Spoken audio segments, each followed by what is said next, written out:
All right, here we go, y'all. Again, if you haven't already hit the like button, also make sure you subscribe to the channel. Let me go ahead and pull this up. Let's get into it. As a woman who's in these streets, a lot of them are literally still stuck in that maleness, as you say. Yeah. The simple answer is this: the same rules that we have for our daughter dating are the same rules that we have for our son dating. The same things that so many of us as men and potential men in waiting, we've gotten our humanity stolen from us.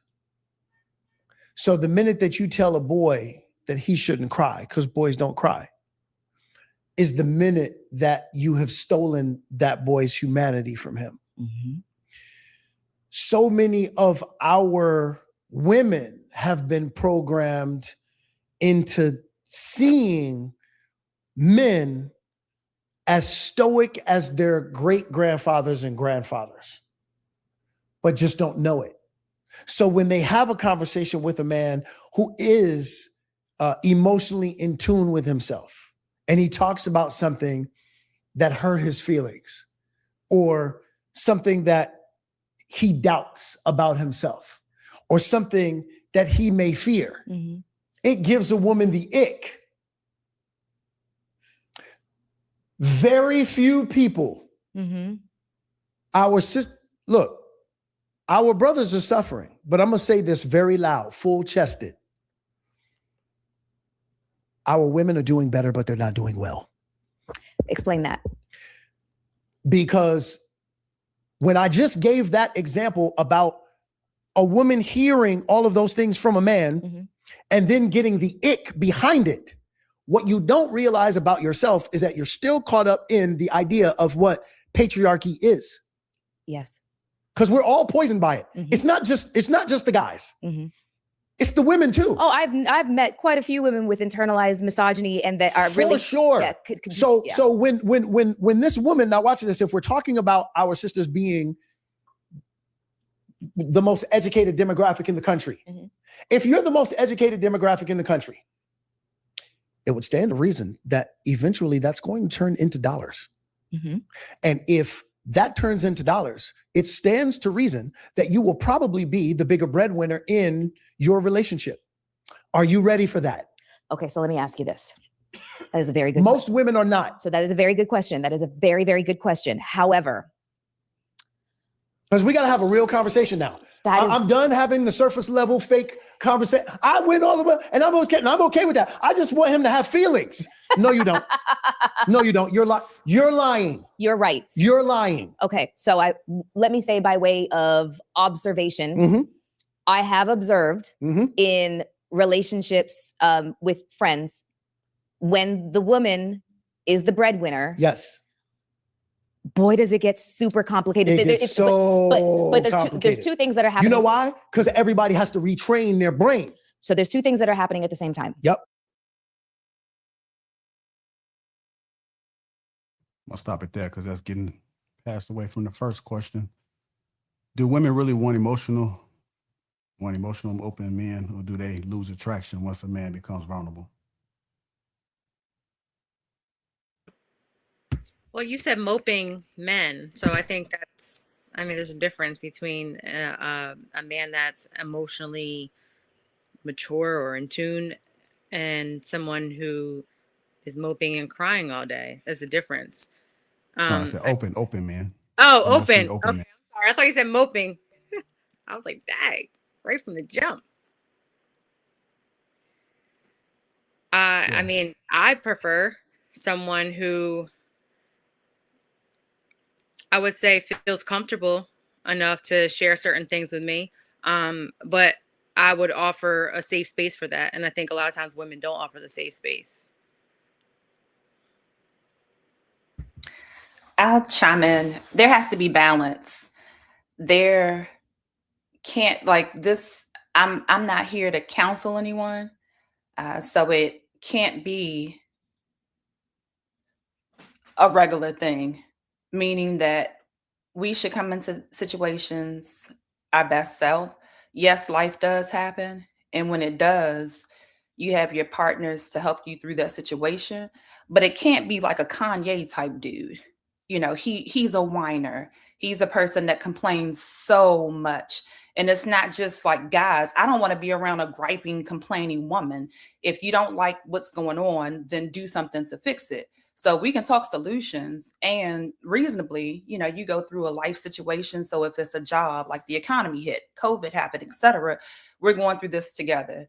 We'll have support. But the question is, what are the solutions and what are we doing to move toward it? I definitely can't, I'm not interested in dealing with no person that whines and complains all the time if it equals that. I land there. I want to chime in because both ladies are correct in that sense. I want to deal with someone who is definitely like aware of their own emotions and in control of themselves. But it can't be a thing where, like you said, T, like for anyone to just be whining and moaning, like I'm a problem solver as well. So I'm like, okay, now that this happened, like, what are we going to do to fix it? Like, how are we not going to get here again? So more solution based. Go ahead, Toy. Can you hear me? Yes, ma'am. Okay. Well, I agree, and I feel like majority of people won't want to sit around and mope and whine about something. So I just feel like if that's the case, sometimes it may be deeper. And we might have to just dig a little deeper to see what's going on with that person. It may be something that, you know, is affecting their mental health.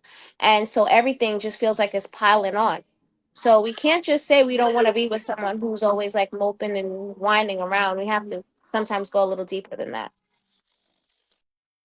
Let me ask the men. How do you guys? Go ahead, Willie. So you want to respond? No, I'm good. Okay. I want to ask the men. As men, how do we feel about being vulnerable with women? Is that something that we do? Is it something that we reserve for the right one, or we just keep it pushing? You don't have to. Yeah, we don't have to worry about this. We already know that vulnerability with women is not something that any smart man is gonna do. Women are Yeah, not. it's been, yeah, I remember you guys said it's not safe. Oh yeah, we You don't know trust what? y'all. You guys are not, in my opinion, mature enough to handle the expansion of a man's perspective. You guys don't live our lives, and that's fair. And if you listen to what all the women said tonight, neither one of you guys said don't be open. You said to the limit, and I think that's sometimes the disparity. What y'all think is a limit? How do we know the limit? Is it 5 complaints per quarter? Is it once per month? You know, so what we as men typically tell men is don't tell her jack. Go ahead and remain in the frame that she can at best accept. Because as much as women will say that they're experts at emotions, you can tell when they're dealing with their male counterparts that they suck at it. They are not trustworthy. They're not equipped for it. I don't recommend it. I think as a man, you need to know what she's there for, what she can handle, what her true capacity is, and move accordingly. And I'll land. Go ahead, Trev. Hit that on the head, pause. But I think that we have to understand that women typically claim to be more emotional, intelligent than men. And it's been proven not towards men. That's the fact. And I don't want to say all, because there are some women who are understanding enough to be able to listen to a man, get his actual perspective, and treat him accordingly. But the threshold is usually pretty low for women. They can't really tolerate a man. We're definitely not moping, right? But what's considered moping? What's the question? What's considered complaining?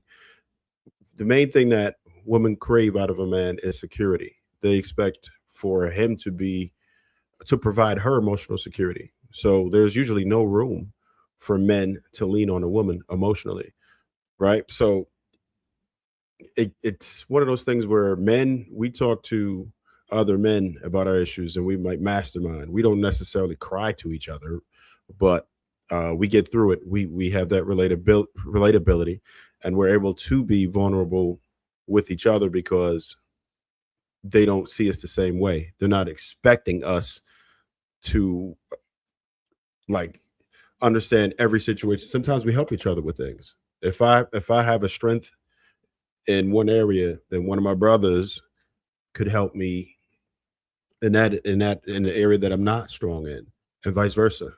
But I think women, one thing that I've learned is that they can't unsee anything. Once they see you in a way where they don't feel secure with you, they can't unsee that. It's very easy to lose the respect of a woman. And I always say respect is hard to earn, easy to lose, and impossible to get back if you had it and lost it. The thing is that oh, I don't want to cut anybody off. Were you getting ready to speak? Go ahead, champ. Okay, I just was going to say the thing is that same characteristic is it's not gender bias. You can apply that to men, that very thing. So I think that we spend a lot of time focused on gender, where these are humanistic characteristics that in order for you to feel safe with someone, then they have to demonstrate the qualifications of that. So that person has had to show you some form of reliability, some form of openness, where you all had a safe space, because otherwise these very things that you just said, applies to men as well. Men weaponize things against men all the time. They call each other, pushies and all sorts of things and chumps. And even through that video is very interesting because patriarchy was created by men. So even if you took women out who held men accountable to the patriarchy that was designed by men, men still hold them to that standard. I land there. Thanks. The worst thing a man can do, there's three things. You lose a fight, you tell your woman the complete truth, and then you go to her in a moment of weakness. Those are the three worst things you can do to a woman. That's going to turn her off faster than you fucking other women, calling out her name, or not bathing for a month. Because you can get past the last three. The first three, she's going to look at you different forever. Because women associate their man's ability to provide and things they're attracted to on that man's stability, his emotions, finances, personality, and character. So thinking that you could, if you want to go talk to a woman, go talk to a strange woman that you know, like a stranger. Just walk up to a random motherfucker on the stairs and be like, you know what, today, man, my mom died and I'm real sad about it.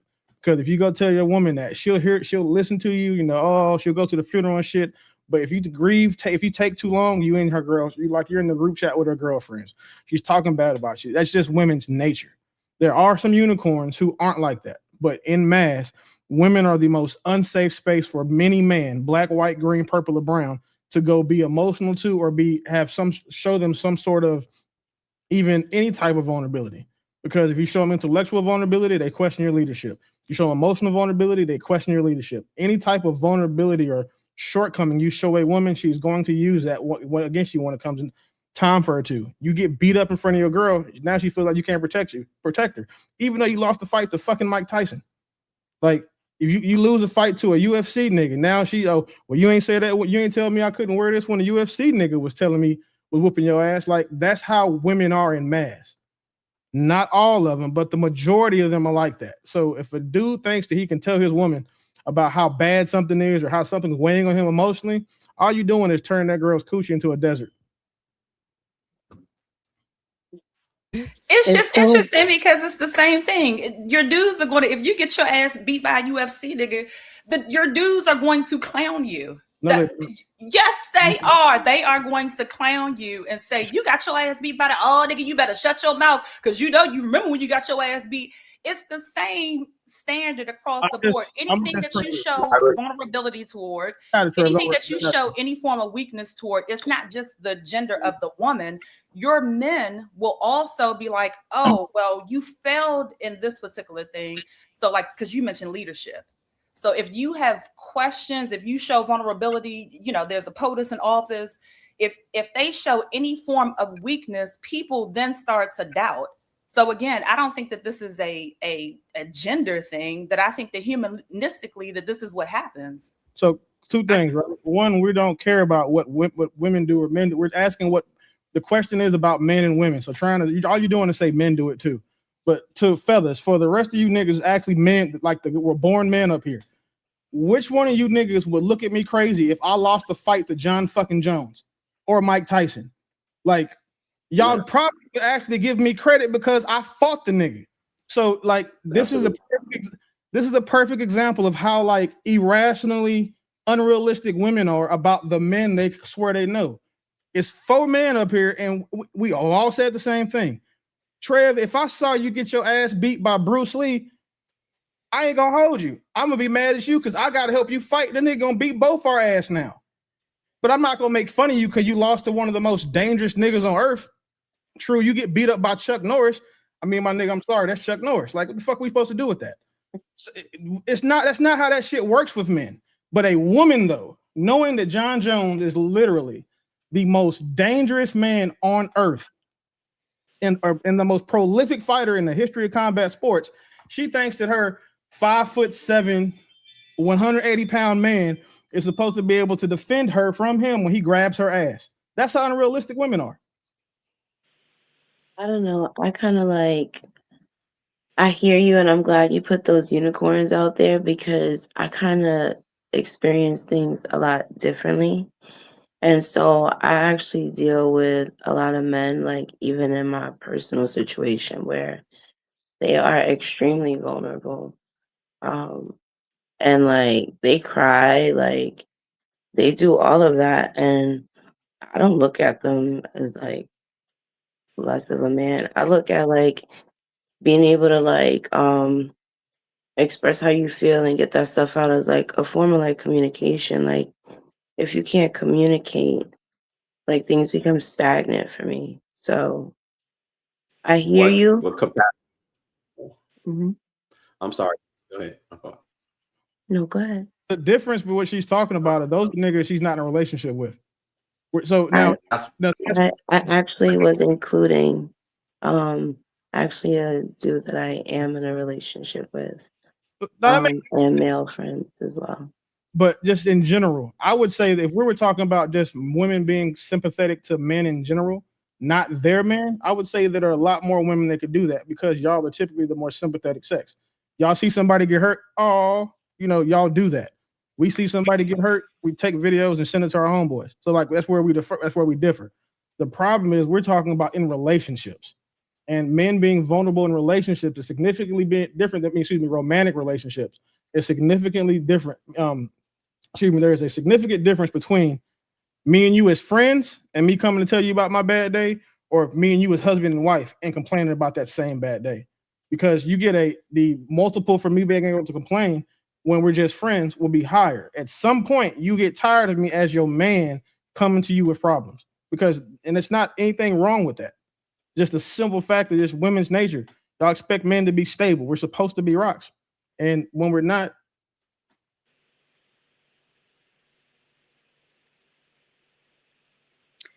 I was just gonna say that is so true. I mean, just looking at some of the friends that I have. So when he initially asked the question, I thought he was saying like, you know, whining and wimpy. Like, who wants to be with somebody who's whining all day? That's just in general. I don't think you guys would want to be a woman that's whining all day. However, I've never experienced that where somebody, or you know, maybe if they cheated or something, they're not going to want to tell me. But I don't believe that I've experienced where a person I was in a relationship with felt uncomfortable to share certain things with me because I felt like I offered that safe space. Just in friends, you know, even friends, I feel like sometimes people like overshare with me. But I do have friends who have, you know, made comments, and, you know, even if I'm around their husband or their partner and he goes to say something and, you know, they say like, you know, man up or stop complaining, things like that. So I do see that often. I feel like the majority of women look at men and say like, you know, oh, you're sassy, or you over here bitching about that, because they're not thinking about the pressure that a man has. I have a lot of empathy for, you know, you know, oh boy, our famous chat friend. You know who that is. Just because like I just feel, you know, I feel bad when people can't express how they feel and have no let out. Like how do you guys get your let out? Well, never mind. I agree with that. I told someone like, sorry, true. Hey, True, go ahead. I was on you trying to get in there. No, I was just gonna say that I always find it interesting that the women who stand firm against the patriarchy don't understand that the very perspective they have about men's masculinity is derived from that patriarchal standard. Like, it don't even got to be a man whining. A man can be quiet. He ain't got to say much. Let him get home before you. He's sitting on the couch. You knew he got home at 2:00. You get home at 6. And maybe the dishes ain't been washed. Or maybe he just having a bad day. And maybe you'll give him once. But let that mess happen consistently. It's something that, unfortunately, don't know where y'all got it from, other than maybe like the media, that y'all don't like to see men in our humanity. We don't have the room to explore what it is to be human in all facets. Not with y'all. And it's unfortunate. But that's the truth. That's what men just live. Everything always comes from a standard of how you guys can digest masculinity. And that's why I laughed when I heard the term, just don't do it too much. Or, okay, just a little bit. It's always going to be that for us until you guys give us the room to really explore. Go ahead, Toya.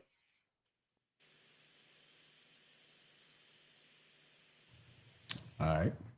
So Can I just ask, is that why you guys, oh, I'm sorry. Is that why you guys like go to other women or maybe, confide in just other women because they allow you to be vulnerable, like, side chicks and stuff? I could say that's one of the reasons. What I've observed is that, just like I think Willie said it, it's different when that woman is with you. Like, if you're my girl, you expect things from me differently. Whereas I can be the same man, but another woman is only getting the experience of me from maybe moments in passing. It's not intimate, but she don't judge you the same way. And sometimes, yeah, that does open up doors for men to explore, because he's now able to, speak his truth and be unfiltered in a sense. I honestly think this is why a lot of dudes spend time at the strip club. And I didn't understand it before, but I do understand it. Because even though there's a dollar amount attached, them heifers listen. Like your whole life story, they listen. You got to pay her $20, but they'll listen. You said like about like coming home and like once or twice like things not being done and like a threshold for that. I kind of think for me with anybody it's like, how many times am I going to explain something to you or have the same conversation with you before it's understood? So it's not really like, oh, I'm giving you like a certain capacity. It's just that on a human level, like if I keep telling you something bothers me, like I tell my friends, I say, if you got a girlfriend, right, and she got a dude that she's dealing with and you don't like her dude, and she's coming to talk to you about it, and you're like, why don't you just leave him and this and the third? How long do you think this friendship is going to last? Like, it's not going to survive very long. So, like, if you know that this is a certain level, like this is what we expect, or this is like where we are, this is what we're doing, then it shouldn't be a problem. Like, if I feel a type of way that it's not done. Okay, let's explore that. Fellas, for those who are listening, fellas, how many times that you're dealing with a girl, and no matter how many times you tell her to be on time, she's on time? How many times? Every time. That's just for the simple. I make up front. I tell you, I don't play about my time. So if I tell you you have to be somewhere at 8 and you decide to not be ready, then I just leave you. Shifting the topic doesn't give accountability for the point that she presented. You simply passed accountability and then directed a new question. But her point was directly to your point, which was valid, because you made a point about mediocrity, basically lower than mediocrity, that a person is sitting on a couch and there's household stuff needs to be done and they continue to let it be done. So she had a direct point for point comment, and then you divert it to say, basically it was a passing accountability. But the gist of it is, I agree. First, if you want mediocrity, or you want someone that has low standards, don't care about household stuff, get with that type of woman. But most women, who care about themselves, who care about their household, no, we're not going to keep having conversations. You're sitting here on the couch. Why do I have to talk to you about taking care of your home if you're there? Because you said it continues to happen. So I don't think that that is a gender thing. That I think that that has a lot to do with the type of person that you deal with and their character. If they're lazy, because I consider that to be lazy behavior, continued patterns of a person not taking care of stuff while they're sitting on the couch, that's lazy. But secondly, I was going to say, to the other point, he made a point about the UFC fighter, which is an extreme point. And then there was another extreme point about a funeral. So the point that he made about the UFC fighter, he posed to the gentleman. So now I'm going to pose this question to you ladies. If your man had funeral stuff that he was going through and he was grieving, are you not going to be sensitive to that? Are there any ladies on the panel that's going to be like, oh my God, you have 3 months to get over this? Or do you ladies also offer sensitivity if your man is going through grieving? Because I think that's ridiculous. I was going to say, I think, obviously, I'm sure most of us will say we're going to offer the sensitivity. However, I have seen where it's like, okay, you still go back to your regular scheduled program, and then you don't take into account those bad days. If that person walks in the door and they have nothing to say to you, or they just maybe respond in a way that's kind of snappy. Sometimes it's like you're used to, like, things go on and then you don't realize, oh wait, maybe because he's thinking about this, or I've seen that, and it's like it's out of sight, out of mind type thing. I can agree. Well, we got to walk this back, because T, you took my point and you didn't let me build, and that's fine, because I want there to be an engagement.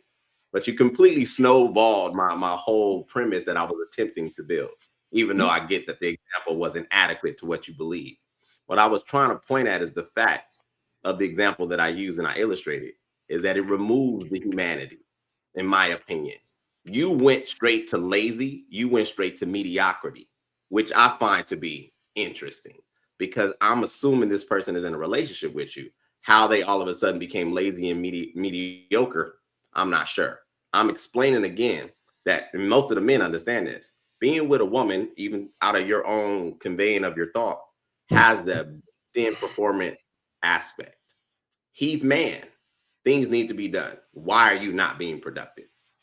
And it should not have to be that way, in my honest opinion, because the same room is given for you guys being late, don't have no sense of direction. If there was no GPS, women would be lost.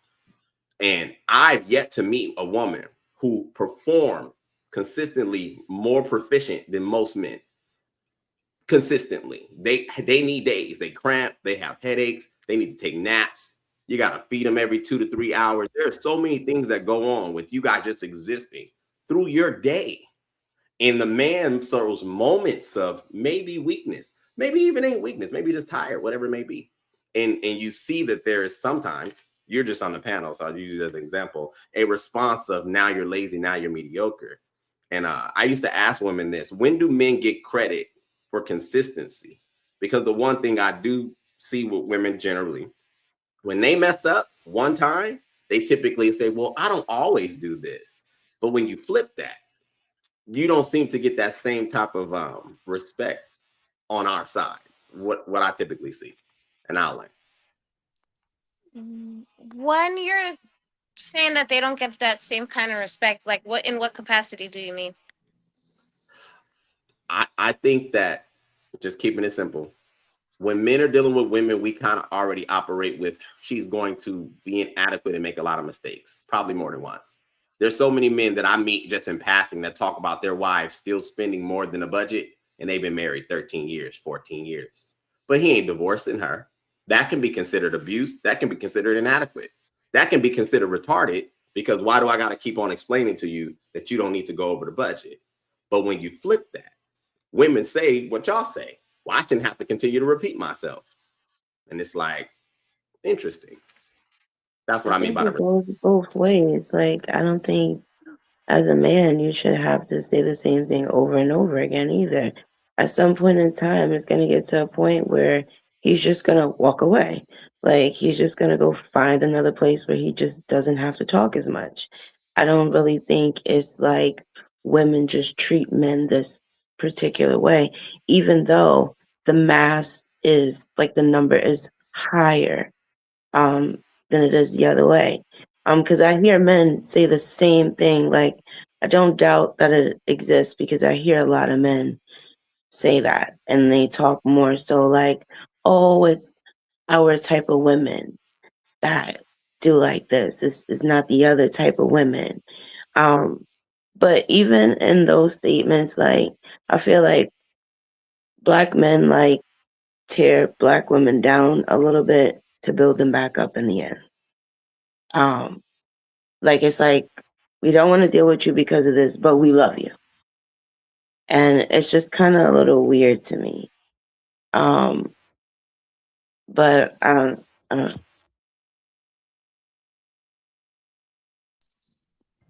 The example that you gave was lazy. It's no way around it. I don't care who it is that's in that position. Anybody that is sitting on a couch and there are things that need to be done, that is different than sometimes I have to remind my man about his mom's birthday or special holidays, or sometimes my spouse is late, or I'm not even going to say sometimes, that this is a part of who they are. They have a bad memory and they don't remember holidays, birthdays and stuff. So I have to do that for them. Whereas a woman, we may take more time to do our hair, etc. That's very different than when I come in my house and you sitting your ass on this couch doing nothing when there are things that need to be done. There's no way around it. And I don't care who it was, if that was a kid, if that was my in-laws, that is lazy. Why are you sitting down doing nothing constantly when you see shit need to be done? I land there. Trev, let me ask you a question, champ. Or just general, like, for what you heard what she just said, who wants to come home to that? Like, where you can't even rest just because there's dishes in the sink. Or if she comes home, like, but okay. Besides, I think that's a common sense question. Trev, right. Of the women on the panel, who do you think would actually be, like, of the women on the panel, who would you want your son to choose after saying as far as someone to build with? And mind you, in this example, your son is an ideal type of nigga that women want in general. Which type of woman do you think would be good for your husband, for your son to go be vulnerable with, that is not going to be stressed out at the house? If you lazy, you need to choose her, because this type of woman don't want that anyway. So which one? Definitely don't want that anyway. You need to be with your kind, because this type of woman with standards is not going for that. You just, yeah. So if I had to choose based off of the information that we got here today, I would say Jay had the best answer and would be the most reasonable. And do you think that more women are like Jay or not like Jay? Oh yeah, well, I know for sure most women are not like that. And this is why why a man can't be vulnerable with most women. This is the perfect example. Like, Trev, I know what you did. I mean, True, I know what you were doing. So good luck. But this is why. Like, there's always even like the niggas that like those women want. Like, even the, like we call them the dragon ladies. Even the men dragon ladies want. They still think that they get that guy who was, saying, a dragon slayer, but when he gets in the house, they get to say, well, you don't get the rest because there's dishes in the sink. Or because, again, right? And I would assume the dragon ladies don't want to go 50-50 with a dude. So if a dude is paying all the bills, he should be able to go in the house and sit down with dishes in the sink. Like, would that not be an unrealistic? Toya, would you have an issue with that? If your man pays all the bills and you come in the house and see dishes in the sink, right? Because you got your ideal guy, right? That's in my example. You come in the house and he's sitting I don't think it's the same, because if I have somebody answer the question first and then give me the context. Okay. No, I wouldn't have a problem with that. Okay, go ahead.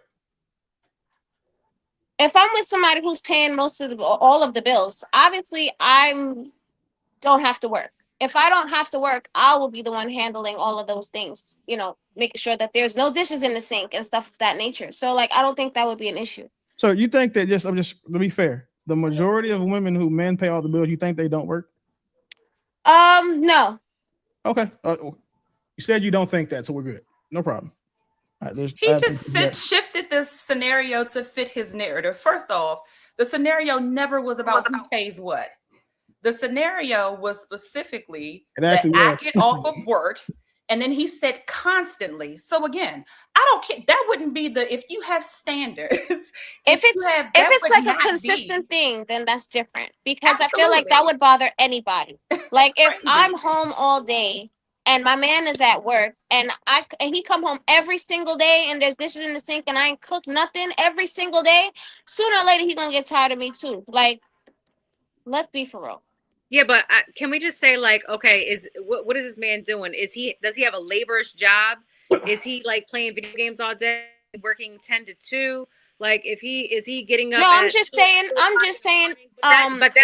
general, that's all a factor, though. Is he getting up at 2 o'clock in the morning and then getting home at 5? And his time to decompress is 2 hours sit on the couch regardless of what else is going on.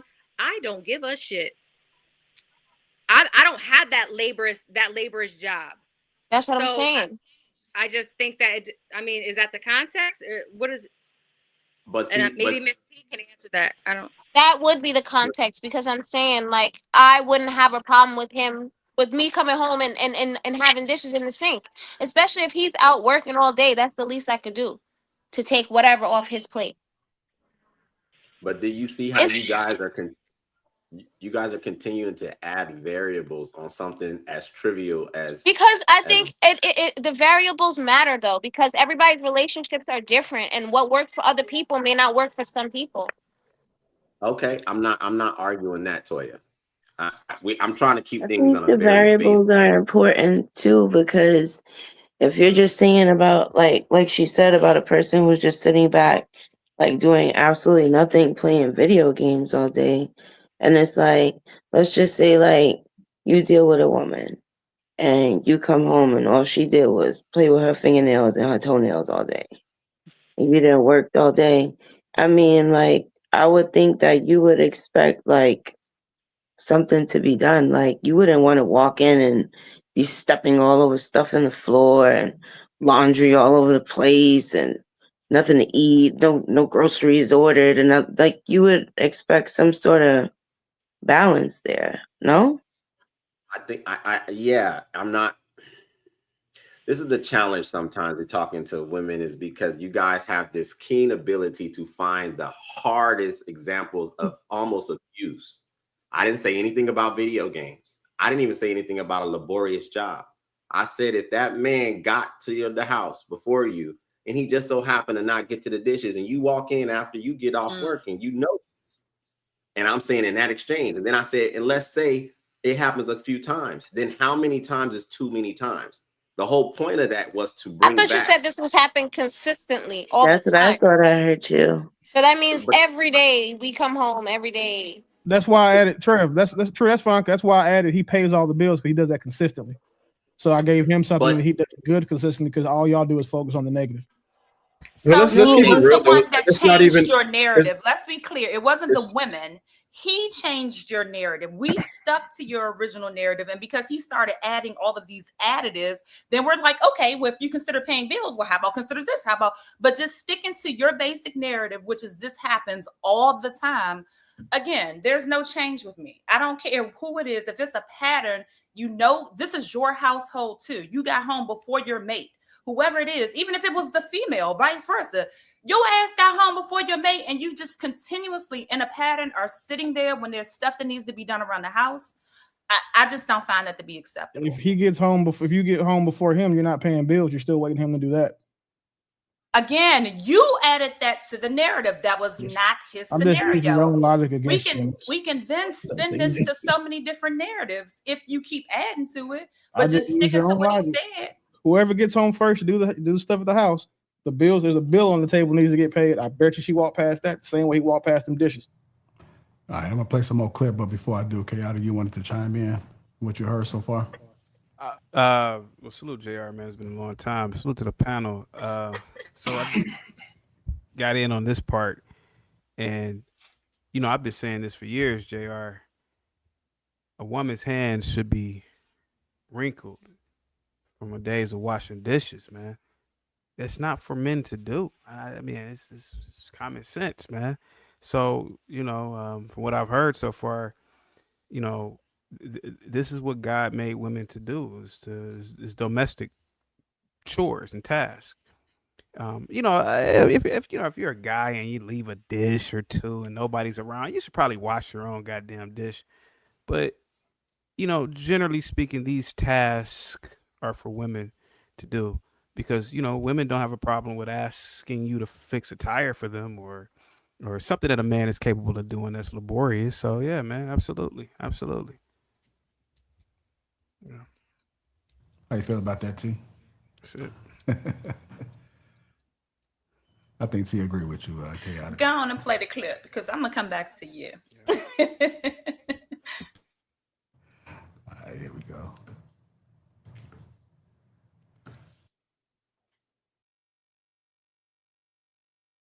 Lying. You're right. You're lying. Okay, so let me say by way of observation, I have observed in relationships with friends when the woman is the breadwinner. Yes. Boy, does it get super complicated. It gets so but complicated. there's two things that are happening. You know why? Because everybody has to retrain their brain. So there's two things that are happening at the same time. Yep. One, she may feel it's a little bit challenging to regard him as the head of the household when she's the one paying for the household. So let me get to that real quick. This is good. This is good. We got to bring into the conversation now this idea of particularly Black men and Black women. Black women are under the impression that when they become accomplished and they make more money, that Black men are intimidated by them. Do you not agree that some are? It's ridiculous. It is ridiculous. There's a huge difference between being intimidated and turned off. Because I have seen this firsthand from some of our sisters who carry this like a badge. I'm gonna get crass for a second.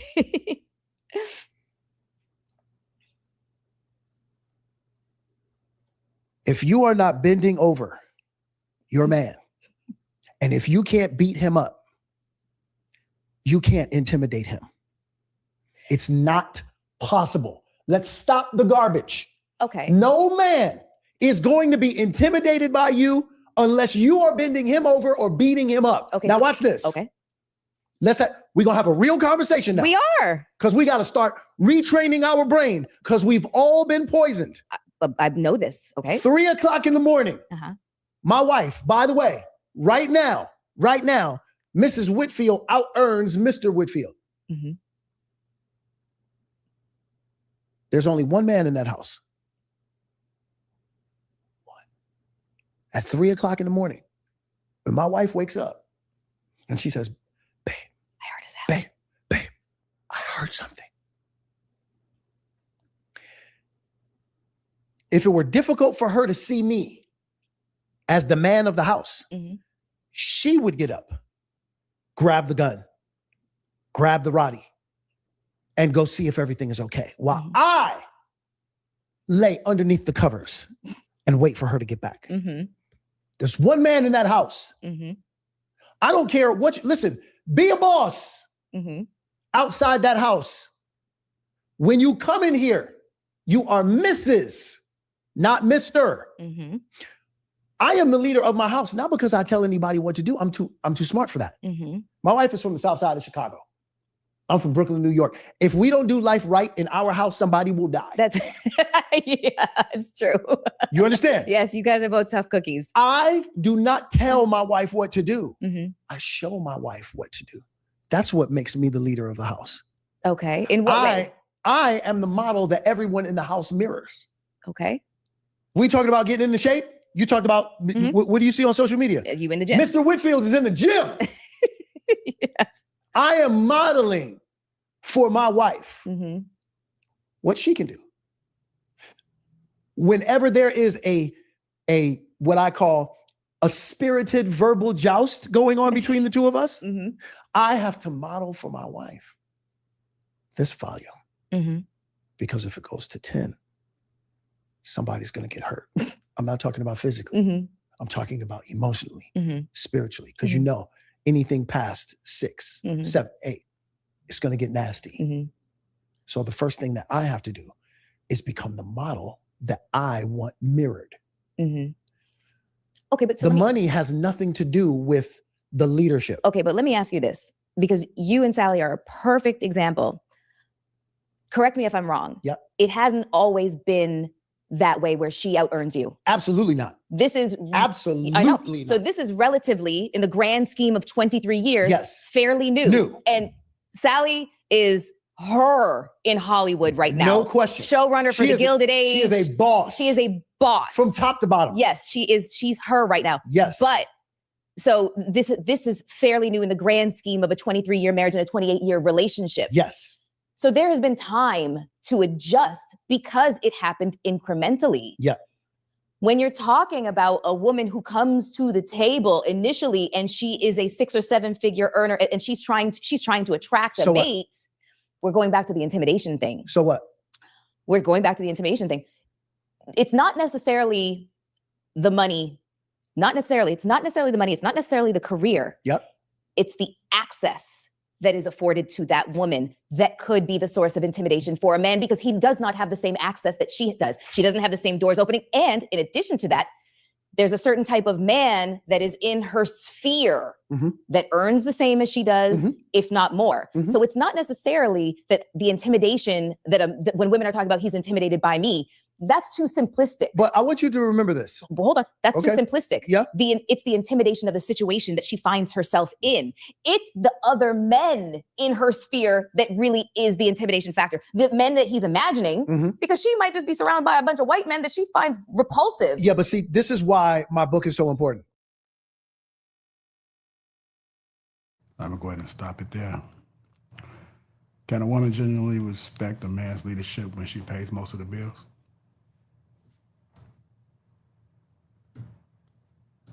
If I may, if you guys don't mind. Dondre, I forgot to say his name. He was on the Cosby Show, if I'm not mistaken. He was on All My Children too. Plus, he's extremely good looking. And he's probably tall, so I'm pretty sure a woman wouldn't mind paying his bills. But when you look like Tracy Morgan in the face, like me, man, you can't have no woman. Shit, you better try your best to be the breadwinner, because a person like me, man, if whomever I'm with, if they're paying the bills, man, they're the man of the house, you know? And so that's how most men really are. 90% of men don't look like that guy. And he could pretend that she's a hood chick from the south side of Chicago. She went to one of the most premier private schools in Chicago. I can't think of the name of it. So she's not really from he's trying to make it seem like, she's just, like a down to earth chick like everybody else. That's not true. That's not true. Neither is he. He was on TV when he was 10 years old. So these people, he's only speaking for himself. This is the dumbest advice that a man could give other men. That's the dumbest thing. As a man, if you do find someone making more than you as a woman, if your woman is making more than you, you got to humble yourself, man. You got to humble yourself as a man. You ain't the man of the house. She is. And that's the damn truth. I'm going to land the plane there. Hopefully the echo is gone. I'm trying to fix that back here. You're good, Franco. I don't think that the women value men's leadership. I think women want chauffeurs, because if women valued men's leadership, they would do what they were told. But instead, they want to be able to tell a man how to lead, where to lead them, and when to lead them there. So, and if you look at most women, they prove they don't value men's leadership by the fact that they are unruly, emotionally unkempt, and again, alone. Because typically, you get what you work for and what you are. So if you want a man and don't have one, it's probably because you haven't done the work to get the man you want. So you keep turning down the man that you do deserve. turn them into pay pigs or extort them for attention, all that shit that women, a lot of women do now. But for the most part, I don't think there's an argument that can be made that said that most people that would prove that most women want a man's leadership, because none of them want they already think being submissive is like one of the 7 deadly sins. And they want the accountability of a child, the privilege of being a woman, and then you're saying the authority of a man without any of the responsibility to make those decisions. So it's just the idea that women don't need man, or women can value man's leadership because they make more money. She gonna treat you like a son. Like they were son, husband, or kids.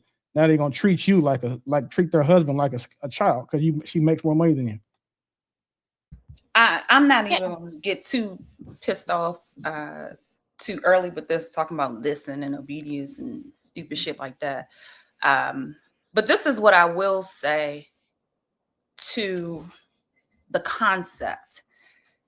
Men typically equate manhood to physicality, and that is a false equation. Because if you look at it, if you have 100 men, and I'm just saying you're using them as the source, there's going to be some men who are incapacitated, some men who are handicapped. There are some men who just will not be as physically stronger than the next man.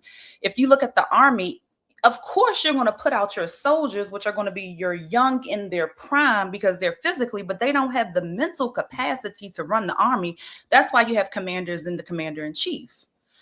So it is a false equation when men start saying, well, I'm the one who goes physically and responds, so therefore bodyguards can do that and you still can be a boss. Again, Putin, little nigga, excuse me, he's small. There's short guys who run things. When you compare men, the 100 men in a group, there may be the strongest, most muscular dude. He may be puss. He may be very gullible, where you can have a guy that's 5'8" that's running stuff. So it's mind-blowing to me that the times that they try to exert their masculinity and consider themselves to be man is when they compare themselves to us as women to say, well, I'm the most physical. But guess what? They give each other the same equality and respect when it comes to men's group as a whole. He could be the handicapped dude. He could be the older dude, whatever. They're not going to say because you're handicapped or older. It's just utterly ridiculous to me. I land there. I have 2 points that I wanted to present, which is that I kind of think it should be like, may the best student win, for one. And then also, like, I don't know. I don't know. I feel like I think a little bit differently about it. Like, I don't know. Just may the best student win, though. So, Can I say something? Yes. We're gonna go to Trev. I'll go after you. Okay, go ahead. All right. Trev. Yeah, I'll go right after Trev. I wanted to circle back to the point where they were saying that, his wife, I think at that moment, was out earning him, but it wasn't always like that. And I think they need to put more emphasis on that for a little while. But in the most part, I feel like sometimes if you out earn a man, there are certain things, certain luxuries that you may be used to that he cannot provide for you, right? Because, he's just not financially there. So if you're financially there and you can do certain things for yourself that he can't do for you, of course, at some point, he's going to feel inadequate. I might not use the word intimidated, but he may feel inadequate. He may feel like there's certain things that he just cannot do for you because he does not have the means. And I think that would mess with a man's ego and make him feel a little bit less than. So that's something that people also need to consider. No? True saying no. All right. So I got a different take on this. I don't think that women necessarily are monolithic on this particular subject. I think that for women, not every one of them is going to get with you for their bread, right? The whole existence of a Pookie or Ray Ray lets you know that women don't always look for a man who's doing well, who has money. And sometimes they treat that dude like gold. I've seen it. So it has to, you're basically filling whatever void that woman needs from you. She has to think that you offer her value, and whatever it's going to be whatever her fix is. To some women, they're making enough money to where they're comfortable and they will not need your help. If you run into a woman who has enough money to fulfill her own lifestyle, then she's not going to need you to hold that place. I've talked to plenty of women who had more money than me, and that it didn't really matter. Like wealthy women, doesn't matter. They don't care about the money because they are already able to take care of that. But what they did appreciate about me is that I'm plugged in. I find ways to save you money. I have a whole bunch of skill sets, right? There's other ways that you can have a woman's respect besides money. I think it gets weird when we start thinking that you can't get with a certain woman just because you don't have enough bread. That's not really it. But there is something to be said about women who lead with their wallet. There are some women who sometimes come from nothing, aren't used to money, don't have any lineage or pedigree, run into some money and don't know how to behave. And those types of women will treat you like a baby, right? Those people who feel like they've arrived. This is a different type of woman now. When you run into one of those, then yeah, you're going to know right away, because she's going to have to buy the illest bags. She's going to be running around in, certain cars and always worried about a look and always have to go to certain places. Those type of people you stand clear of anyway, right? But if you end up with one of those, yeah, she's going to treat you like shit. She's going to son you. Those are the types of women that you have to avoid. So it all depends on how that particular woman feels about money in the first place. Well, I was gonna say, you know the movie. What is it? Was it Think Like a Man, right? With Taraji, she was caught up in the status, and she ended up meeting somebody who had a great connection. He was trying to put on this facade because he wanted to get the girl, and then what happened? She came back home. She came back home because she couldn't deny the connection of love. And I mean, I just think that if you pour into a person, I think you get most of the time that reciprocation. If you pour into a person, I don't know. I just think a lot differently. I've been with somebody who I made more than, and I've been with somebody who I made less than. And I felt like I treated them the same. As long as, you're building up our family, and, you put in you're doing your part. I just feel like I don't think I had an education. He didn't, I knew that getting with him. I just think a little differently. True. Has it? So who up here has dated somebody that makes more money than them? Excuse me, I don't care about y'all. All y'all men make more than y'all. If they didn't, you wouldn't be fucking them. But fellas, like, who has dated a woman like in a long-term relationship that made more money than them?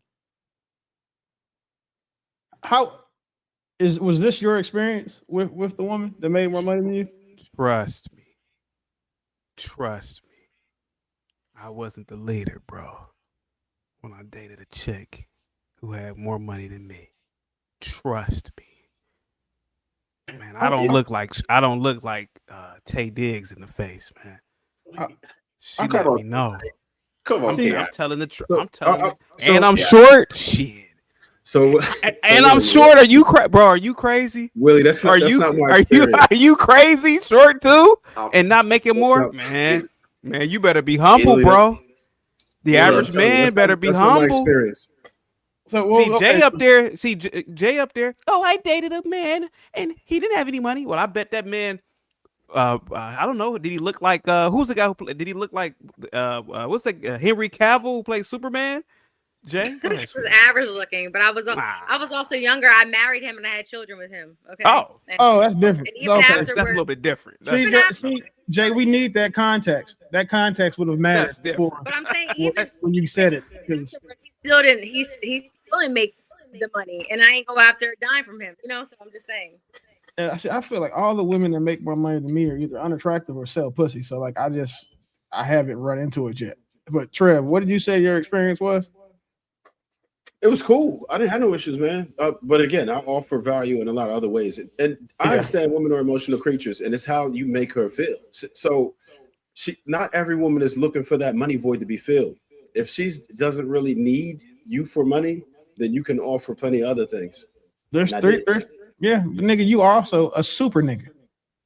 I'm not a super nigga. I mean, wait, hold on. Now, Trev, you listen. First of all, pause. But you 6'6" niggas, like no, y'all, I'm 6'4". Same fucking thing. Y'all are the super niggas. Y'all are the women that like. Do you know the bitches treat me like I'm 5'11" or 5'9" because I'm only 6 feet tall? So you super niggas, they look at y'all like, oh, y'all must be, he must be on something because he's tall. Like women, a lot of women look at y'all like that. What is that? So you saying it's handsome privilege or some shit? That's what you no, not handsome, because you know what I'm saying. Then I would probably it's not privilege. It's what he said. It's about contribution. It's about the fact that he said, I can't offer this, but I can offer this. That is what it really is. It has nothing to do with him being 6 foot. It has to do with the other things that he could bring to the table. So he doesn't have money, but he knows how to change a tire. He knows how to get an oil change done. You know, these are things that would lessen the load for me. So Candy Apple, wait, now don't get it twisted. Wait, don't say that because I didn't have money. I wasn't broke. I'm not. I'm far from broke. We know this, Trey. I know. I'm not saying you were broke. I'm just using. I know you're not broke, bro. So don't worry about it. But let me just be over her for a second. So you know what? That sounds great, right? In theory. However, when you hear women describe men and the men that they want physically, which is what I was talking about, which is the other place you have to make up for. Like there's 3 areas you got to make up for: status, money, or physicality. With women, it's 3 of those. That's the triangle. So if you don't have the money, you got to have the other 2. Because if you only got one, like Chaos said, like you kind of fucked. My point with Trev is that he is in the physically, height wise, he is in the top 5% of niggas. Women say they want a dude. They say 6 foot, but again, they really mean like 6'4", 6'6". They don't want the tall. That's fine, right? And he said that she made more money, so that's cool. But he had the status, he had the character, he had the charisma, he had all other things. But that physical part does matter, because if he was Chaos's height, then he would have. I guarantee you that experience would have been different, because again, he was lacking in one of the most important ways that y'all care about. Because you ask 1,000 women what they look for, 900 of y'all say the same shit, and height matters.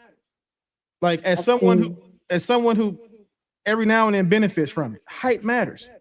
Like you can say that it doesn't, like it shouldn't, right? I'll give you that, but and maybe for you cool, right? But I hold you in a higher esteem based on how you comport yourself so far.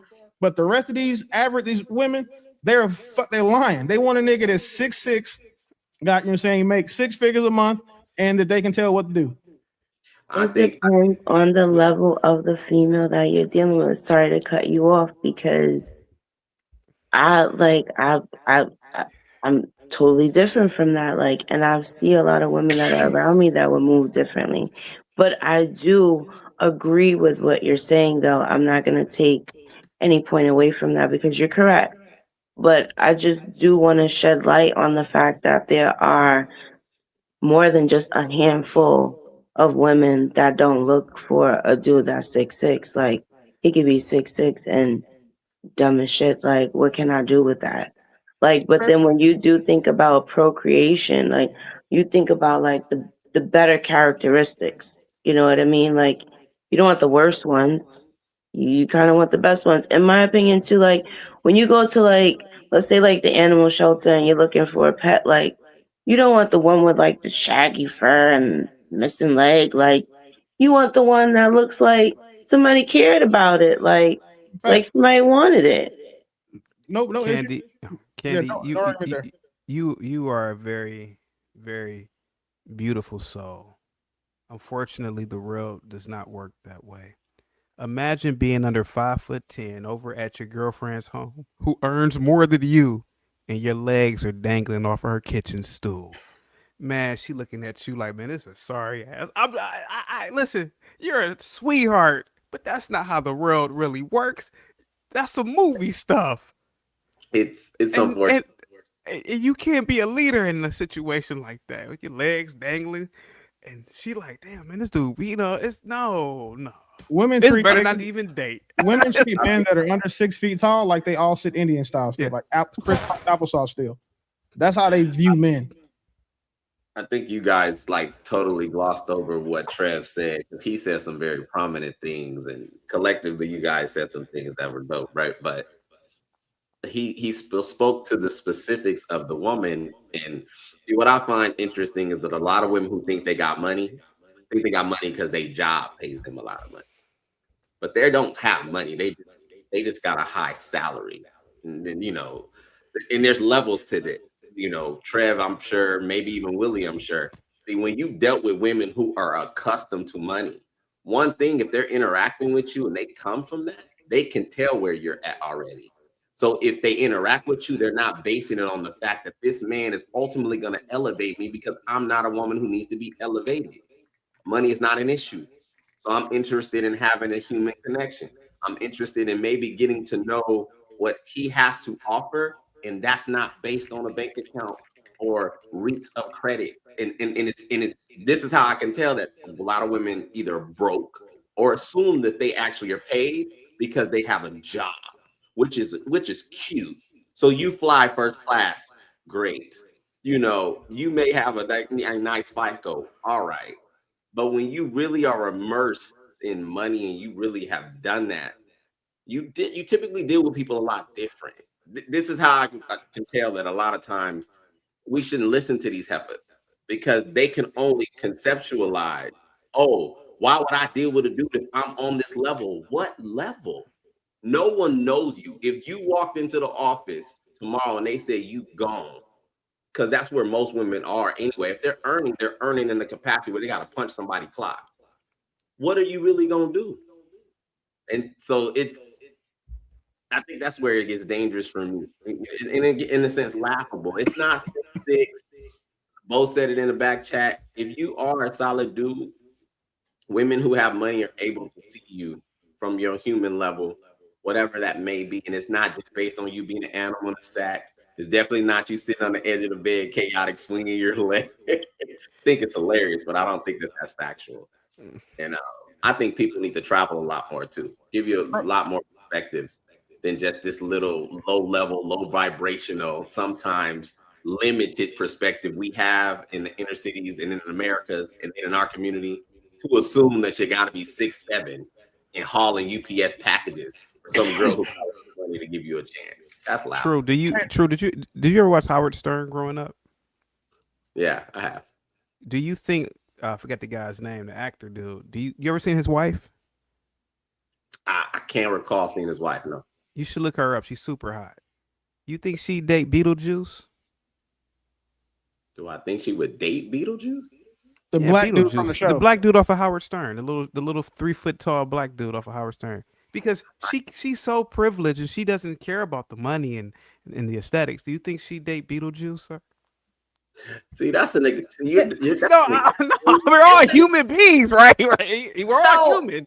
This is ridiculous, because that's just like Biggie, Rick Ross. There's a lot of very unattractive men. So here's the thing. Biggie was 6'2", by the way. So and a millionaire. It doesn't. And guess what? Rick Ross isn't. Rick Ross is a little bit taller than me. He's not that tall. But this is what I'm saying, that we need to take value from what both the gentleman and the lady said.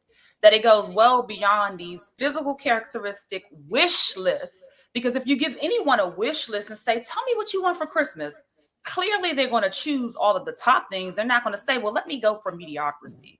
It's the same as with the man. If you ask him, here's your wish list, what do you want from a woman? He's not going to say, well, I want the one that's overweight, or he's going to want a woman that's fit. So you're comparing the wish list to what women actually do, date and marry. That dad bods are actually okay. There's actually a survey that's going around right now where men were surprised at how many women would date a man with a dad bod. So I don't want to get so caught up in these cliches that are trending to think that in real life that this, it is the thing. If you have confidence, similar to what the host said, you come in with confidence, you have other things to offer, you don't care. And then I'll wrap this up in this. Most of the women that are in my social circle, I'll just use my sister is the anesthesiologist. So she's a widow. She's been a widow for about 5 years. She ended up dating a teacher. In this, they never talked about their career when they first met. They met at a social event. About 6 weeks later, when she was in the emergency room and he heard them call her Dr. Blah, blah, blah, she said the conversation went blank. He started to feel small. And I'm like, what is that? What do you mean by that? She was like, he started to act small. He was very open before. By no means, no shape, no form. This is the woman that they're talking about, the submission, all of this. It's like, oh, by the Bible, the man is this. She's the most humble thing, so much so that she doesn't even feel comfortable to talk about her accomplishments. At the point when they heard them call her doctor, the conversation diminished. So I will say that it can be a thing if a person is average and they're dating a person that is above average or have higher standards and they're not confident in who they are. I land there.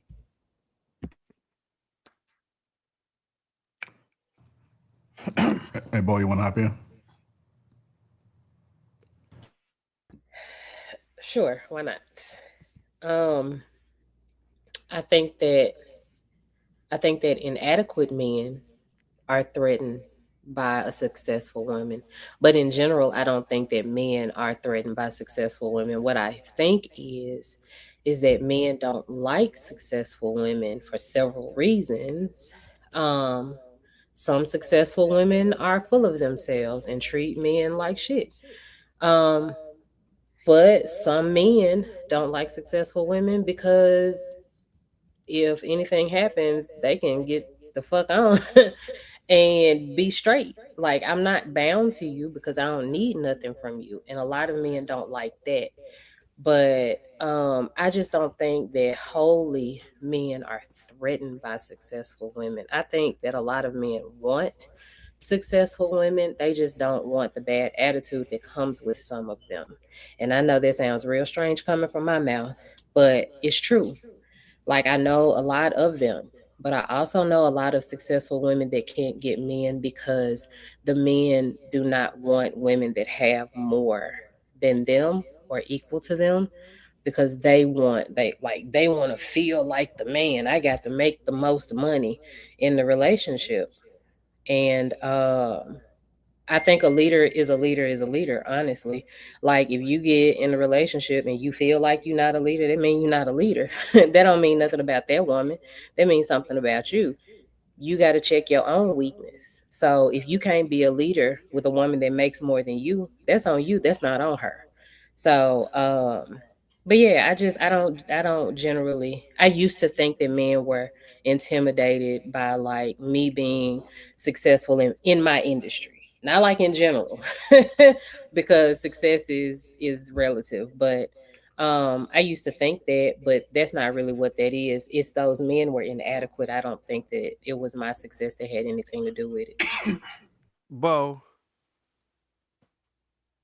every man on this panel, man, you ain't about to lead Oprah Winfrey in her home. I don't give a goddamn how big and tall you are. You ain't leading her. It ain't happening. Now, that's an extreme example. But the reality is, if a woman is making more than you, more than likely, you ain't leading nothing. Confidence or no confidence. I'm a man, and I'm telling you, sweetheart, I was in these positions a few times in my life. My feet were dangling from the stool in the kitchen in somebody else's nicer home than mine. And I said, I wonder what she thinks about me. No, Bo, no. I'm a man, and I'm telling you, a lot of guys won't admit this. See, I'm short. I gotta work 10 times as hard. Man, no, you ain't leading nothing. But you still fucked. So what did like? Well, yeah, I mean, obviously, I mean, yeah, come on now, but yeah, but you know, Bo, I get it. You guys are romanticizing it for men.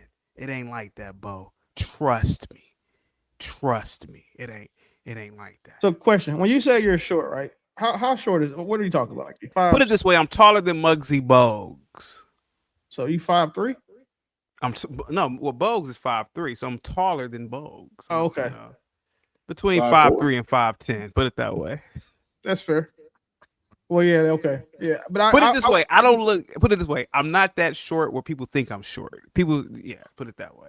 So, well, now if I walked into my daughter's house and she had a nigga that was in the kitchen and sitting on the stool swinging his legs, yeah, I probably would make fun of him. I told you. Can't even argue with you there. Like I told you. I had to be honest. I had to think about it for a second, but yeah, because my daughter would be tall too, so yeah. But then this is not just a woman. And you ain't making that much. And you ain't making more than. And if he ain't making more than a daughter, we never said that it was a woman thing. There's no point. There's no need to make that point. That's just women want to do that. Well, men do it too. Shit, try to gain ground. Like if nothing else, I'm fair on both sides. We don't have topics where I have to be fair towards men because that people don't want to watch that. But knowing that my daughter might be 6 feet tall, if I go in her house and that nigga is shorter than me, I might look at him like, hey man, and not making more than her. Shit. Man, you ain't got no respect for that dude. Well, I didn't say that. I wasn't even gonna talk about the money part. Okay. That's the double negative now. But just giving them okay. If I go to her house and the nigga's in the kitchen and she's baking cookies and he's swinging his leg off the chair. Like if something happens, it goes bump in the night. Like I would be concerned. Like we got to go to the gun range or something, or like go to the gym and spar. Like I need a two or 3 minute round with you just so I can see where you at. Yeah. Because if my daughter got to be the one, like my daughter can't. I don't want her dating a nigga she can beat up. Or wrestle or manhandle. That would be weird. Yeah. Go ahead, Bo. I think that he just proved my point. If a woman could lead you, if a woman could run your household, that says more about you than it does about her. Also, you should probably just leave her if you don't want that. Like some men don't mind women leading. That's cool, but they don't be complaining about I'm not a leader in my household. So like, I think that you just shouldn't be with a woman like that because like I said, some women, they do not handle their success well. They do not handle men well in their success. So I completely agree with it. Like I've seen it. I've seen a woman make more than a man, be the breadwinner, and that man literally have a part-time job as a server. He took care of their child. He did all of the things, and he ran that household. You know why? Because he was a leader, and she allowed him to lead. That's how that worked. So if she's not allowing you to lead and you are not a leader in your household, again, that says more about you than it does about her. Because one, either you're not a leader or you're choosing to be there with her. And then you just shut up and let her lead. So either leave or lead. Those are the two options. Like, but I don't think, I mean, like, I'm not saying like this is a bad thing or anything like that. You choose the life you want to live. I'm just saying, I've seen both dynamics. So go get you a woman that'll let you lead or makes less than you. I don't know.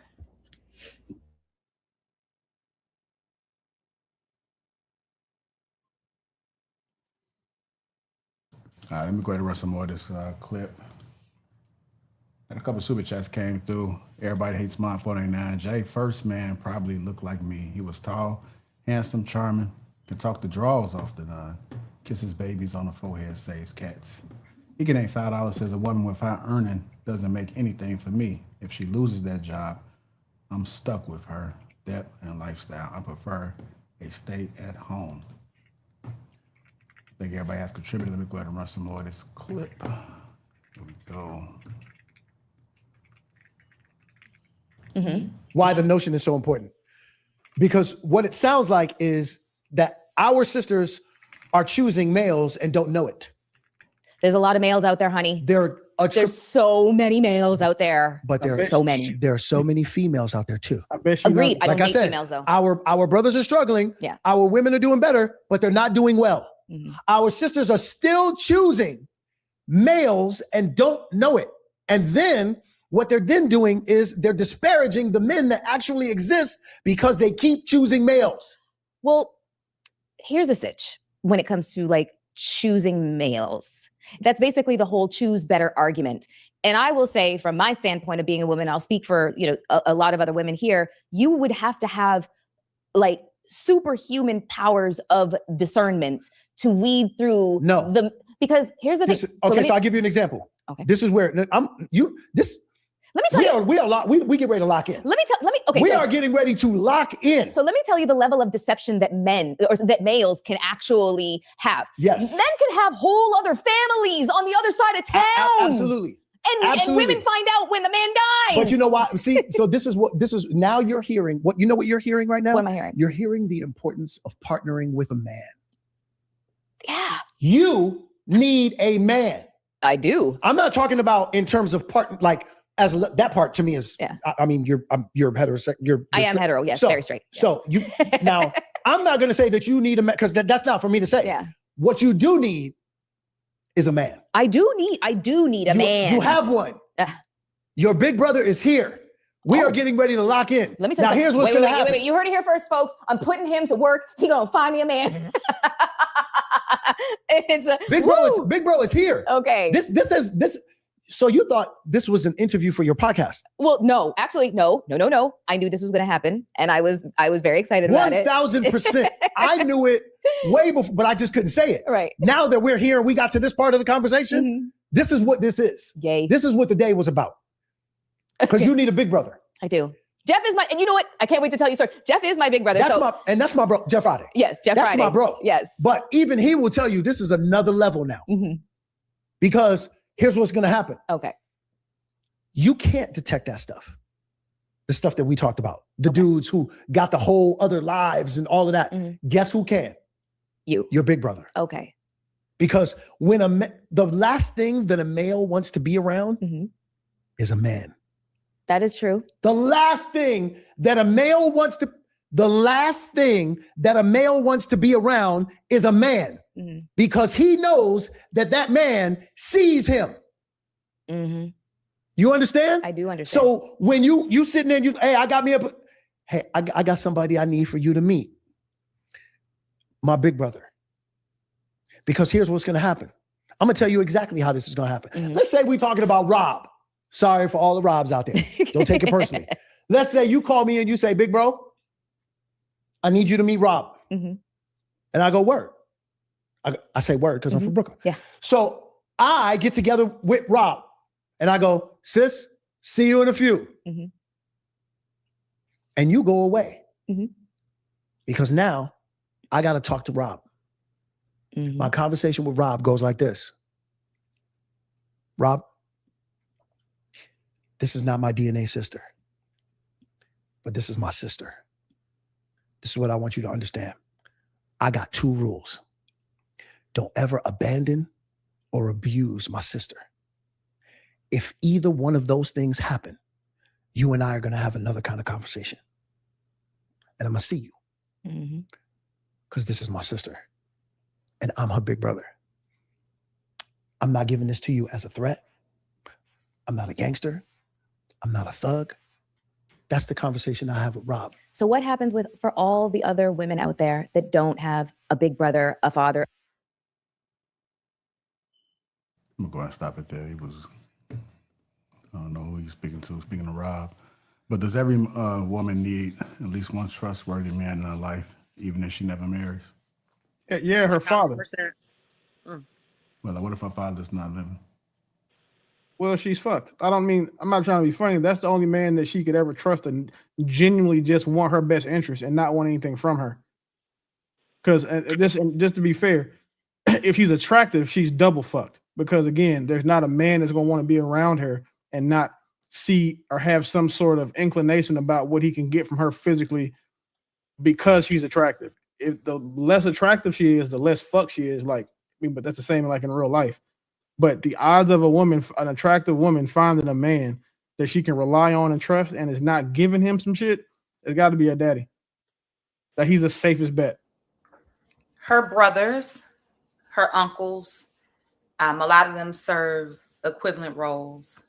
You have a lot of brothers who, especially when it comes to little sister, that do exactly, that was literally the role that he said he was playing, the brother, which is the protector, etc. So I don't believe that a responsibility relies on one role that I think that as long as the person has the qualifications, the care, then they can fulfill that role. So it does not have to be, the dad. It can be anyone who has that same level of love, care, support, level of effort, etc. They can do it. I land there. So, to be clear, real quick, did anybody think that I was just talking about the dad, or was that? I'm just okay. Never mind. No problem. I did. I thought you were just talking about the dad. And I'm sure it makes sense because I understand like where your viewpoints are, but I think that especially the fellas understood. Because you said her father, so unless you were talking about someone playing a father role, you specifically said her father. You didn't say, so that's why the other examples got included as like brother, uncle, because it's a community effort. It should never just rely solely on one person, in my opinion. That's fair, because the way I worded it, I see why you took it that way. But I think that I've had this conversation up here enough, which is why that you were the only one. That's fair. And then you're also new, so that's cool. So no problem.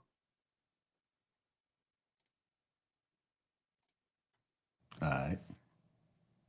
That was backhanded as fuck. And you weren't the only one. There were other people who nodded yes as he asked that question. And see it, but I didn't. I looked so at it. He specifically said that if she does not have her father, then she's fucked. So hold him to his words. That's exactly what he said. And that was the reason why I gave other examples and other roles, because of his words. I land there. Okay.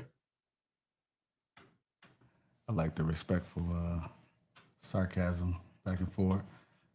Go ahead, True. What you thinking over there, man? Just collectively, it's it's interesting that this panel, JR, you could tell us if you got like a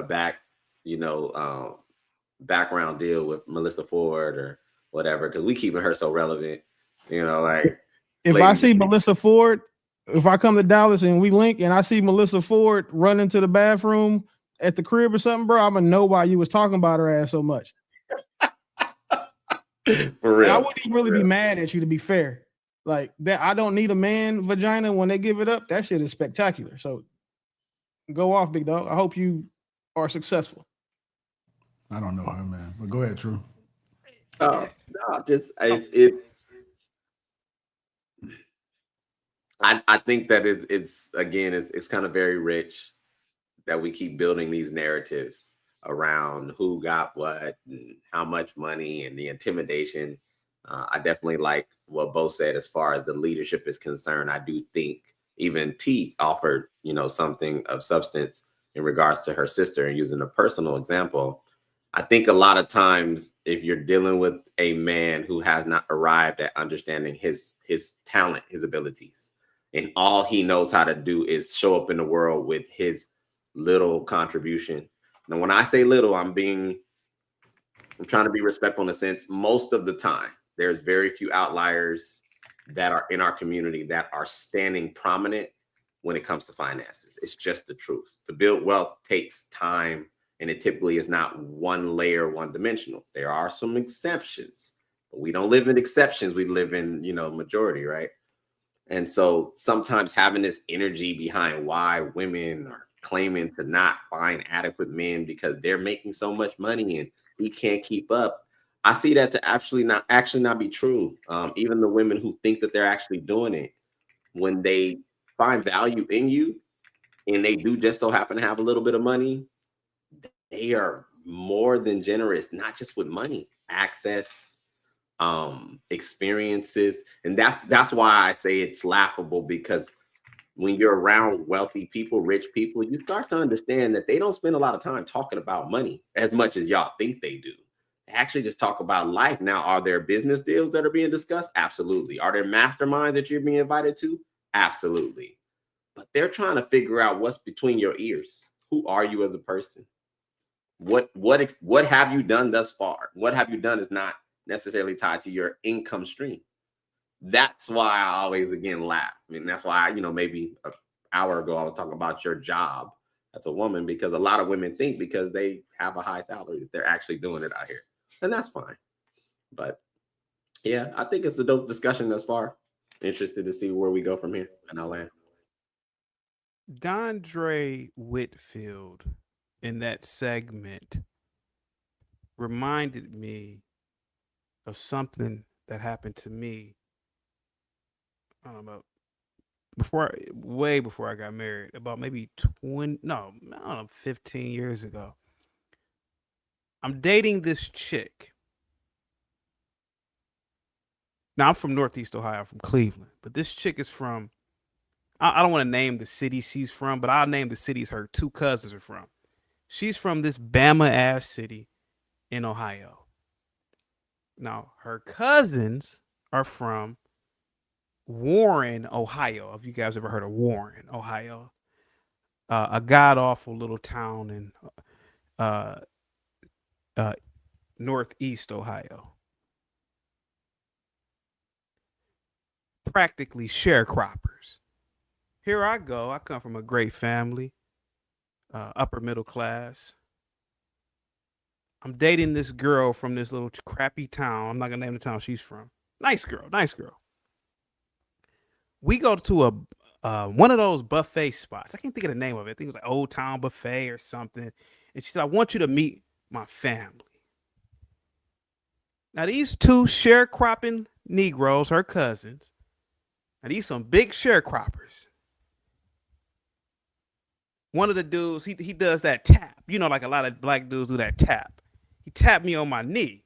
You know, we were talking. He said, man, we got to talk to you. You don't hit girls, do you? Like almost like basically like what Whitfield said. Like, oh, I'm not a gangster, but I'm just gonna let you know. Now here I go in my mind. I'm doing your cousin a favor. I come from a better family than she does.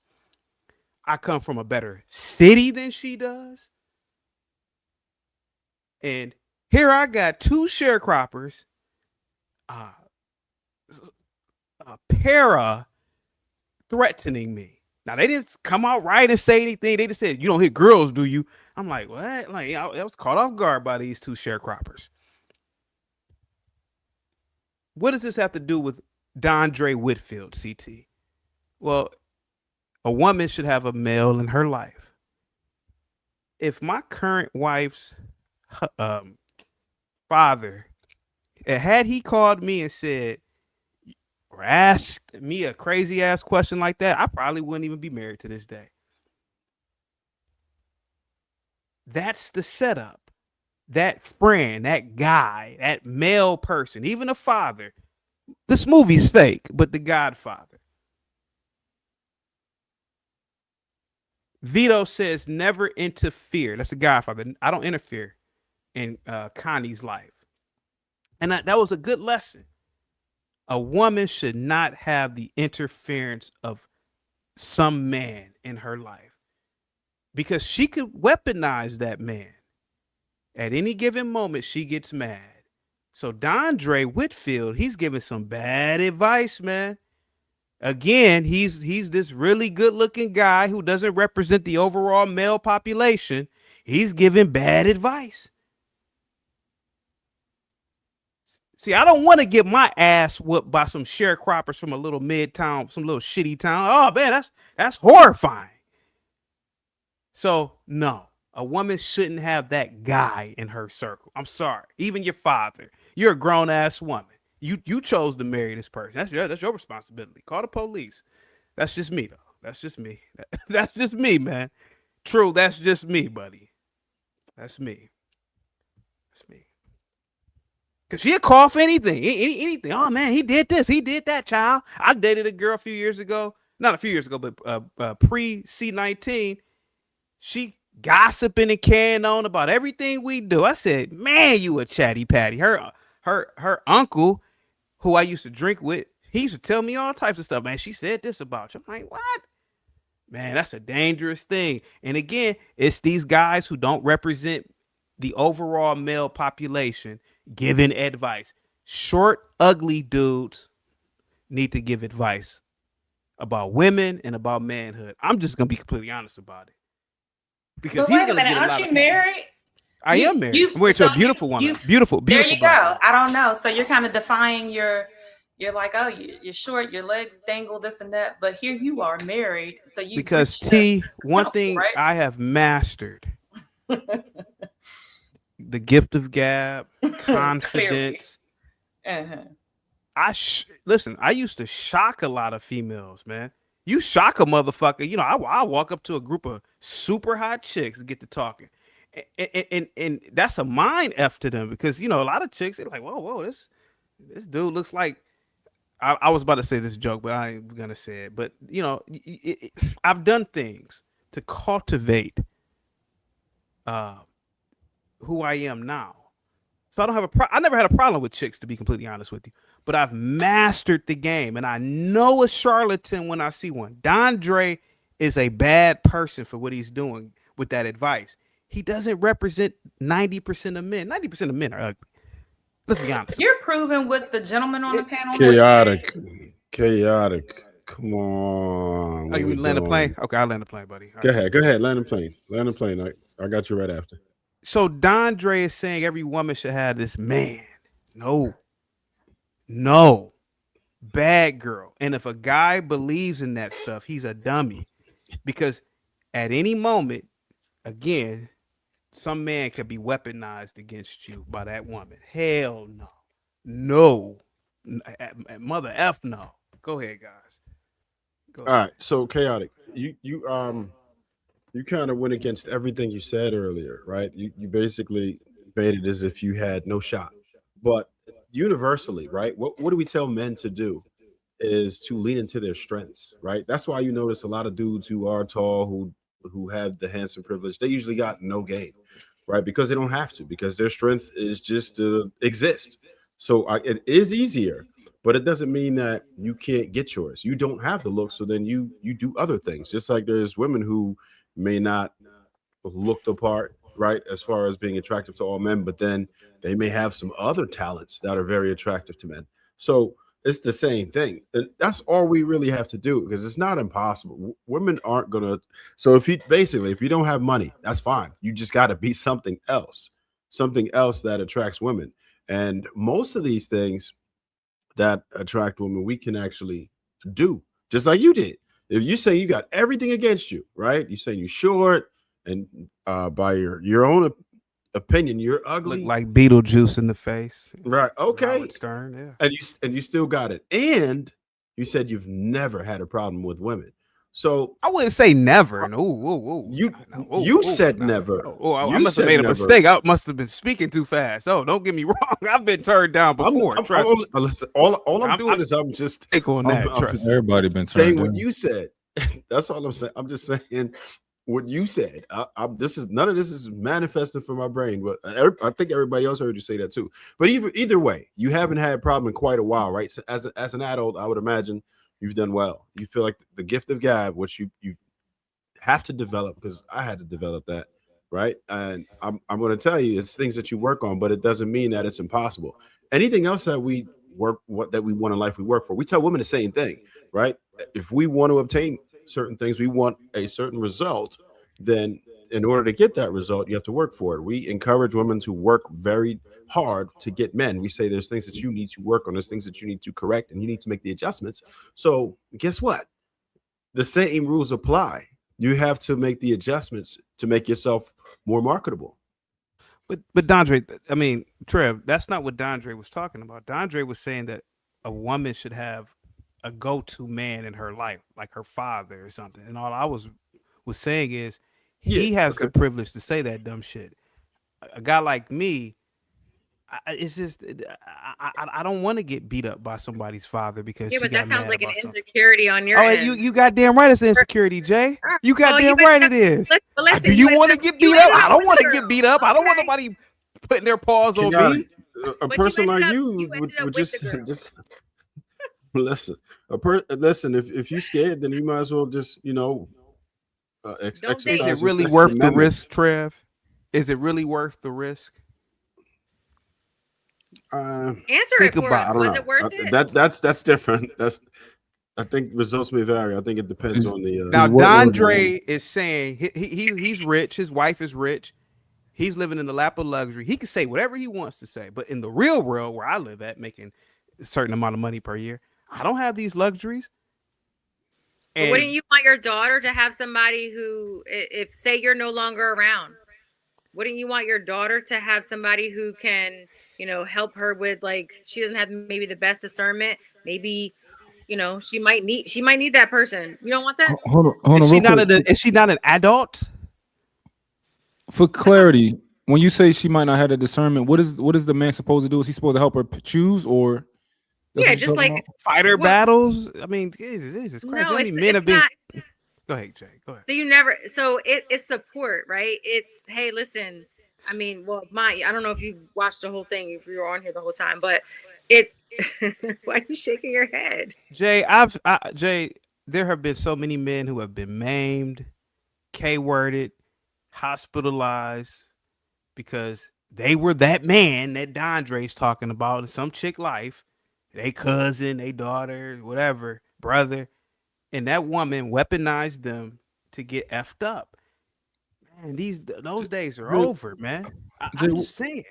what were It's you? not me being a coward or nothing. It's just I have a life too. I don't want to be all So, chicken wing arm because somebody messed up my so body you and don't want stuff. anybody Situational. to. You don't want any, like, just say, I don't know, your wife.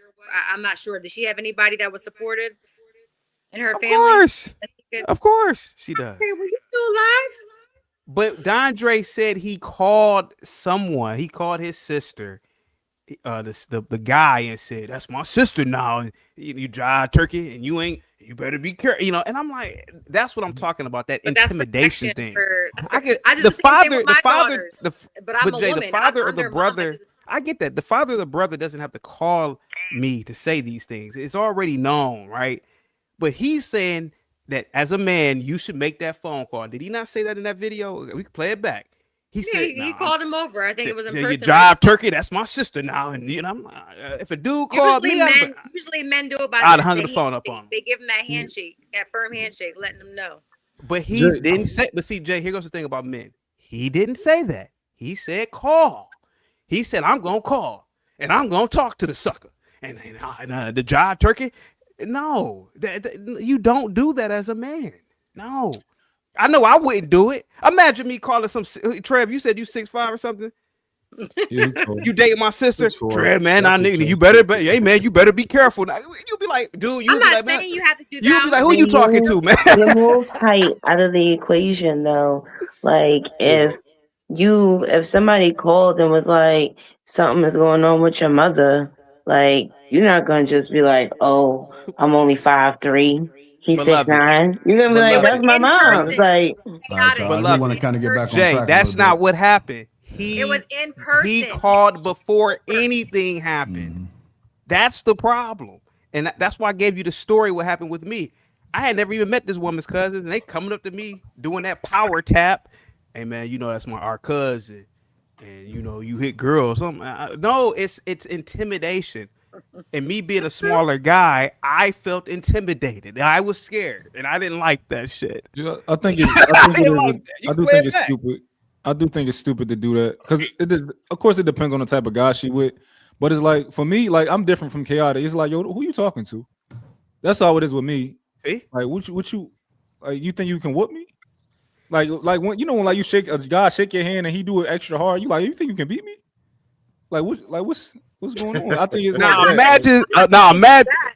Go ahead, Jay. Go ahead, sweetheart. No, I was saying I'm not saying do that, but it was like, But that's what Dondre said. But shouldn't a woman have somebody like a father figure, somebody that they can look up to? Jay, yes, but Dondre said that I'm being scared. All right, hold on. He would call someone before anything. Hold on. I do want to kind of we getting away, man. Let me go ahead and get some more of the other panel members involved. What up, Ali? Toy, I'm gonna bring you back. What's going on, JR? How you doing, family? What's going on, brother? How you doing? Let me go ahead and play a little bit more of this clip so we can further this discussion, and then we'll hop right back into it. JR, real quick, can we just go back to like 30 seconds of when he said that? Just go back, man. Okay, I'm sorry. Yeah, like too much on it, man. Let's go there. I had a lot of coffee today. I'm sorry. No, it's all good, bro. Here we go.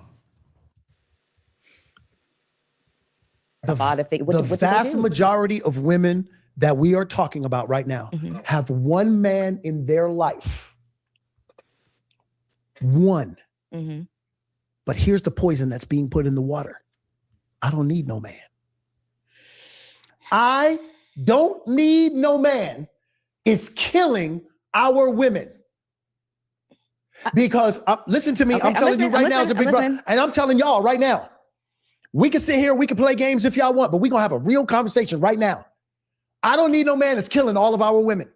Because let me tell you something, you need a man. Whether you are romantically linked with him or not, you need a man. Every man that you know needs a woman.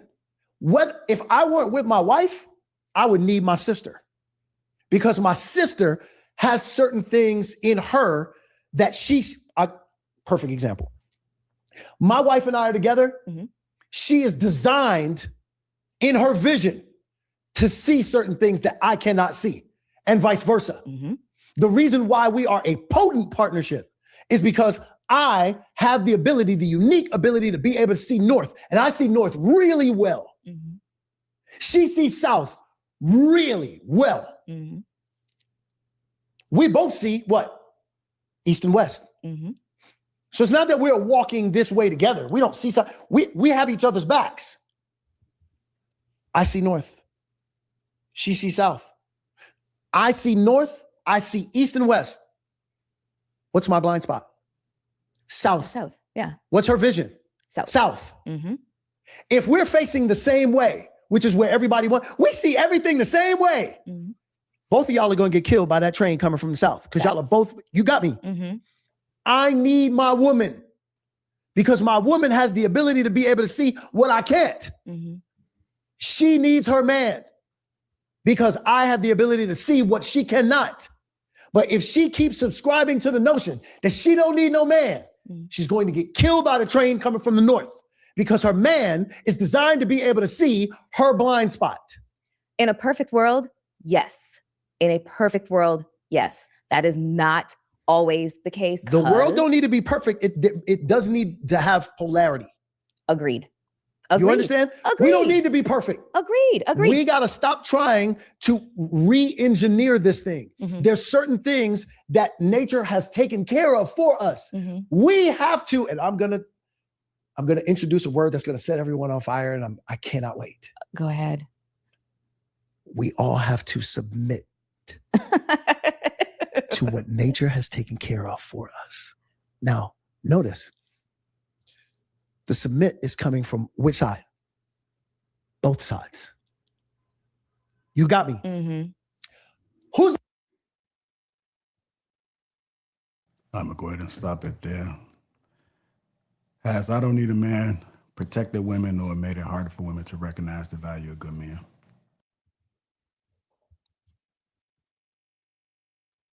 I think men themselves have done that. I don't think the statement.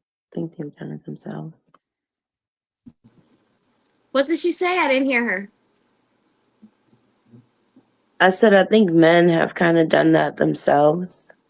I don't think the statement really puts that much emphasis on it.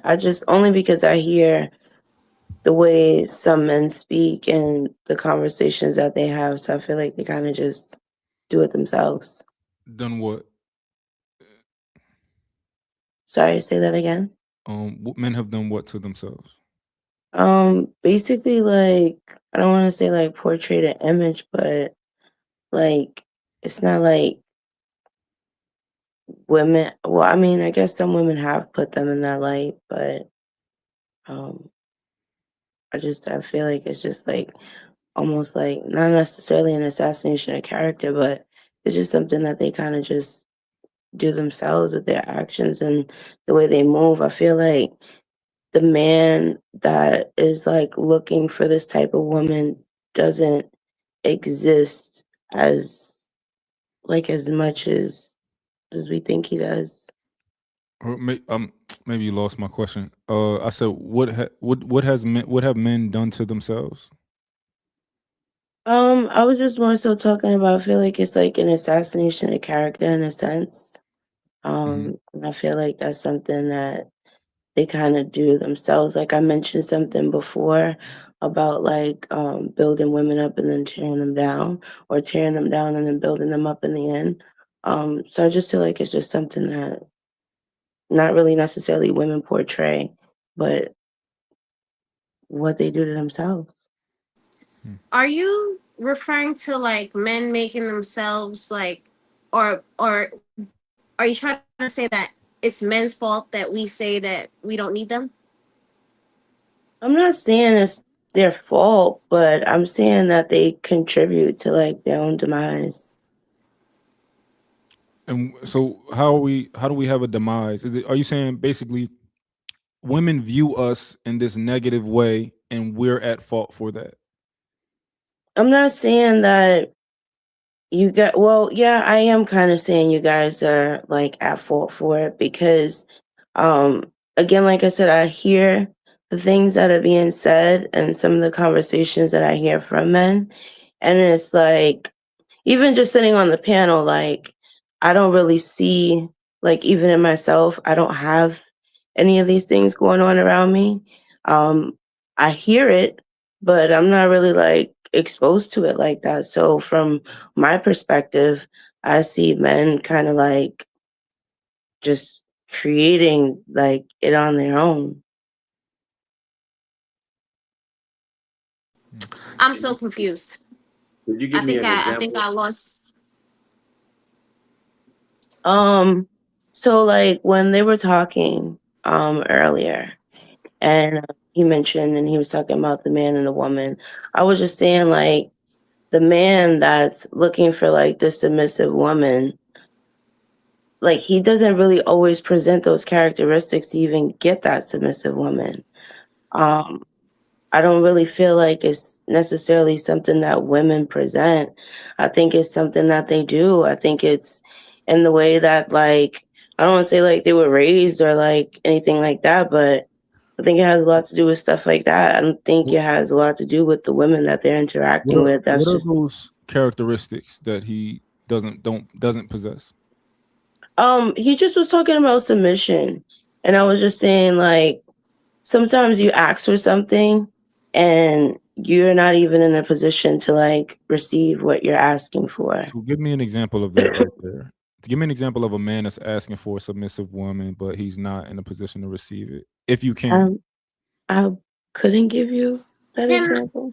Can I try a stab at this? I think what she's trying to say, or correct me if I'm wrong, but for instance, if there's a man who doesn't have like he's not passionate about anything, he doesn't have a purpose, or he doesn't know where he's going within his life, he doesn't know what he wants to do with his life, how can he manage or lead a team if he don't even know what he's doing? So I guess something like that.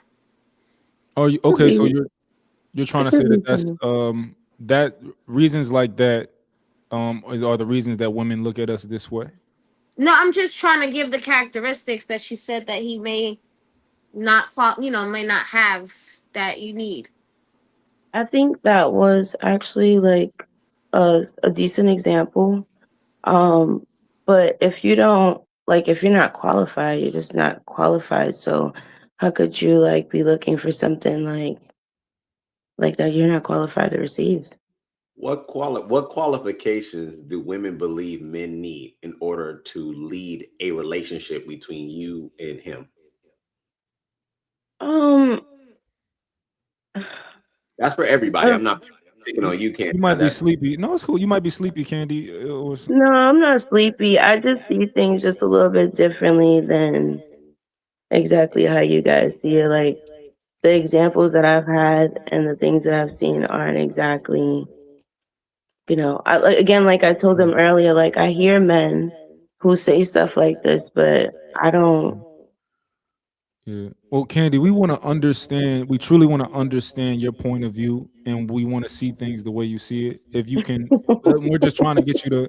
We're trying to help you be able to kind of get us to see it. This is my first time, so I'm also like nervous and stuff too. Can I just ask a question real quick? You had said something about submission. So are you saying like, certain men want a woman to submit, but they're not they don't know how to properly lead? That too. And then like if you want a submissive woman, like I feel like I don't know, that it goes back to that qualification thing. Like, I mean, if you want certain things, like you have to have certain things. I feel like if you want to make money, you have to have money to make money. Like, you can't like get if you can't give. Like,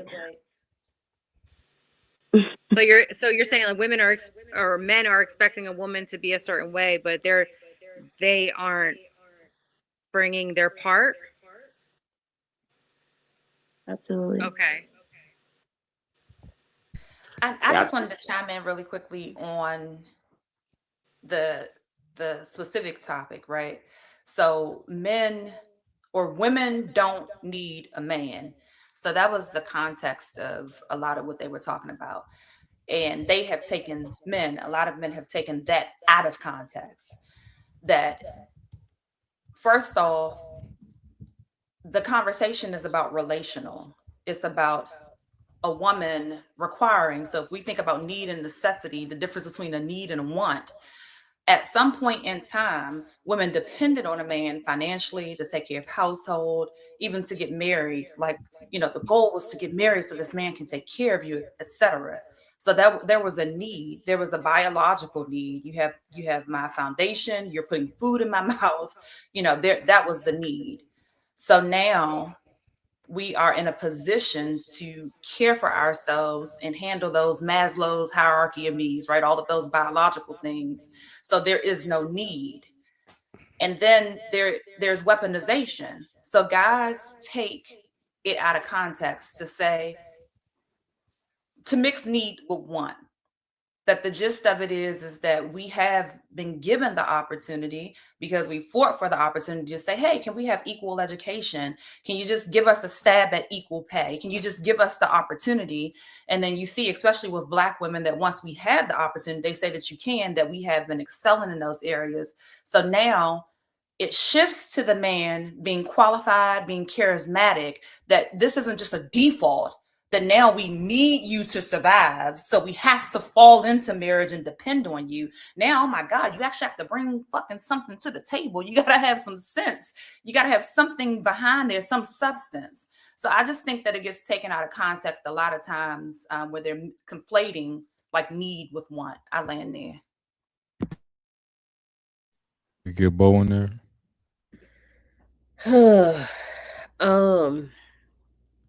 I think that we should not be having the conversation about women not needing men, because I don't think men even understand what women are talking about when we say that. Now, there are two types of women. I've met the women that constantly tell a man, I don't need you, I don't need your money, I don't need, while constantly using their money and resources. I've seen that. I have guy friends. I know that happens. But they only say it when they get mad at them or when the guy is telling them something that's best for them. And now I don't need you, I don't need your money. And then, hey, can you buy me a refrigerator? Because mine just went out. Okay, we got those women. Great, cool, thanks. But you have women like me. In this instance, I am talking about me and the women like me. When I say I don't need a man, and trust me, I have never said that to an actual man. I don't sit in front of a man's face and be like, I don't need you. What I mean when I say I don't need a man, just in general, is you don't got to pay for none of this. My lights are on because of me. I sleep in my bed because of me. I drive my car because of me, fully insured because of me. I buy my own food, all of the things, right? So like, I don't need you to not be homeless, carless, and hungry. I need you in other ways. I need you in ways that don't take money. Like, I'm cool if you don't give it to me.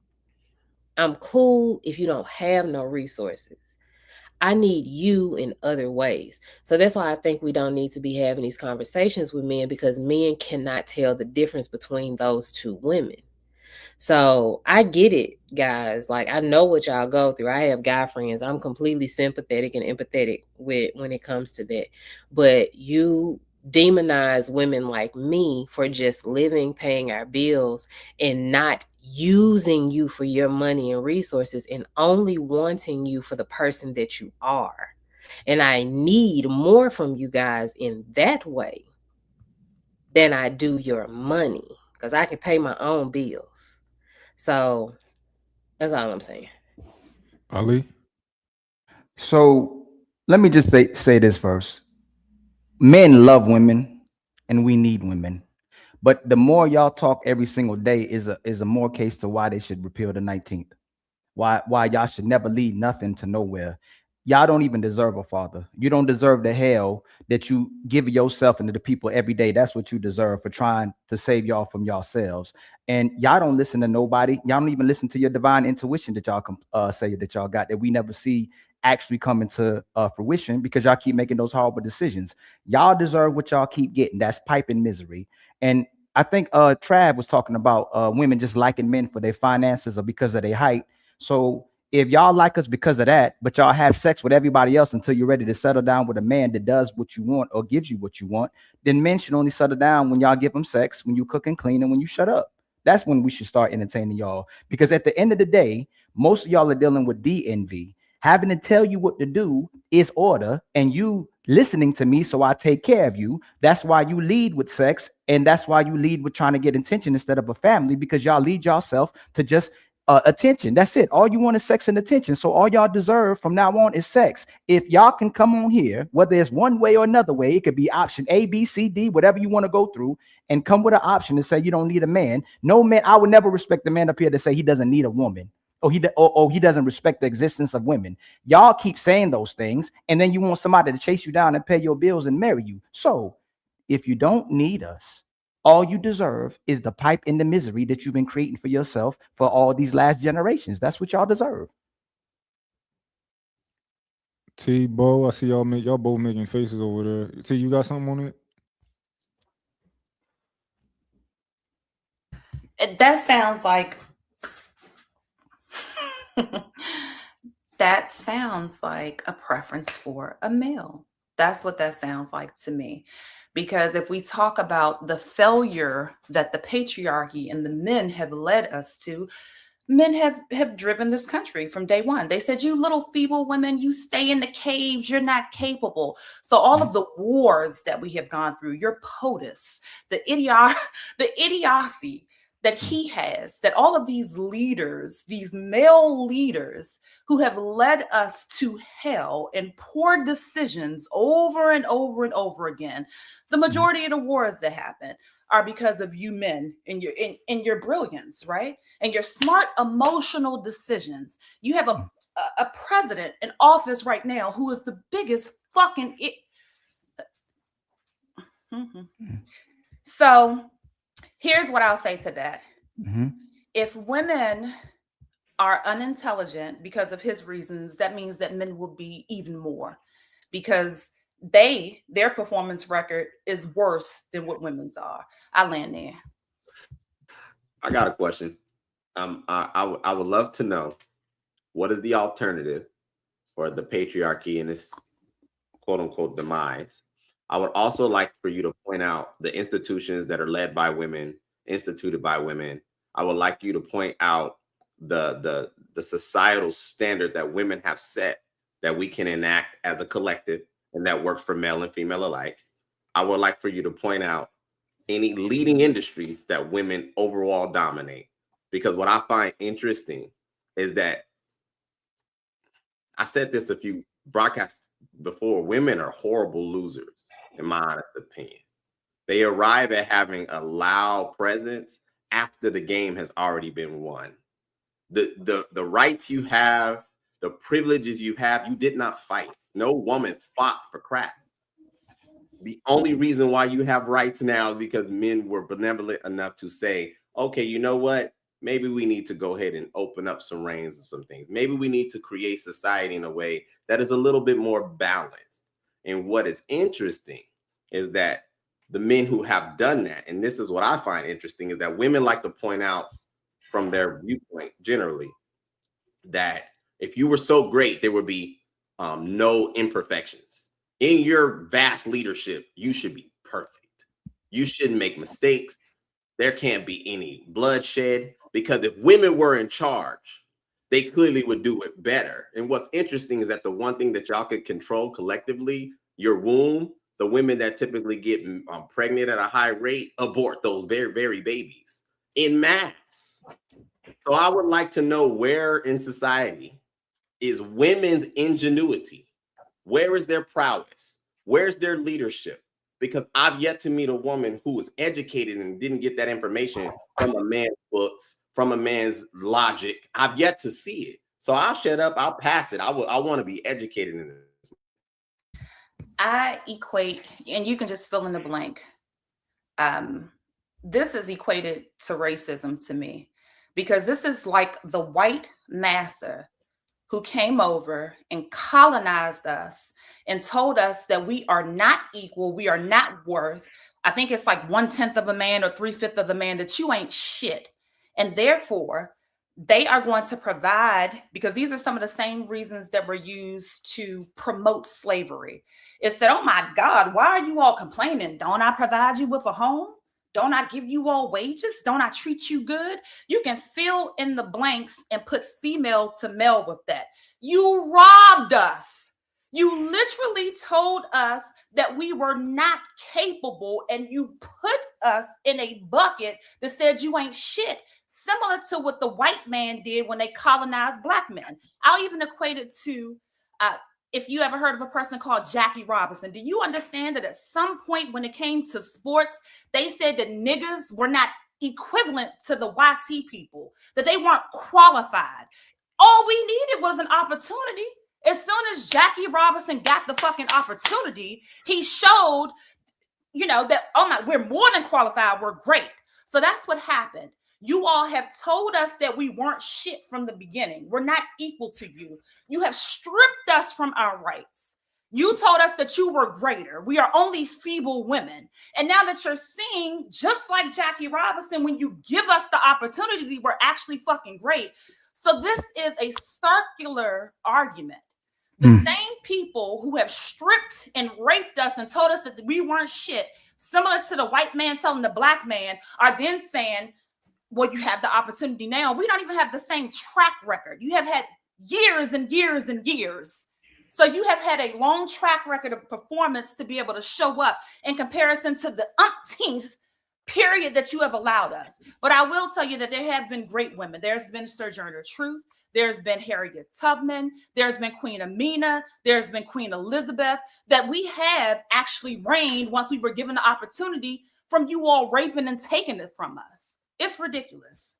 So, hey, True. Go ahead, family. Because go ahead. Because I appreciate her passion. I don't want to go all the way back to the Mayflower, but you didn't answer my question at all. There has been no ingenuity, and I would encourage the women who are listening, please do your history. There's never been a time that women have not performed in society and contributed. That's not my argument. My argument is that there is this competition. I think someone said it earlier. Y'all got dick envy. Men have no problem participating in society with women. Women got an issue participating in society with men, especially with the things that we want. That's the issue. And it's blatantly disrespectful that we allow.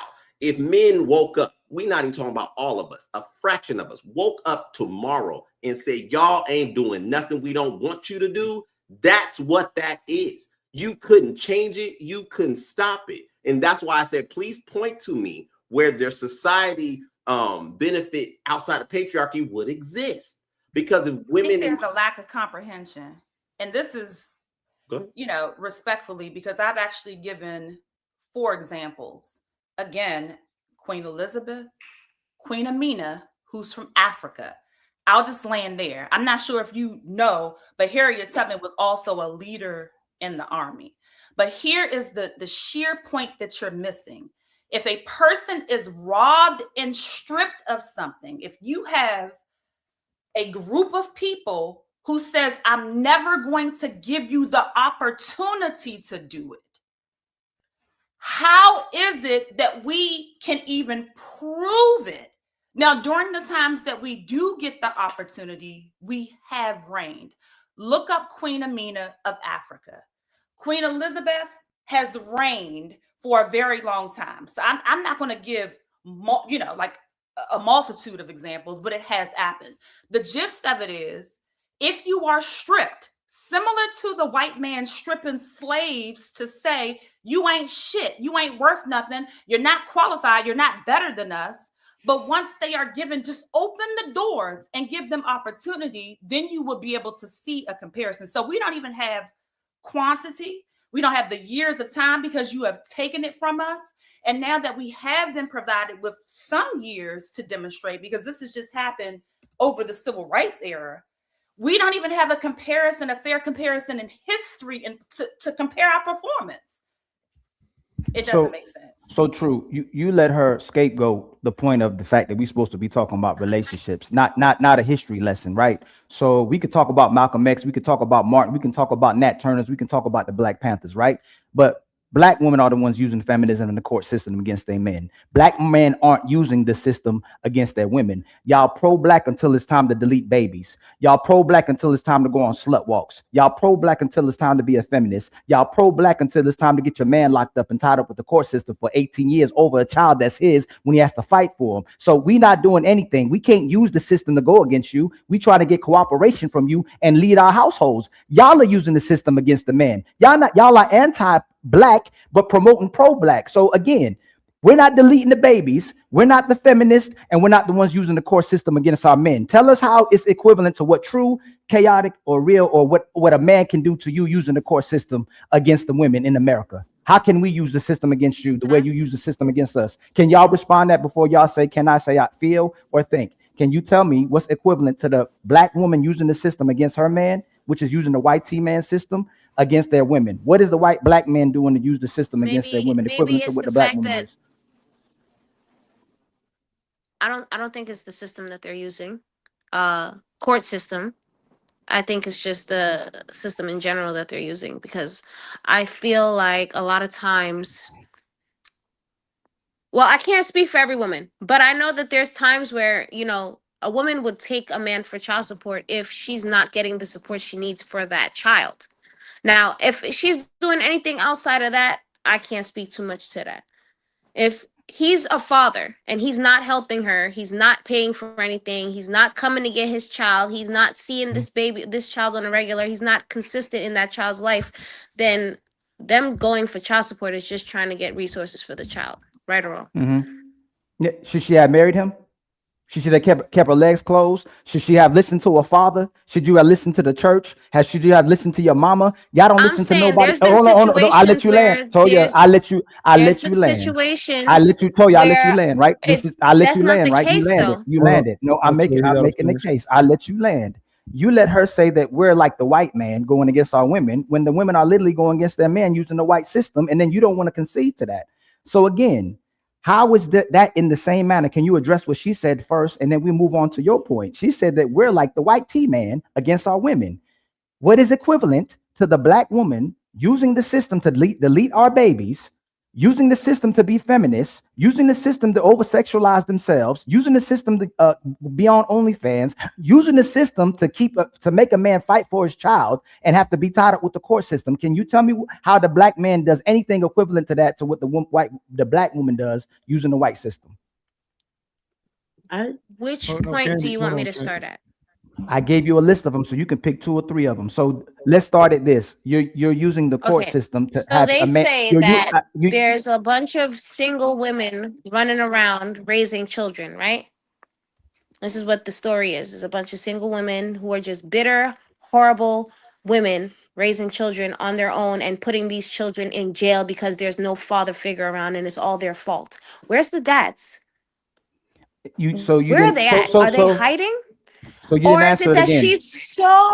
she's so unbearable and they cannot get along to the point where the child suffers, right? Right. So I'm happy. So you didn't answer that, and I'm gonna go on to your talking point.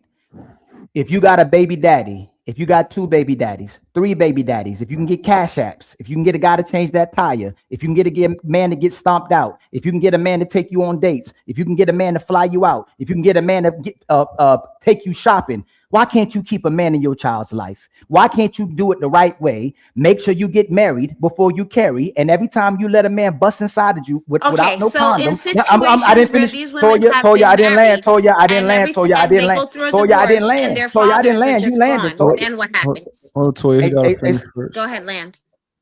is it my fault that you open up your legs and let me go in raw, or is it your So fault why is that it you didn't her get fault married? that she decides to Can go I? after Because you? y'all said, hey, so Candy, so that's 2 of y'all, right? So y'all said it's my body, my choice.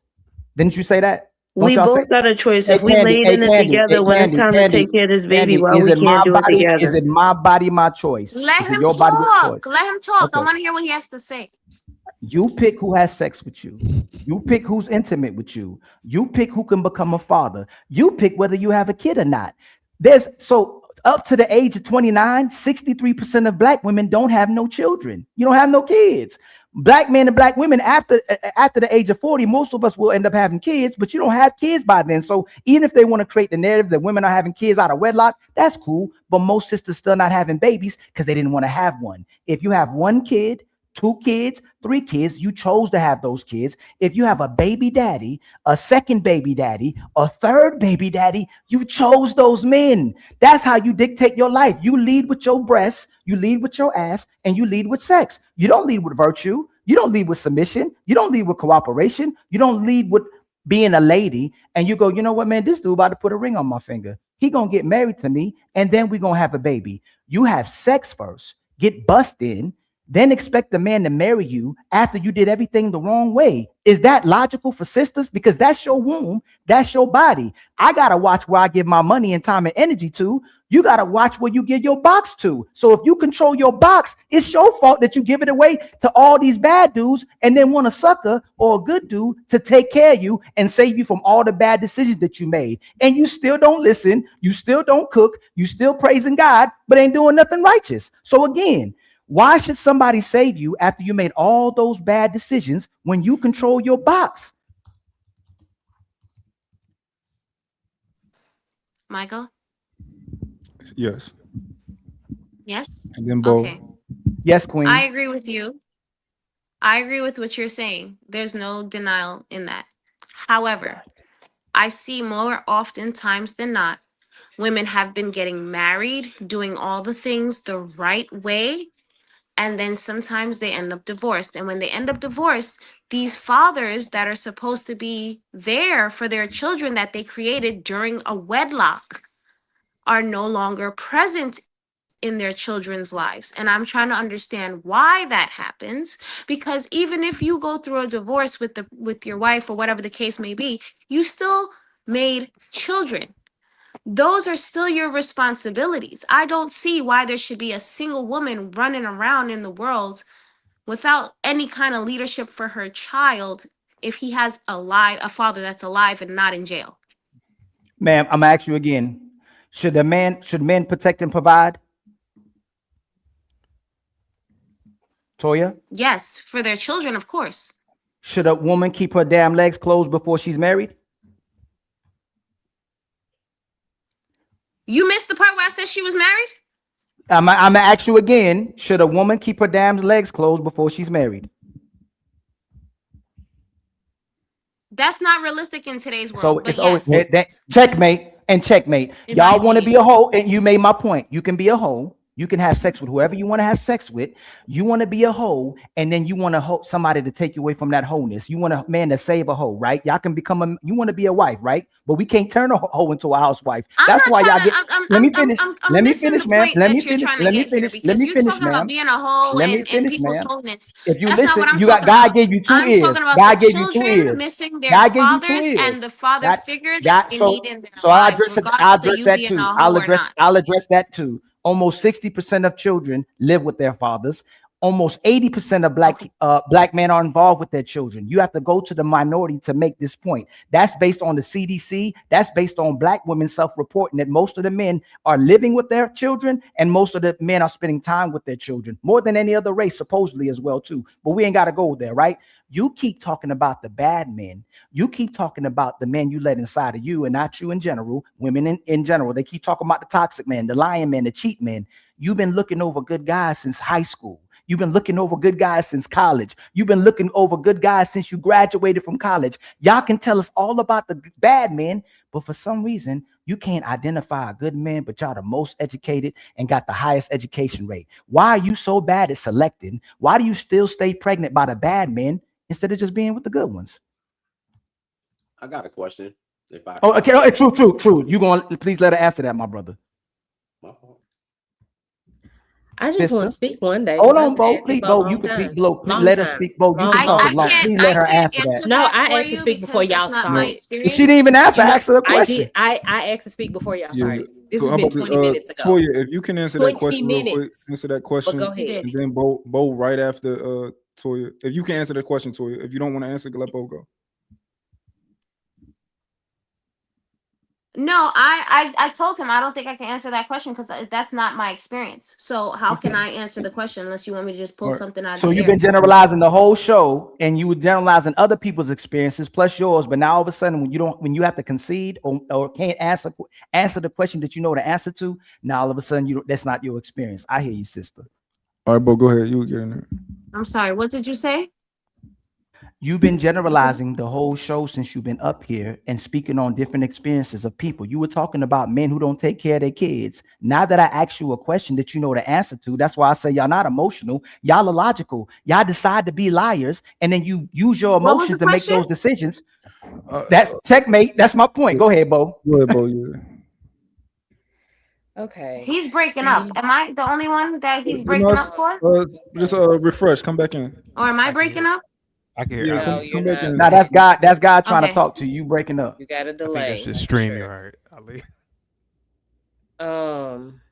See, that's why I don't have conversations. I don't never start a conversation about child support court because they're gonna always go back to, well, you should have married him. You should have kept your legs closed. It's your responsibility. When we can just talk about the point that we're talking about. Like, the kid is here. There's no reason to debate what should have happened before since we are already in the present. We can't go back to the past. We can't change it.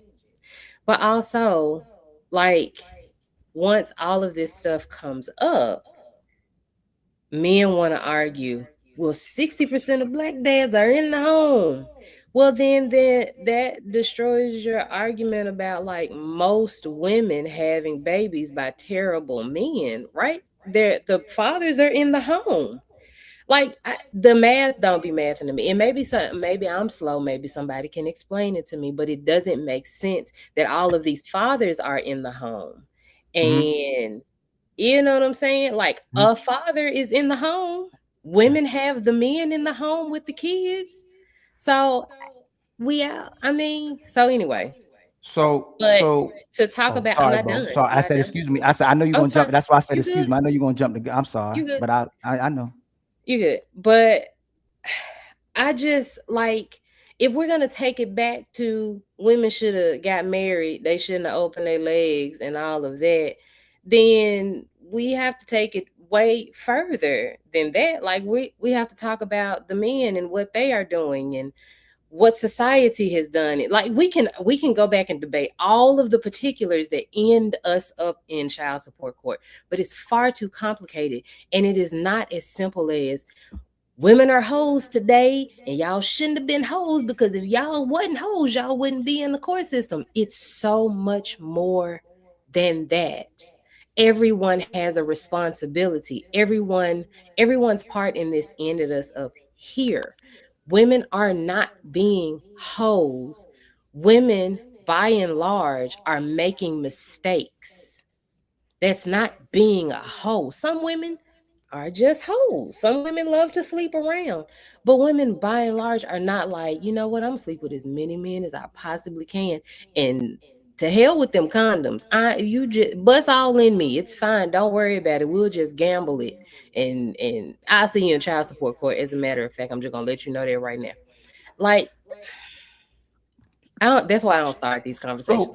So over 90% of women are hoes. Y'all support each other not being virgins. When I ask y'all, should you close your legs before you get married? It's unrealistic.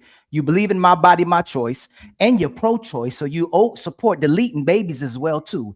If you have the right to delete a baby, we have the right to leave. Suck it up and make better decisions. Shout out to the sisterhood and the girls. True. Is it true? If you don't mind, can T get in there? Men killing babies too. Or T, and then True. A man killed my baby. They'll pay for them. I'll pass and the then baton, tell but you, who like, the fuck if do you you think are they having the babies with? It takes two. So the same accountability that you're placing on them, it's these loose niggas that are busting the nuts. It's ridiculous. It does not, a woman cannot have a child by herself. So if she is loosely opening her legs, then that nigga is loosely shooting the sperm. So it's ridiculous to me, because in any form of car accident, because this is the way that I see this, and I hate to equate it to this, but it does not matter if you know the law. Ignorance of the law does not remove you from accountability. So guys are like, oh, I slipped up. She shouldn't have been a hoe. She shouldn't have been there. But where and when are you holding them responsible for where they place their penises? That's ridiculous. Even if you hit someone from behind, if it's your fault, it's your fault, and you have to pay. So however, when they're open up, a man can't access something that a woman isn't opening up to. That I disagree with. A woman is you and I aren't saying anything different. What I am saying, answer what she's saying. What I am saying is that he held full responsibility to these whole ass women. Not one time did he hold any accountability to the men. I'm about to now. My position is that two consenting adults that agree to a behavior are equally responsible. Okay. I'm not going to say it's you hoes. I'm going to say those two people were reckless in their behavior. Everything that he has said has shifted the blame and responsibility to you whole ass women.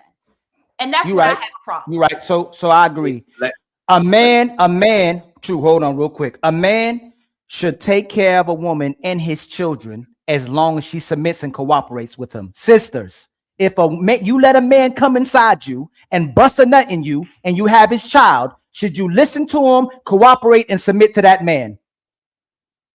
And the man that busted the nut into this woman, what responsibility? No, can you answer my question? Can you answer my question? Because y'all already answered the question. You didn't. No, you didn't. I'm gonna ask it again. I'm gonna ask because y'all only hear you only hear your. So let me. I'm gonna make it clear. I'm gonna make it clear. No, I didn't know you didn't answer my question. You didn't answer. You didn't answer my question. I did. No, y'all so used to not getting. I know. I didn't ask. That's not what I said. That's not what I said. She owns her part. See, I didn't say that. That's not what I asked. You're so used to not getting pushback and finessing men to get the things that you want. When you get pushback, no, that's not what I asked you. I'm gonna say it again. Listen to what I said, because it's hard. You got two ears. Okay. I said a man should take care of the woman and his children as long as she fully cooperates, listen, and submits to that man. All the sisters on the panel, if you let a man busting you, if you let a man come in you raw, and you have his child, should you submit and cooperate with him for life? Fuck no. So checkmate again. Be very clear. So don't ask a man to be responsible over a woman who he can't have no authority over. This is your male entitlement. Pull back to your small penis. This is your male entitlement. You don't run a motherfucking thing just because you have a gender. You have to be qualified. Let me tell you something. But I can bust a nut in you. Let me tell you something. I didn't have to be qualified to bust in you. Your irresponsibility. I didn't have to be qualified to bust a nut. I didn't have to be qualified to get that baby. I didn't have to qualify to get that mouth. I didn't have to qualify to get that foco. I didn't qualify to get sex. It's crazy. Now I gotta qualify for you to listen, but I don't have to qualify to have sex with you. You're not making sense, T. That's why women shouldn't lead. That's why women shouldn't lead and repeal the 19th. Let me break this down to you very plainly. that when a person consents to sex, it is not to have a motherfucking master. That more than likely, that is just the act of sex. So if your feeble mind cannot understand that just because you have balls, that you now master someone, then you're fucked up in the head. And that's why a lot of men are where they are. No. Sex is just a consensual. Let me give me a hot 30 seconds. I promise I'll land and I will yield to you out of respect, not because you got balls, because you're a human being, and I respect people that are human beings, right? So here's the gist: adults have sex. More than likely, it's not like, oh my God, you're my master, I'm going to submit to you. It's none of that bullshit. More times than not. So for you to have a sense of centering and entitlement, to think that just because your gender says that you are a male, that you now have power and someone is required to submit to you, you need to be qualified for a motherfucker to submit to you. And that nigga that's in office right now. You just landed. I asked you last time. I won't talk for a while. You said 30 seconds, ma'am. That's almost a minute. You've been talking for 2 minutes. Give me a second. The nigga that's in office right now, he has a position. Now, no way or shape or form would I submit to him because he's a fucking idiot. It's the same as any male. Just because you have balls does not entitle you to control or deem you a leader. You need to be qualified. You said that 10 times, baby. So, I wanted to land. And let me tell you this. So the gist of it is that you are misinformed if you think just because two consensual adults have sex that now gives a male a power over a female. And I land there. And you said absolutely nothing. Talking a lot isn't going to make you right. Y'all submit in the bedroom and you submit on your back and you'll give a man your throat. You'll be the throat goat, but you won't give him leadership over your life. That's how backwards y'all are. You want somebody to be responsible over you, but you don't want to give him no authority. But you'll let him put in your ass. You let him have sex with you. You'll let him put it in your mouth. He can put it anywhere, but you can't cook. You can't cooperate and you can't submit. Y'all so backwards, it makes absolutely no sense. So when we do observations, when aliens come over here to take over us and wonder what happened in the black community, the black women don't listen to a damn thing. That's what happened. And you failed as your motherfucking leadership because you are the one who would penetrate. That's your sperm. At what point did you put any accountability on this leader? And that's my issue. So that's what I tell. What is your name, Jay? That was my point. That every single last action that has happened has been on the fucked up ass, hoe ass woman, open her mouth and etc. Not one point did this leading ass male say, I drove, I am the leader, I penetrated you. He didn't place not one action on the male, and that's sickening. That is his self-centered entitlement because of his balls. He needs some therapy. I would like to ask you. I would definitely like to ask you a question. Hopefully we can keep it concise and maybe, I guess, less passionate.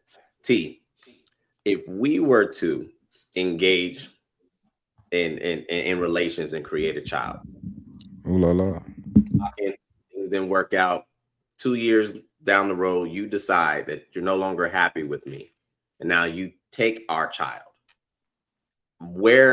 Who has the authority and the choice for you to leave that relationship and take the child that we created? Who has the authority in that situation? We're not married, just we created a child, things didn't work out, you're not happy, you go. Who has the authority in that situation? Unfortunately, that's a civil matter. And with all civil matters, when there is a conflict between two parties, then the court comes in and makes that decision. So the white man got to make that decision.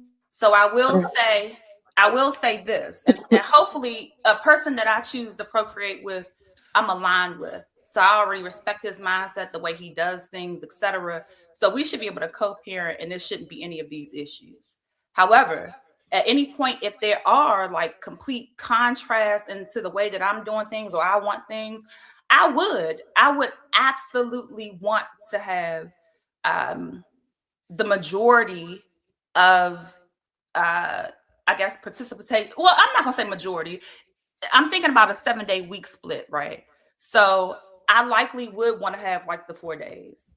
I would want to be involved. Now, if it comes down to him also wanting those 4 days, we should be able to come to an agreement, maybe swap off like two weeks out the month. You do this, you do that. But if we can't, then that's where the courts come in. It's a civil matter. Courts resolve civil matters. I appreciate that. Now, real quick, I see some others who want to get involved, but I really want to try to mine this out. Is there any situation to where that child can go with me? Because you're not happy with me. So you decide to leave me, but we had a child. Why does a child automatically go with you? And then based on what you just stated, you have to now potentially involve judicial systems because of kind of breaking up. Enact. Oh, did I freeze? I'm sorry. Hello? Bring it up. I'm sorry, guys. I hate to spoil the party. I hate to spoil the party, but we have to get back on track, right? We were talking about women needing men, right? We got to get back on track. I just want to ask T one question. Can I say something? I know we got to get back on track. Just one question. I'll go by because I believe personally, right, that in modern times, women don't need men. I'm sorry, women don't need men to be in a relationship with. It just is what it is, whether we like it or not, right? Because women have men. They have men, right? She don't need you for protection because she can call the cops, right? It just is what it is. She don't need you for protection. She don't need you to fix a light bulb because she can get a man to fix that light bulb. It just costs money, right?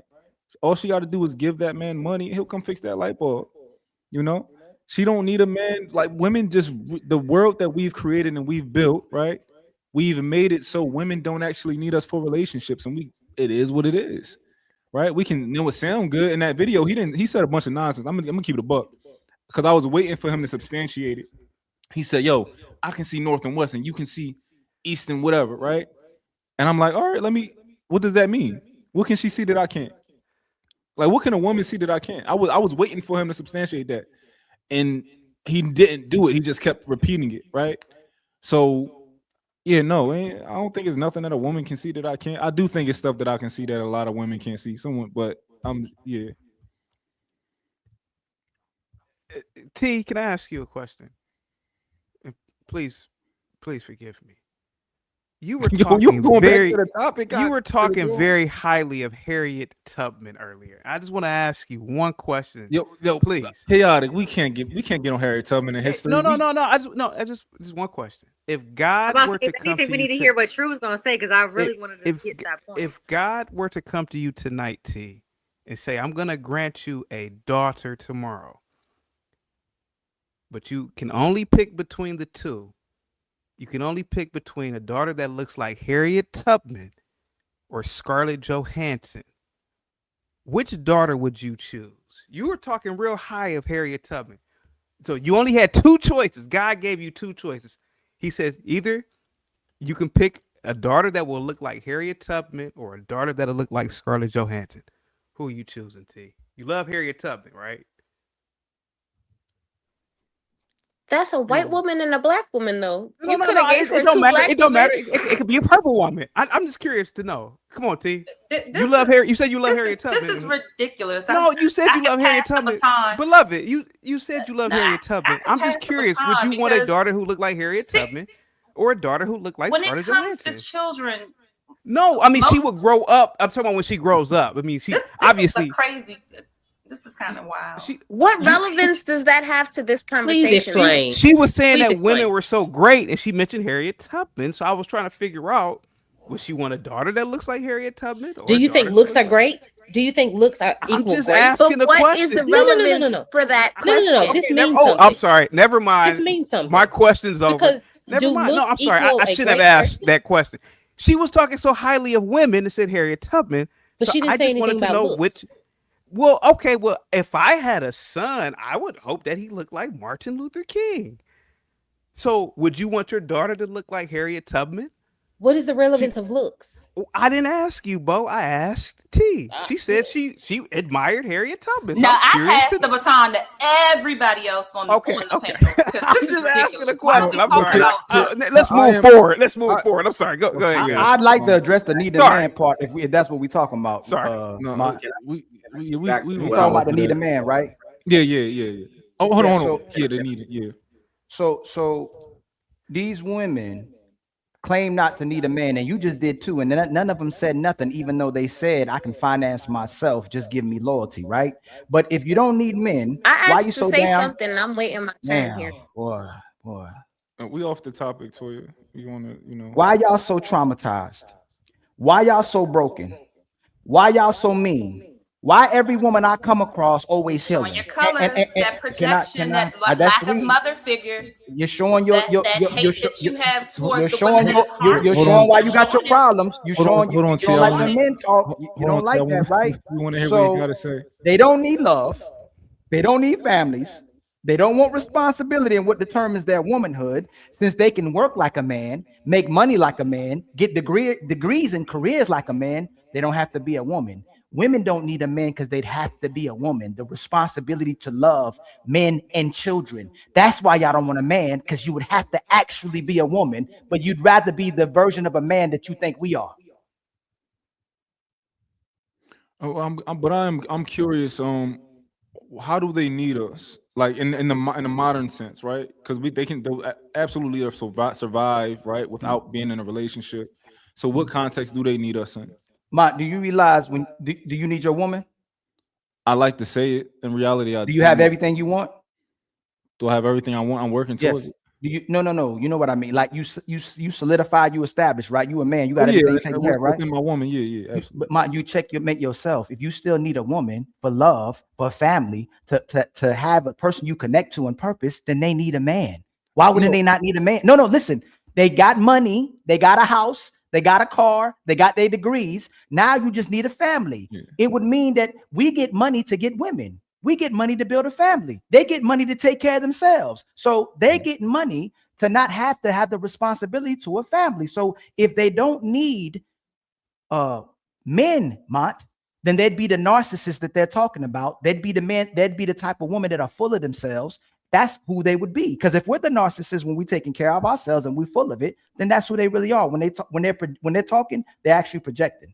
Yeah. So Ali, I didn't say I needed a woman. However, can I say something? Hold on, Toy. Based on my worldview, I do need a woman, right? Because I'm a leader, right? But that's just the way I see it. I think that that's my purpose, is to lead a family. That's how I view my life and my purpose. So I need a woman for that. But if somebody doesn't share my worldview, if we're being realistic, hell no, they don't need a woman. Let's keep going. Hey, Mont, if your women and children didn't have your coverage over them, would their life be completely different? In my opinion, hell yeah. Would they make worse decisions? In my opinion, hell yeah. So why are you saying they don't need a man, Mont? If your woman and children need a man, why are you doing that on the show, fam? They need a man. That's why they got all the problems. That's why they got all the mental health problems that they got. Oh, Mont, they say it. I didn't have a daddy. I didn't have a mama. It's the way I was raised. But then when they get older, they don't think they need a man. They got all the mental health problems because they don't have coverage with a man. Yeah. So for example, right? I don't know if T had a dad growing up, right? Let's say she didn't have a father growing up. She's alive. She's fine. She'll live to be 70, 80 years old. Like, she'll be fine. No. Hold on. Hey, Ma, if I had a mother and a father and you didn't have both, majority of people, who would turn out better typically as a human being and mentally stable? Me with the mother and father, or you without no mother and father? You with the mother and father, but it's context. Typically, I know I said typically, yeah, yes, right? Yeah, you. Let's not make the exception the rule, right? There's people who can do great sometimes when they don't have a mother and father or come from a single parent household. Yeah. But the levels of the ways is detrimental to you when you don't have the mother or the father drastically go up. That's why we talk about the importance of fathers in the household. The single mothers, when you look at the data, the suicides, the deletions, the cognitive issues, the girls having kids early, all the stuff that we talk about, the miseducation, uneducation is typically with single mothers. When you look at the data with the children who have their fathers, even single fathers, the data is amazing. Like the kids' cognitive, the way that how educated they are, how successful they are, is because they have a man in the house. Yeah. So if you actually look into the data, right? What is it going to tell you that's the biggest factor when it comes to a child succeeding? Is it going to say whether he has a man in his life, or is it going to say whether that the child has access to resources? In which way you talking about finance? That's what. Yeah, like resource, listen, no, listen what you're saying, fam. Listen what you're saying.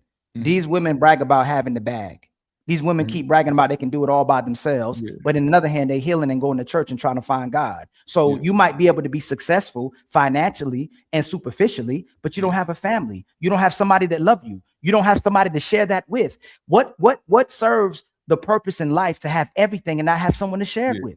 So I value that, right? Because that's the way that I see the world, right? But in order for me to hold someone to that standard, they have to see the world the way they have to value love the way I value love. I think love is the most important thing in the world. No, you're missing the point. Hey, y'all. Anybody that's on this panel, the majority of our issues is because if you didn't have a mother, you didn't have a father, you didn't have a family. I was in mental health for 15 years. Most of the kids didn't like their mother. Is most of the time their mother. They didn't know their daddy, right? That was in that system, but most of them lived with their mothers. Most of them was malnourished. Most of them was unstable. They lived with their mamas, and their mama taught them to blame their daddy. And y'all grow up to blame your father. But if we bring it all together, ultimately our problems were because we don't have families. There's people that's roomed up with other people that's not their parents. They don't get along with their uncles. They don't get along with their aunts. They don't get along with their grandparents. They're trying to find a purpose in this world and somebody to connect with. If we didn't have all these superficial things that's in front of us, we'd be miserable people, but we validate ourselves by the things that we attach ourselves to. That's not human beings, but we need human beings.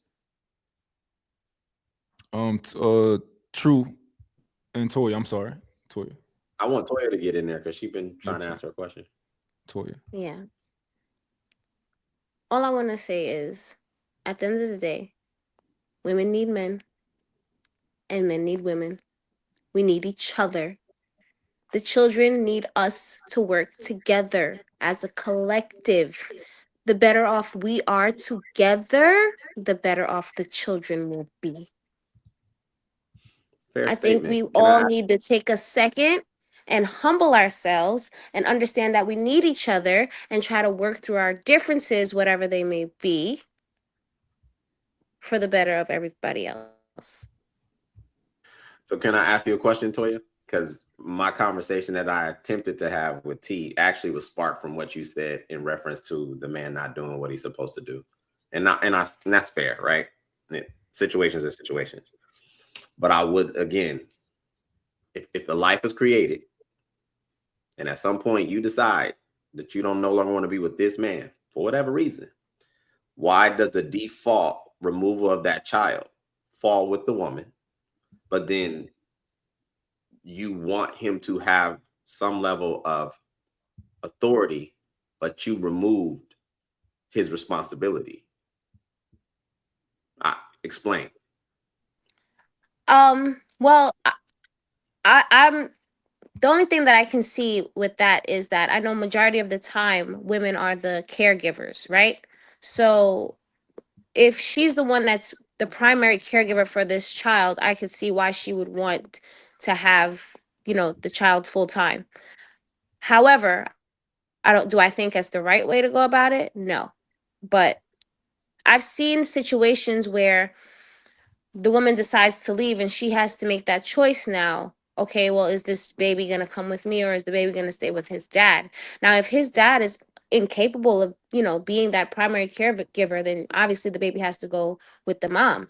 But I've seen situations where the child is not a baby and it was a young boy, and his mom had to make that decision, like, is he going to be best off with me by himself, just me and him, or is he going to be best off with his father, just him and his dad?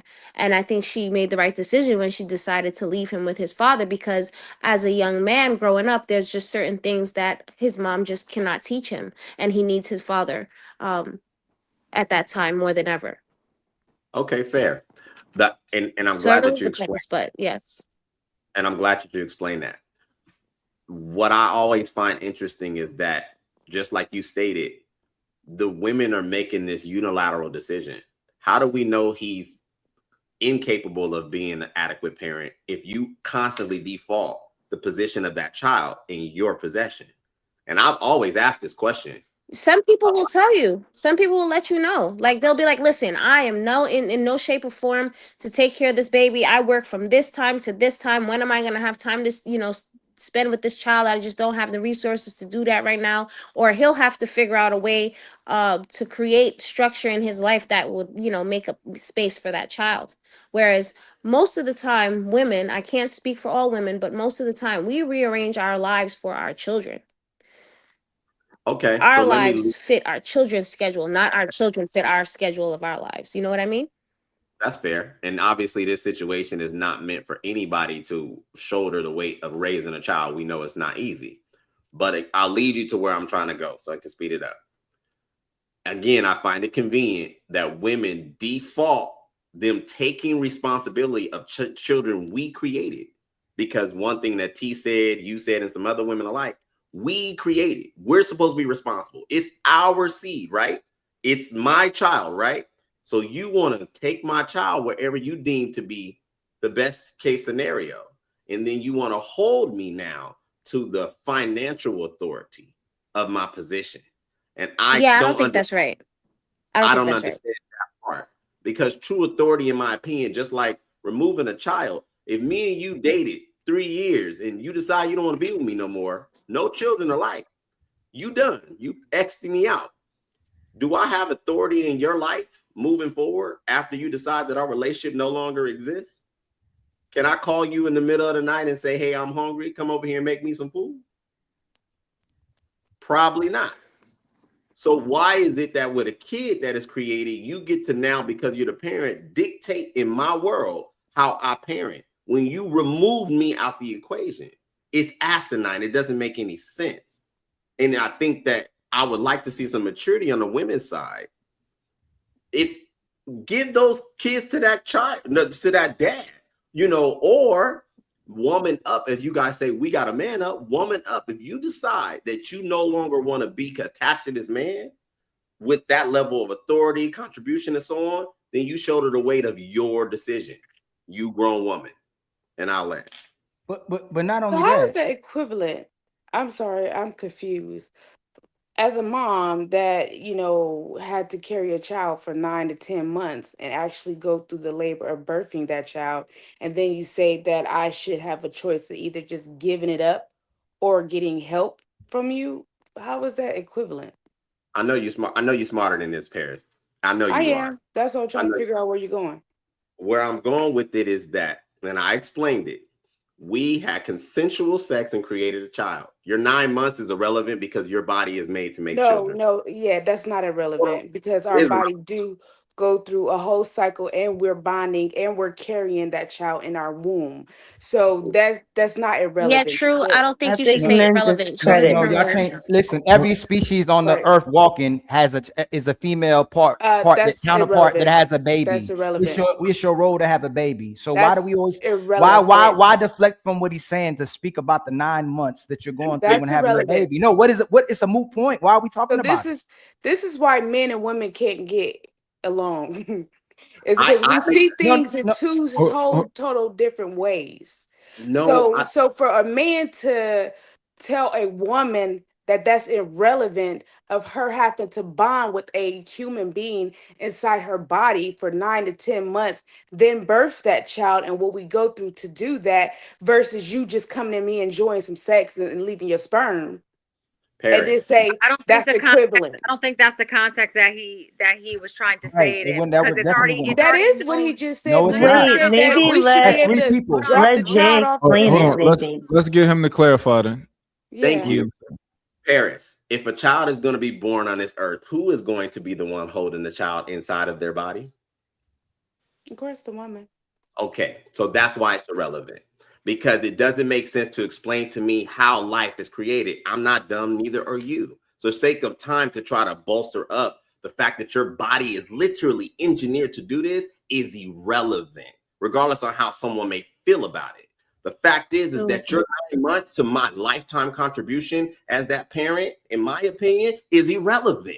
So that's why is your strength not irrelevant? Because when you talk about they were talking about getting Hold beat on, up. Candy. We got to get Bo in there before you get in there. I know you got a question though.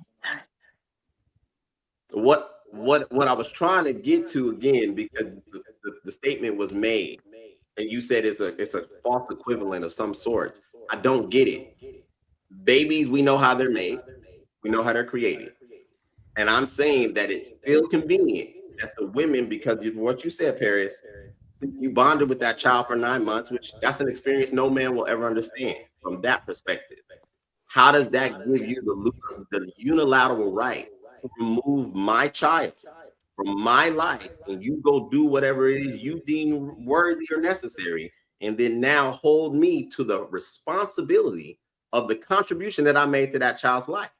Well, I don't think that the women all women is just actually removing you from that child's life. There's a lot of factors where you leave that woman as well. Most men do leave women.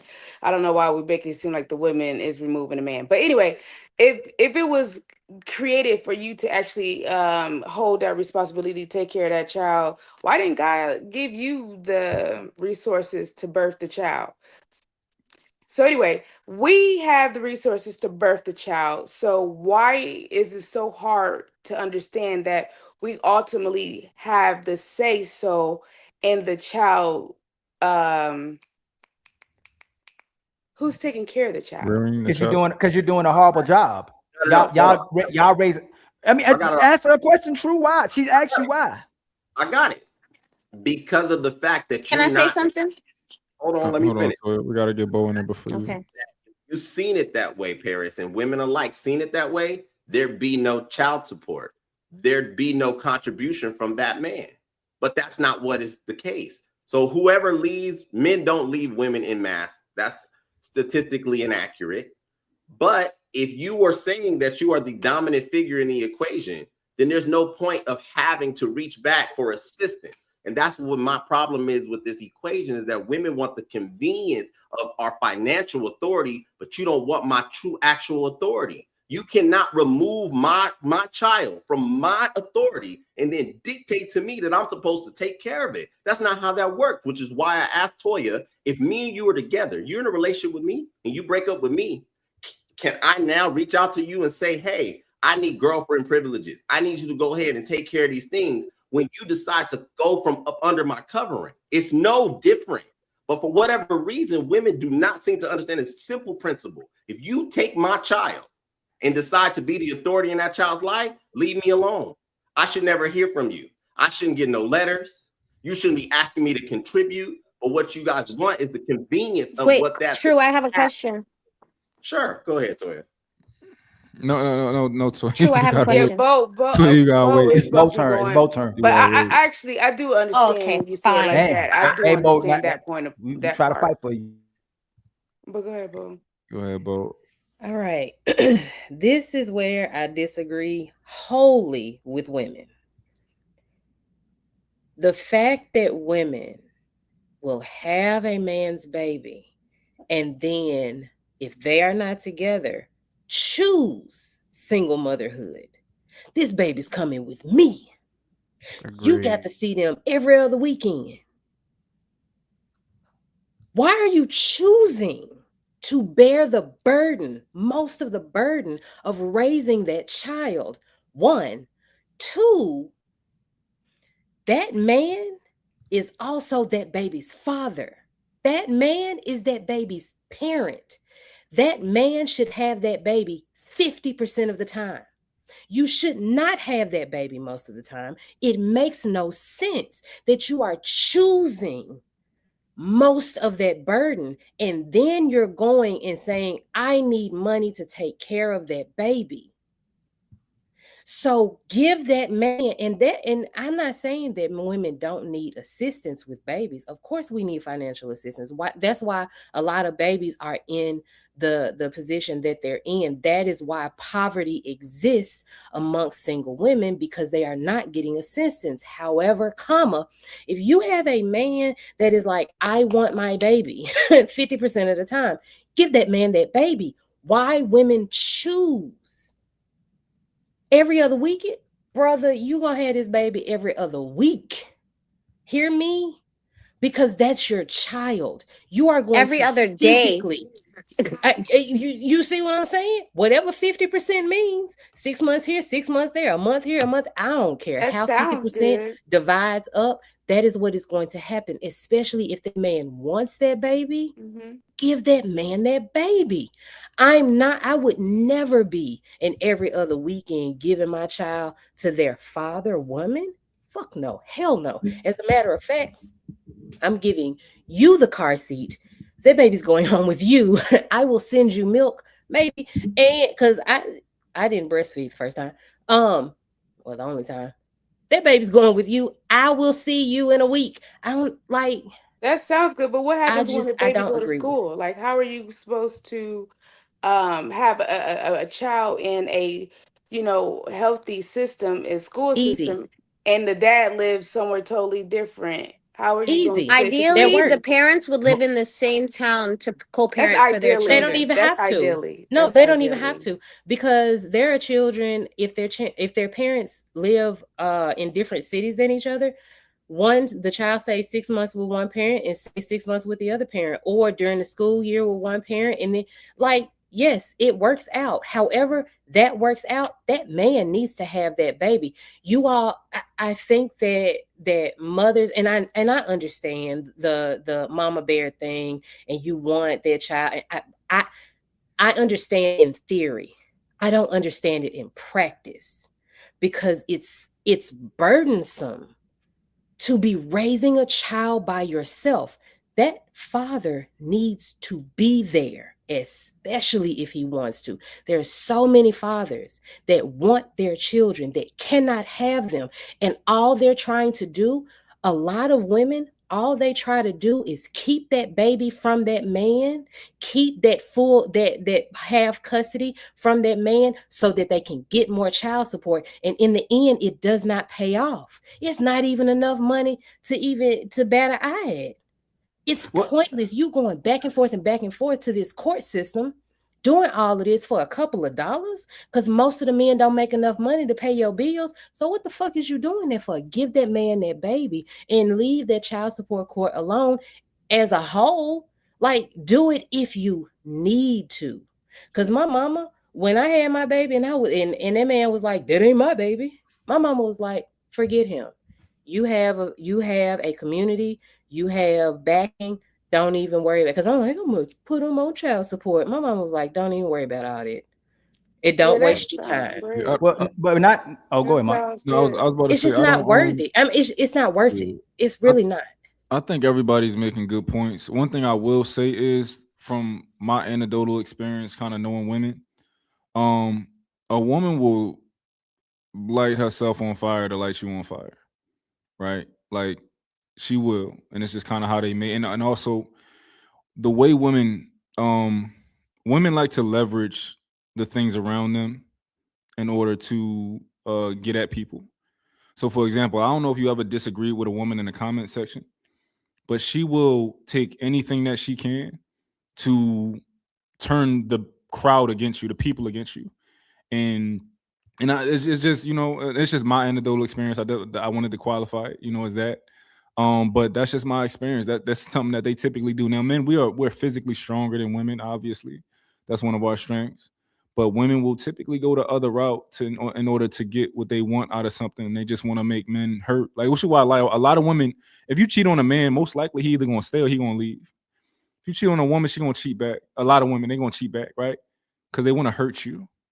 They might not even want that man. They want to hurt you. And that's just kind of their goal a lot. And one thing I did want to do too is, like, I don't know if this is what y'all meant to do, but I never want to necessarily make a woman's contribution to having a baby seem irrelevant. It is definitely a deep thing. Like, a lot of women, their bodies change for the rest of their life after they have a child. They do bond with that child to a significant degree, just having it inside of their body. We never know what that feel like. Like they getting C-sections left and right. Like they sometimes, you can see it in their belly. Like they'll no matter how much they work out, they always gonna have like a certain type of belly.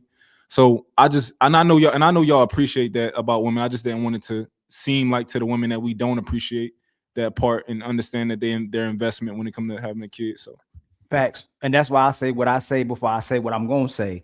Shout out to the great mothers. Shout out to the phenomenal mothers. Shout out to the mothers that stand by their men and their children and do right by their men and children and take care of their purpose on this earth. Outside of that, the other reason why the kids don't want to go with the father, because the kids going to see you ain't ish either. And you don't want to hear, I like my dad better either as well too. The kid is what makes a lot of these women look good, because you weren't just a bad woman to this man. You weren't a good woman either. That's why y'all want to have the kids.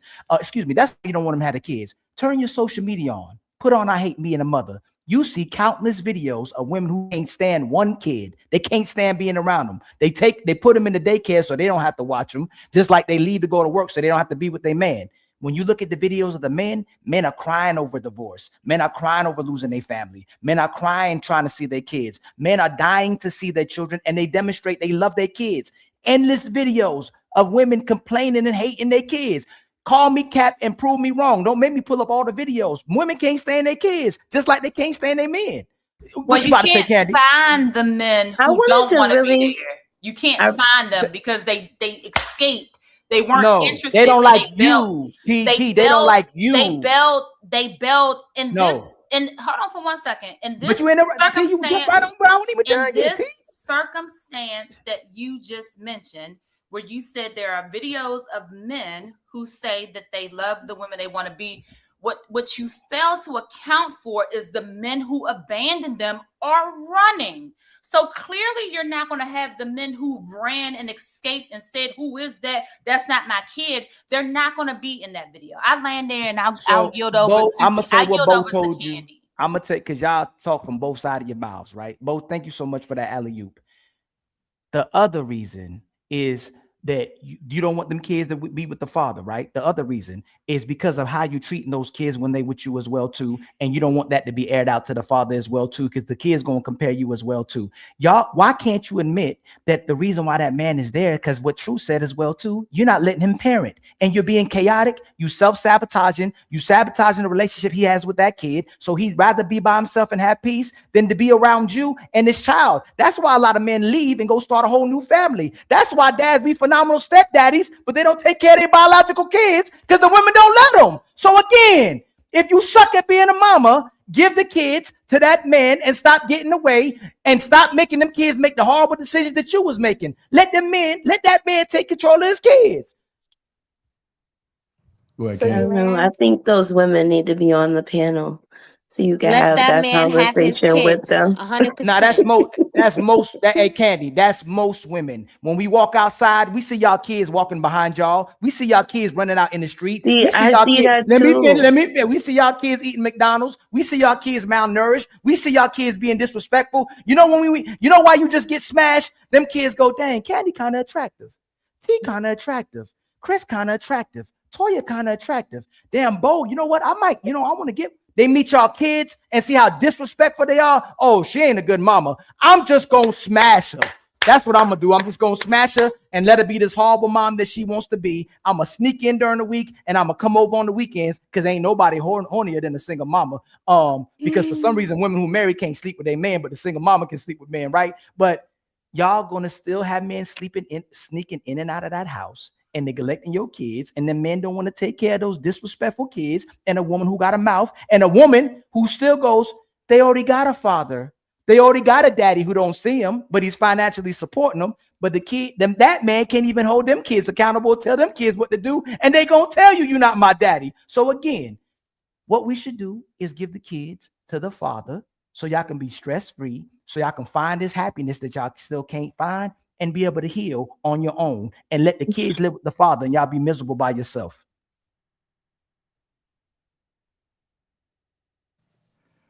All right. I still think those women need to be up here on the panel. Hey, JR, can I ask one question, fam? I want to ask the ladies this. This is the thing that's been bothering me, and we ain't addressing it a lot. Why are y'all so single, so strong and independent? Why y'all so hyper independent? But as soon as you add a man to the equation, you're in survival mode. That don't make sense to me. I bet JR independent, my independent, true independent. I'm independent to the point my women have to be, hey, babe, let me do this for you. Mother? Can I Where finish, is T? your mother? Hey, T, you got a man. I like him the way you are. T, you got a Where man. is T, your you got a man. mom? T, you got a man. All of this I need a mama. projection and I need a mama. trauma. I ain't got one. T, you gonna Where be my is mama? this You hate gonna be my coming mama? from? T, you gonna So be my it's not mama? just Hey, your T, you mom, single? it's T, the you single? relationships Hey, that T, you've I had. need a mama. And T, you now single?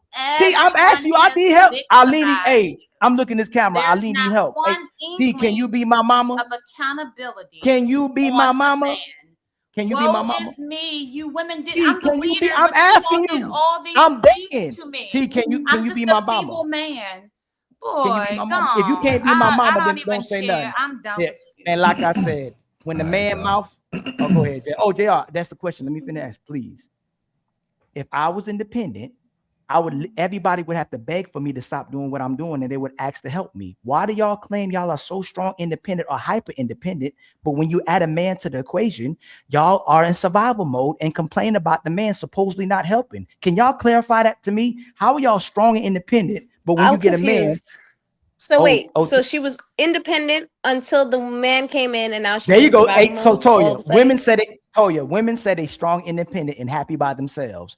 As soon as a man is in an equation with this independent woman, she's miserable and in a survival mode, and she hates having to do for the man and the kids. I'm trying to figure that out. Why are y'all so happy doing for yourselves and your That children don't when even you make by sense. yourself? I don't know where It you happens seeing this though. at. Oh, really? Look at the Yeah, chat. Everybody want to know. so All right, Oh, let me look at the chat. Toya Hold on. says she don't. All right, Toya said it don't make sense. Anybody else wanna? it Can doesn't make anybody else sense. answer? And I think that is, I mean, I can speak for myself. It's the total opposite. I think everybody should be who they are. However, I'm independent now because I have to. I'm in survival mode. I have to provide for my household. I have to provide for my lifestyle because I am single. Do I choose this? No. So, do I want a man that can come along and take away all of this? Absolutely. Will I be that submissive woman? Yes, I want to shut the fuck up, listen to my man, and follow his lead. That's me. Everybody is not like that. I'm just a little different. However, I think this is survival mode, not the other way around. I don't want to do this. I don't want to have to do all this.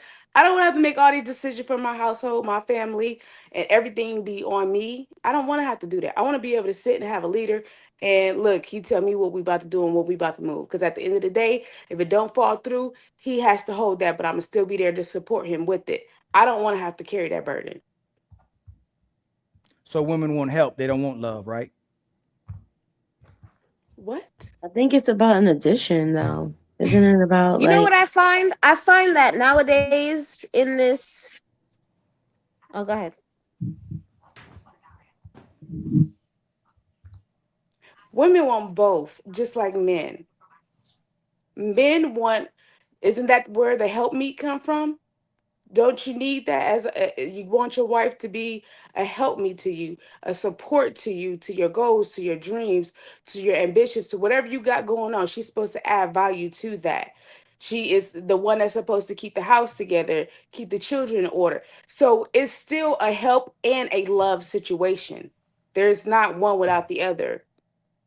So then why he got to work for sex? Y'all be saying he got to Work cook, he for got to sex. clean Beg to too. differ. Let me I beg to finish, differ only please. a little bit. Let me clarify. Y'all literally say if I got to be doing this stuff, if I'm still coming home to clean, if I'm still working, if I'm still cooking, I don't feel like having sex. But if you take up some of these responsibilities from me, this is what the women on TikTok saying. This is what women on IG is saying. This is what women in public are saying. Y'all don't feel like having sex with your man, but the single mother find time to have sex with a dude. Why does a man have to work and help you with your responsibilities to get sex from you if you want love from him? So are you saying that we both working and coming home and the woman is complaining about being tired? Yes. I mean, Mhm. I'm just That's most different. If women. I gotta work Fair. Not you. Hey, Chris, don't talk about you. We if I talking about gotta women. work and do everything, then I can have a Boy, roommate. That's all I I'm love saying. talking about you when it's time to talk about women in general. I'm talking about women in general. Why is it that they claim they want I don't love, know. but when they get love and they get help, they don't know how to love? They too tired to love. You don't know. Damn, Can I you ask? got all the answers. Can I ask a question? Do you ladies? You're not talking about love. You talking about something else, but okay. Who? No, I'm not. Hey, Hold on, Toya. y'all. I think True trying to ask a question, y'all. No, I think Toya got delayed. Yeah, I'm curious because of this independence thing, I find interesting, right? So I'm an independent man. I don't even know if that's politically correct to say because I'm a man that's expected, right? Good for you, True. Thank you. I appreciate that. Congratulations, my brother. Thank you. I appreciate that. So as an independent man who cooks, cleans, does all the things, right? In y'all mind, independent man, when I get a woman and I'm doing all of those things, what is her existence supposed to be in my life being independent? Like, how is my life supposed to alter? Because I cover everything. Cook, clean, iron stuff, drop my clothes off at the dry cleaners, pay my own bills. I can book my own itinerary. I'm halfway smart. So if I bring her into my world, how is that supposed to look from y'all vantage point? Because on the adverse, I think Candy said it's an addition. So what would the addition be if I got everything covered? If my life is stellar, where's the addition? Outside the bedroom, because clearly we know that got to go down. It's the love that Ali was talking about, no? Well, the love, the nurturing, the support, the care, the compassion. Okay, let's say that would be enough. If your life was like mine, Toya, stellar, and then you asked me the same question and I said the love, would that be adequate for you? See, the thing is, women and men can say the same thing. I'm gonna pass that man point like that. No, it wouldn't. No, it wouldn't. No. So to answer your question, I'm sorry, no. I missed the last part of what True said. Don't worry. We used to it happen in our relationships all the time. Go ahead, sister. But the thing is, men and women can say the same thing. I can say I'm independent, I'm taking care of my own bills, I'm cooking, I'm cleaning, I'm doing all this. So what do you bring to me as value? Then this is what women saying all the time, and you guys hate that they keep saying this. The thing is, if a woman can come and take some things off your plate I that think we you got no it longer twisted, have guys. to do, I think we got it real like twisted. you no longer have to cook, you no longer have to clean, you no longer have to do certain things that you are doing that you may not want to do, you have to do. And even if you want to do, I don't know. No. But the same thing could go to men and women. I don't know. Hey, Chris, this is not 1952. These women ain't trad wives. They ain't trying to be trad Y'all wives. are What you talking talking about? about These women things ain't that are cooking and like cleaning. This woman can barely boil water. What you talking about? And you don't say about me. We talking about women in general. Can somebody answer that man question, please? We in desperate need for that question to be answered. If that man can already take care of himself, got 10 hoes, I'm adding context, right? He can do whatever he want to do. He can save his money, save his resources, but he probably got a Monday, he got a Wednesday, he got a next week, women that come through, take care of business, right? What is the woman going to bring to him that is equivalent or higher than that? It's companionship. So I'm not sure, because even when you think about your peer relationships as well as your homeboy, that when you think about your homeboys and homegirls, they can have whatever they have going on financially, they can be set in whatever it is, but there is some form of need as it relates to companionship that they provide to you. So typically, because of patriarchy, the way that they design things, that men are the ones who have things in order. So they come and they're supposed to have jobs, they're supposed to have stability, all of these things. So when they're seeking a woman, then the major fulfillment that she will provide, because patriarchy designed it this way, is some form of compatibility, some form of companionship. So this is one of the reasons why you can have one of the most beautiful women in the world who can be, a bimbo or dumb, and he does not find any form of connection with her. But then you can see a man, and this is no shade to like Denzel or Method Man, etc. But they have been with their wives for a very, very long time. And in comparison to younger women and all sorts of beautiful women in the world, they have an opportunity to have access to so many beautiful women, but they're choosing the substance because of the companionship. So I think that we lose the true value in that relational standpoint. Well, T. Let me let me jump. Ali, I'm curious because you use the term patriarchy a lot, and that's fine. Are women of current day not participating in the patriarchal standard as far as how they go about garnering resources? Yes. Okay. So if they are participating in the patriarchy, because from what you stated, women are used to having men participate in the patriarchy and it's a benefit to them. So since we're modern day now is more equal and balanced, where is that response from the female demographic when it comes to relationships? Because you can no longer just bring me what was your value in 1930, 40, 50. Your value has changed because you said your value changed. So you're garnering resources, you're holding down your household, you're independent, you're accomplished. So the relationship for men with women should look different.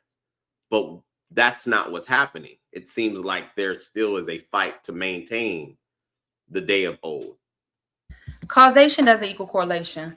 And I'll tell you, there's major holidays now. So just think of all of the federal holidays that take place in the US. None of us are like, ooh, we're so connected to the origin of what this happened. The design of it is that you just celebrate. So the structure was put in place. We had no control over that. That is the design. So people aren't connected to the origin of what this is, but this is the practice. Therefore, people just fall into the practice. Now, either way, the males do benefit more so than the females. You all have from its origin to date benefited more so. But I just want to be sure that my point isn't lost. The gist of my point, because there was a question, if men also have these finances, I think that was you to pose that if I'm an independent man, then what do you bring? So I just wanted to get to the core that what's brought is the companionship and the connection. Because you can have 10 bad bitches, and of all of them, you can choose the one that you, or most people do choose the one that they connect with. And that's why I talked about Method Man as well as Denzel, because they have been with their wives since day one. So they have opportunities to have the baddest, but it's that connection. So that is what you get, independent man, the connection and compatibility. What? Hey, so his point don't get lost. Let me ask the sisters this. If before I got to you, was with 10 women, I was flying out, I was taking them shopping, I was taking them on dates, I was giving them money, and they didn't even have to have sex with me. But when I got to you, you got to cook, you got to clean, and submit to me to get that. Would you take that deal if you found out that I was giving all those women all those other things without having sex with them?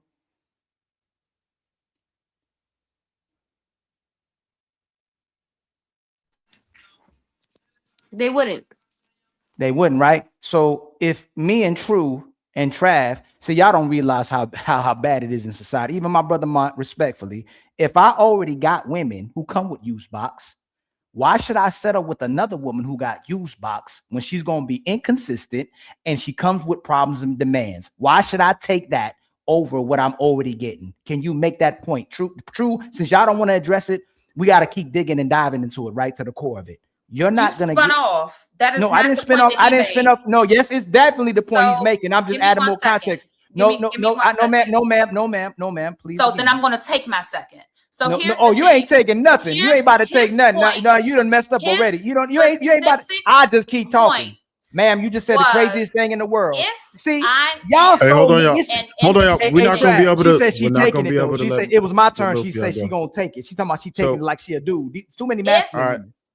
So Ali, we're gonna let you go ahead and finish. We're Yeah, gonna you have ain't about to take nothing. I bet you like to be with dudes you take He's gonna from. That's respond, and then crazy. we It gotta ain't get your Bo job in to there take. next You're after supposed to that. be submissive and cooperate. You better calm down. That's your problem. And that's why these women stay single, because they think just like this. They claim they want a man who's a leader and righteous and has authority, but then they disrespect them. You don't want your mama disrespecting them. You don't want your friends disrespecting them. You don't want nobody else to disrespect them. Why do you think you can just disrespect the dudes even when you want to be with them? So let me clarify the point again. True is saying, why should he be with a woman when though he already does all these things for herself? I just added context. Ladies, why should a man get with most women if he already got used box at his disposal? He can already do everything for himself. When he's just going to get with a woman who got used box too, she's not about to cook and clean. She's just going to come with problems and demands. Why should he be with her? All right, So T, go ahead true and to answer. your point, Oh, you camming up? addressing Dang. you and your You childish. question, I will reiterate, because you asked if I am independent, then what is it that a woman offers? So to your specific point, it would be the compatibility and the connection. So as I said, there are Method Man and his wife for 25 plus years. Denzel, he honors his wife. They have had access to many beautiful women in many sorts. But what tends to keep the connection is that there is some form of compatibility, companionship that goes deeper than the surface level. So that is my response to you, True. Thanks. To True. Can I say something real quick? Hold on, we gotta get Bo in there hold on, too. Trey. Bo, you can go right after Bo. Trey.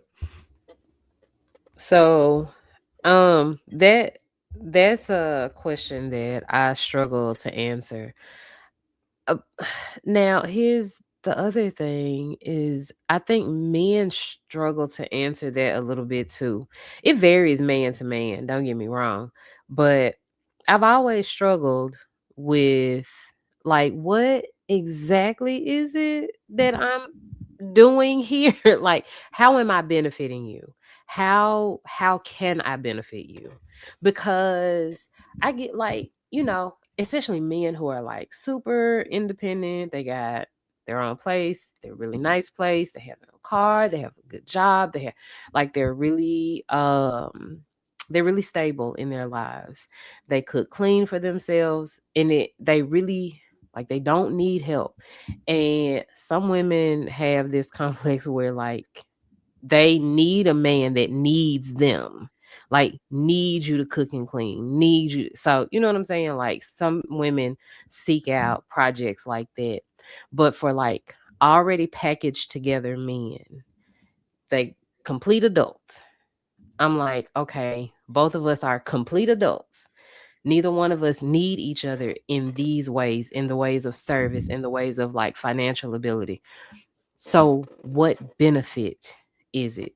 I know the benefits I want from a man because I don't need him to be an adult, but I struggle because I'm like, how is it that I can show up for you? How can I support you? What can I do for you? So I do struggle with that. And I hope I'm doing well when I'm dating a man, but I don't know. And I ask, and men do struggle answering that question.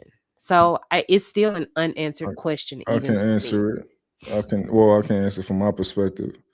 No matter what I have, my desire, I'm biologically designed to want you, right? You can give yourself to me, right?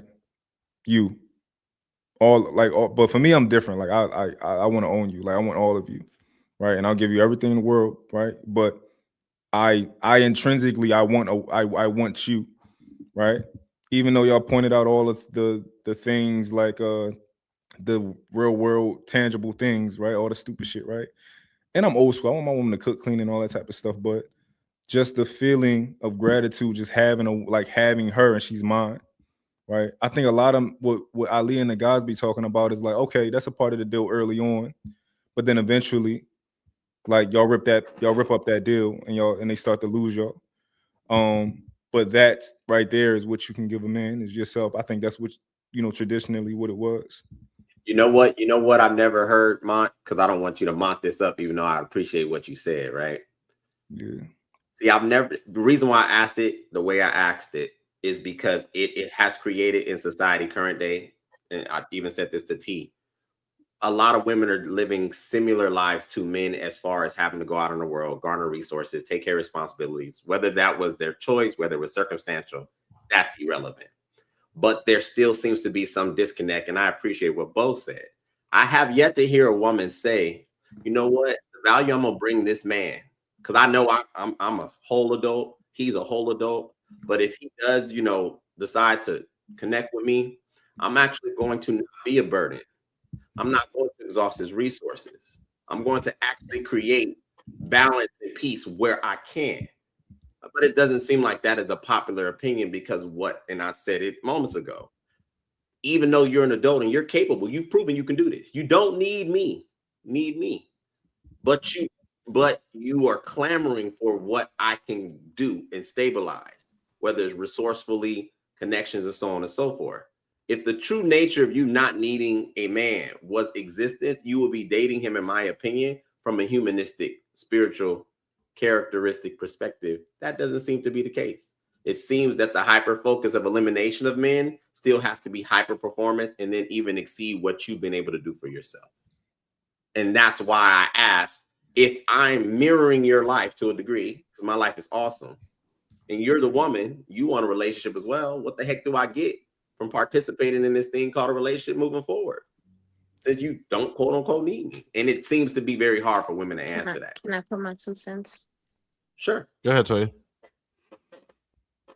Can I put my 2 cents? Yeah, go ahead, Toya. You up. Okay.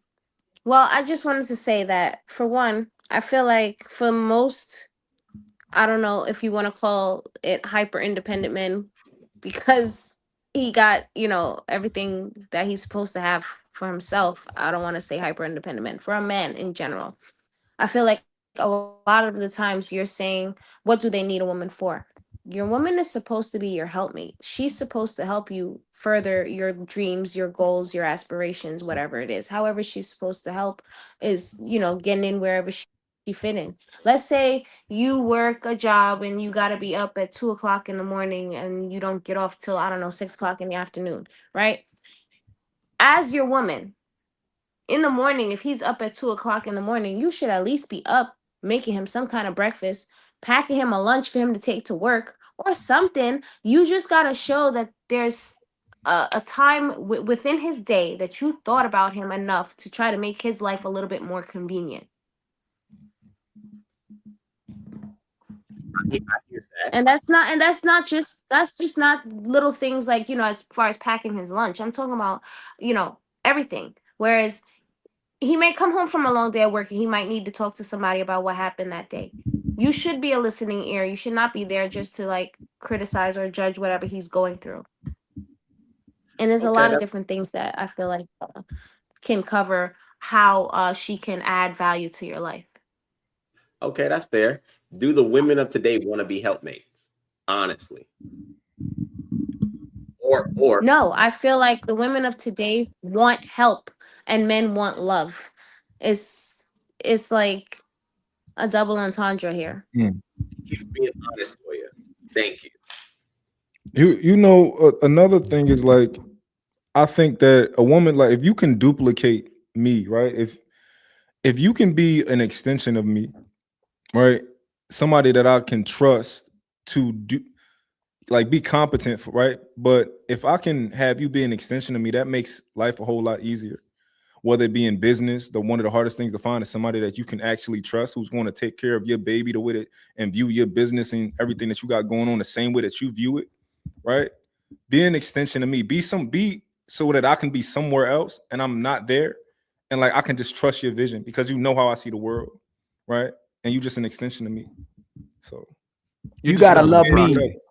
You gotta love me more than I love me.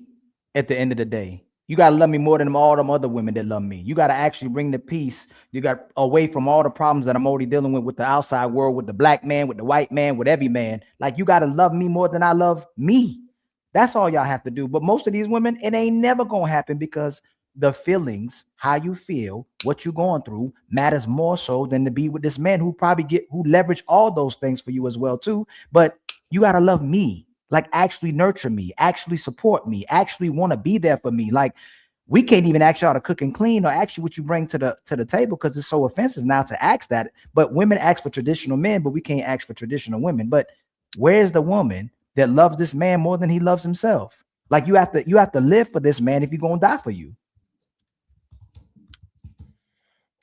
But Bo, I see you don't think that you better love me more than I love myself, Bo. Bo, you don't think that anybody can love somebody more than that was the problem the first time. I think that people can love someone more than they love them. People do that every day. People love other people more than they love themselves. That is a huge issue because the person that does not love themselves more than you love them, they are going to drain the life out of you. Because I cannot provide more love for you than you provide for yourself. I cannot. You have to teach me how to love you. You cannot teach me how to love you if I love you more than you love you. It just doesn't, I get what you're saying. Mhm. In theory, I understand what you're saying. But in practice, it damages people every single day when that happens. It really does. Well, So in theory, I get you. So y'all are selfish by nature. You are unruly by nature. You chaotic by nature. You out of order by nature, and you rebel by nature. When you truly love me, you'll choose order. You'll choose righteousness. You'll choose love. You'll choose family. When you love me more than you love yourself, then we'll have a relationship. Then we'll have a family. Until then, y'all keep picking yourselves and making these horrible decisions again that lead to all these women. Now, probably if I ask everybody, you healing? Yes, I'm still healing. Well, y'all never heal. So again, as long as you keep loving your decisions and the things that you're doing, and not you, Bo, personally, because it's never the women on the panel, until you start loving righteousness and the order of the man, you're gonna still be lost in the chaos. And can women only be their optimal supportive self if the man alleviates your pain points in your life? This is evidence of a person who lacks affirmation or lacks some form of fulfillment. Explain so that this to is me, what they True. call Put a name on it. Put a name on it. this is a godlike. This is a godlike. True asked the question. When a person says, and I'm just piggybacking off of what he said, and I'll go over it. But when a person comes in and says, "I am the center, everyone worship," this is the epitome of narcissism. And if you just let a person talk, when a person talks about how much they need to be worshiped and how much they need to be loved, hear them. You can clearly hear what has been missing in their lives. So I would heavily advise for people to run far and wide away from that. You was obsessed over that person you let bust inside of you. But You was obsessed with that. You was obsessed with that person who got that one night stand with you. You was obsessed with that person you was twerking it on. You was obsessed with that person you lied to yourself about that you try to change. Yes, you have to love them more than you love. You have to love them. Can I land, please? Can I land, please? You have to love them more than you love yourself. The problem is you keep loving the wrong person because you try to change. You try to change a man. Instead of accepting him for who he is and loving that man correctly, you want to change him. And y'all keep losing because you think you can outcompete a man. That's your problem. This is you. This is not a man. AT, rest in your feminine, rest in your femininity. AT, rest in your soft girl era. You have just submit. Just about submit. how Stop you trying need to be a man. Affirmed, how you need to be worshipped. This has nothing to do with anything else or your imagination.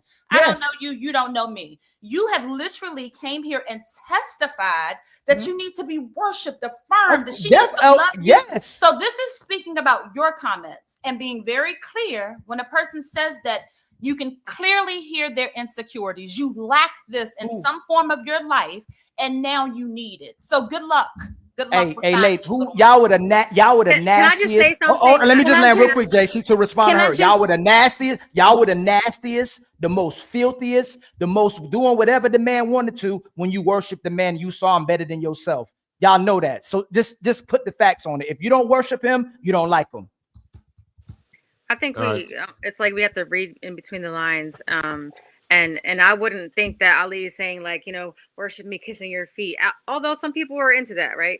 But I think that there's a level of obsession when you want to be somewhere, when you like people want the other person obsessed with them. Like, I don't really think anybody can say like, you don't want the person that you're with to be all about you, do whatever you want them to do, please you. That's just what it comes with love. And for everybody in the comment, y'all can screw yourself because I really don't care. I'm not a pick me. I just know how to fucking treat a man.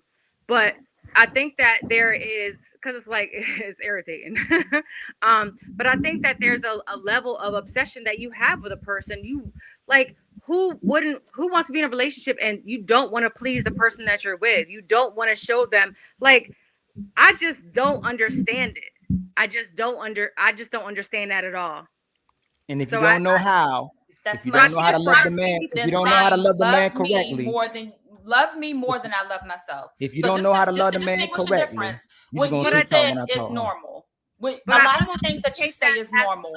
What he I, is saying What and a lot of his I don't think he positions meant it like Thank are y'all. not. Finally, Are thank not. y'all. yeah, I don't take that as like a literal. I take it as like almost like you should know when you walk out the door, like this woman loves me for me. She will put her life on the line for me. In a sense, doesn't mean like, oh, you're gonna run in front of the bus, before for this person. I don't take it as like a literal sense in that way. I feel like I don't know. It's just You know what I hear? She know that. She know that. So I understand that he said what he said. This no, is what Jay, I I hear see though. what you mean.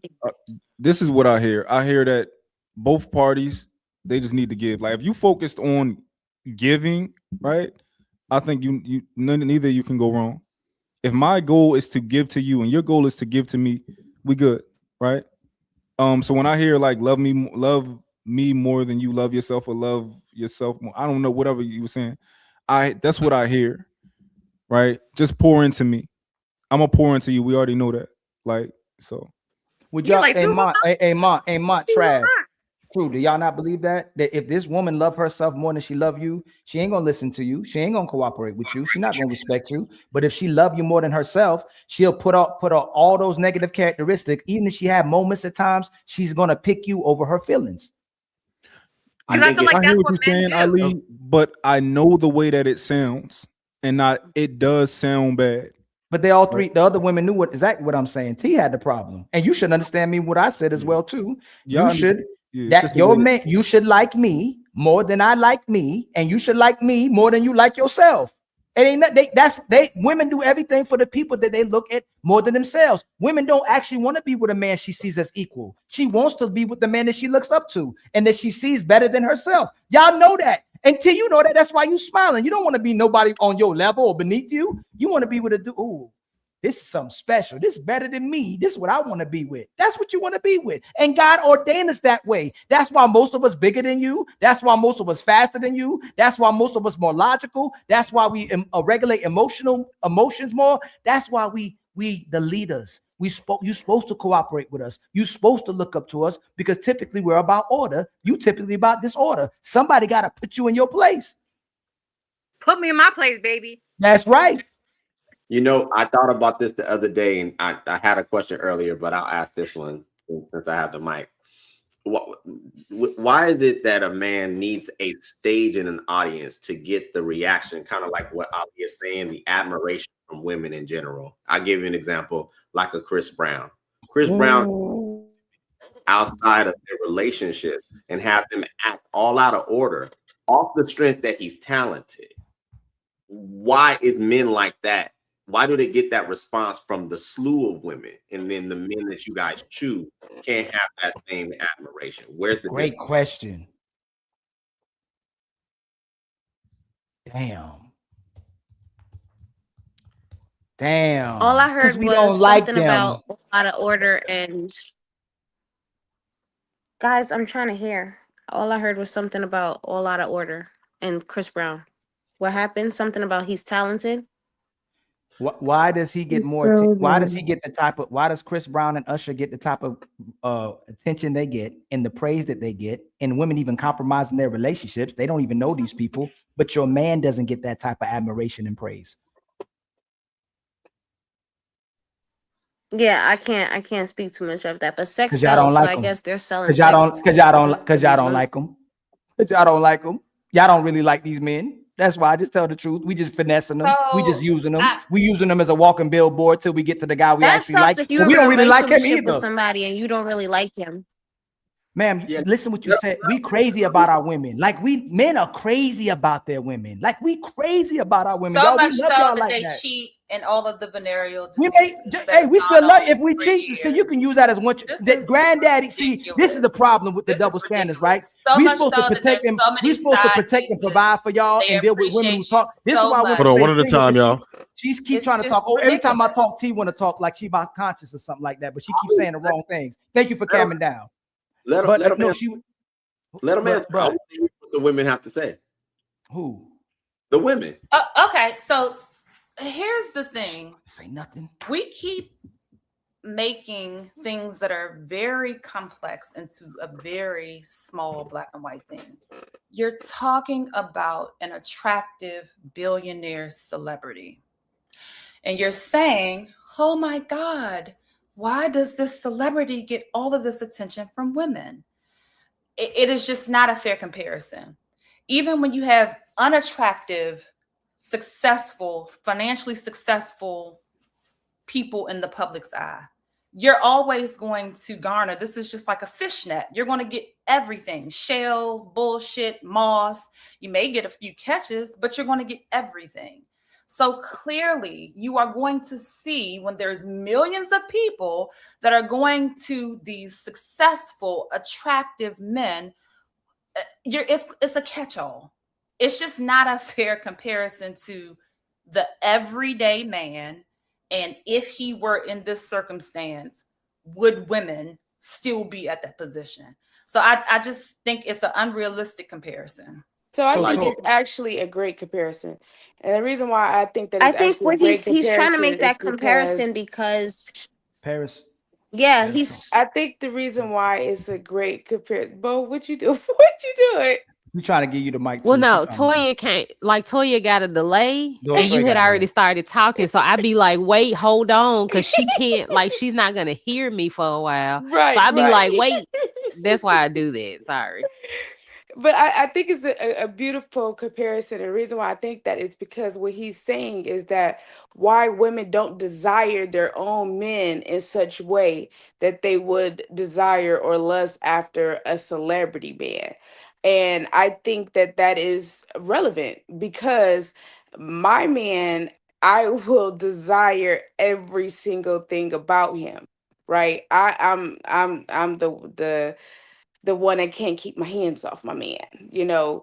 But I do hear men feel deprived in that way of feeling desired by their woman. And it's mind blowing that a woman or women that say you gotta stimulate my mind and every time we have snacks and you gotta do this and do that. Why should he have to continue to do that if he's done that already? Now you guys are together and he got to continue to keep that up just to get something from you. Like, so I get where he's coming from. I don't know where women just drop the ball. Do y'all really like the men y'all with? Like, what's going on? Because the man that I'll be with, I'll be desiring that's what every I'm little thing saying. about him. No, women don't like men in general. So they want to be around Chris Brown because he gets attention. Women like what gets attention and what other women give attention to. They don't even really like Chris Brown. Chris Brown can't keep a woman. Usher can't keep a woman. Michael B. Jordan can't keep a woman. None of the men y'all claim to like can't keep a woman because they really don't like the people. They just like the fact that they get attention and they want to be around the person because they have power. So again, us brothers, we love our woman more than a Beyonce, more than a Rihanna. And you know what's crazy? We won't even disrespect you if you walk there and say, oh my God, they go Rihanna. I'm so crazy about her. Y'all can't even control yourselves in front of your man.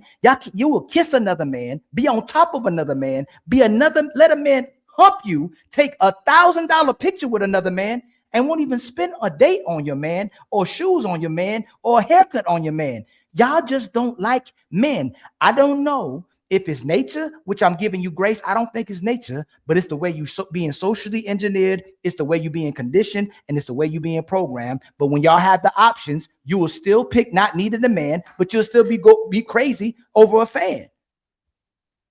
Paris, is not an equal comparison. And I'm not sure if you've heard the analogy of the shiny new toy for Christmas.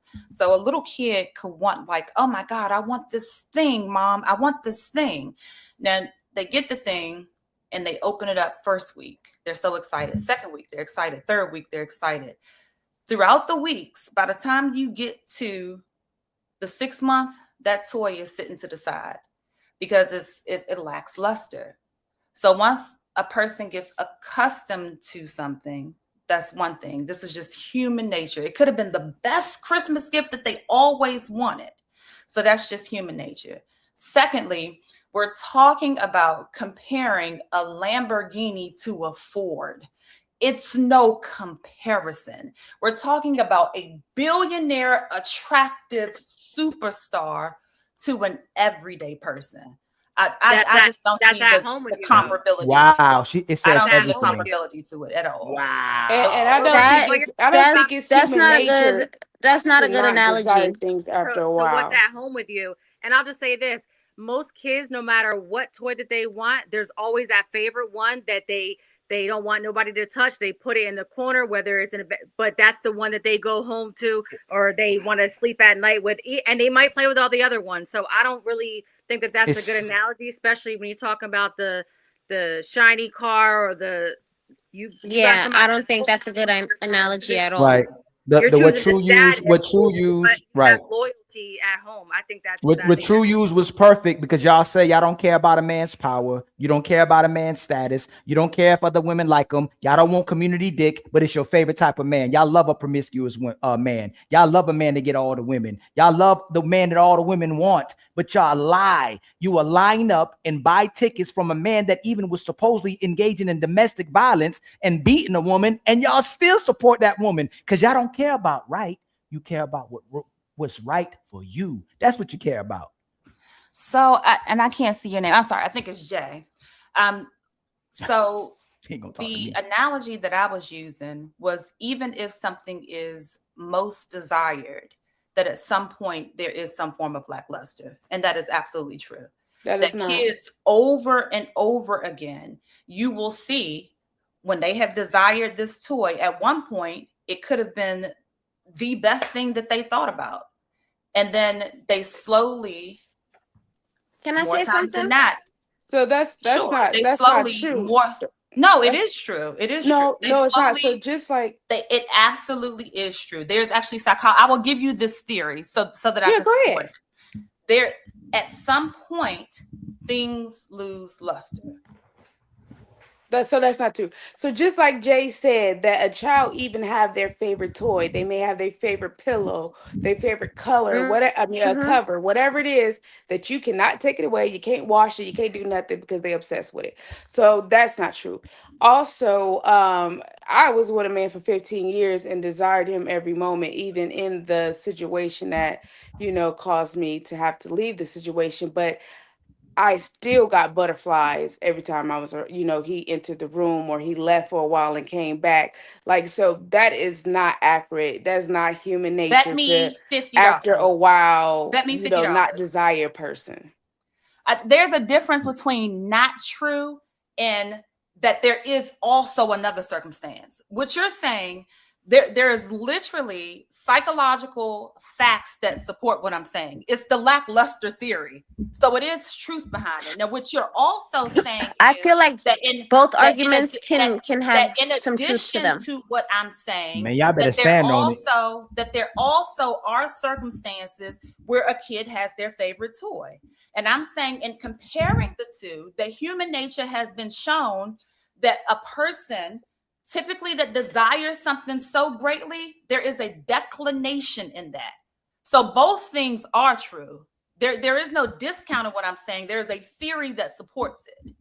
So my sister Toya and my sister Paris, what y'all are observing is what men repeatedly go through every single day, trying to be logical with their women.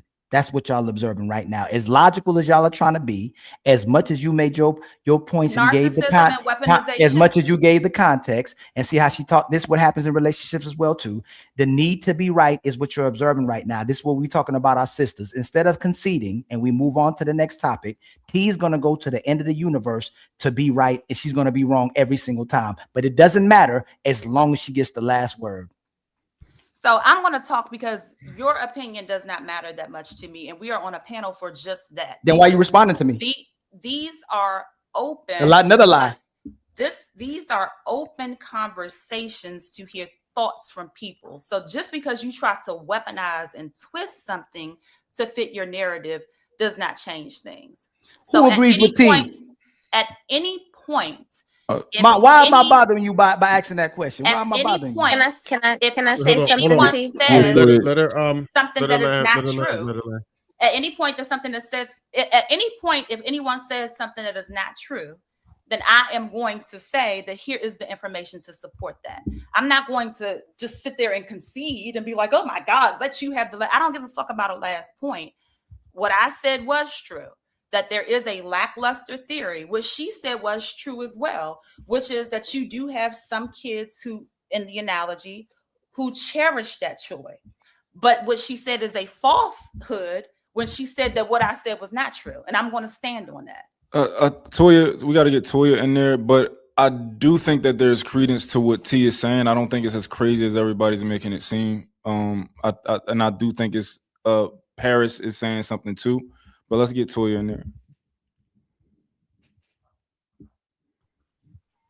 No, I just was gonna say that with T, I feel like both things can be true at once. Like what you are saying is 100% valid, and also what Jay, the point that Jay made was also 100. Was it Jay or Paris? One out of the two.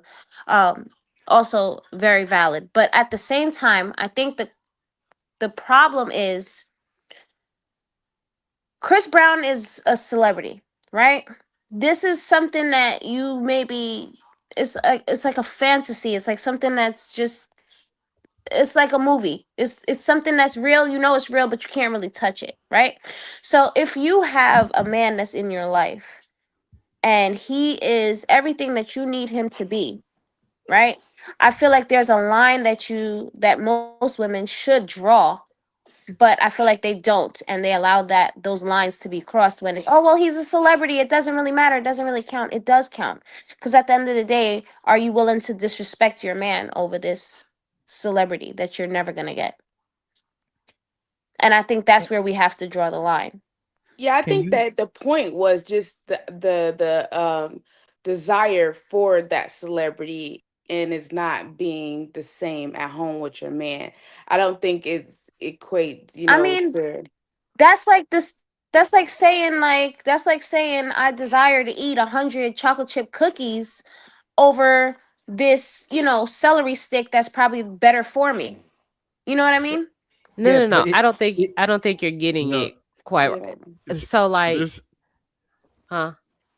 If she was Go right, ahead, bro. Go ahead, if she was right, wouldn't it have to be equivalence with straight men, not gay men? You see gay men crazy over Beyonce and Rihanna's, then there should be a whole bunch of straight men that do the same thing that straight women do over these men. You don't see straight men going crazy over Beyonce's and the Rihanna's or any of these women. Well, to be fair, straight men are particularly stoic, and they also don't put themselves out there like that. Not for no celebrity either. They would rather do that for some. Like I'm really OnlyFans, supporting John, your shit. point. They would rather do it for someone that they're Right. with and in real life, right? So it But yeah.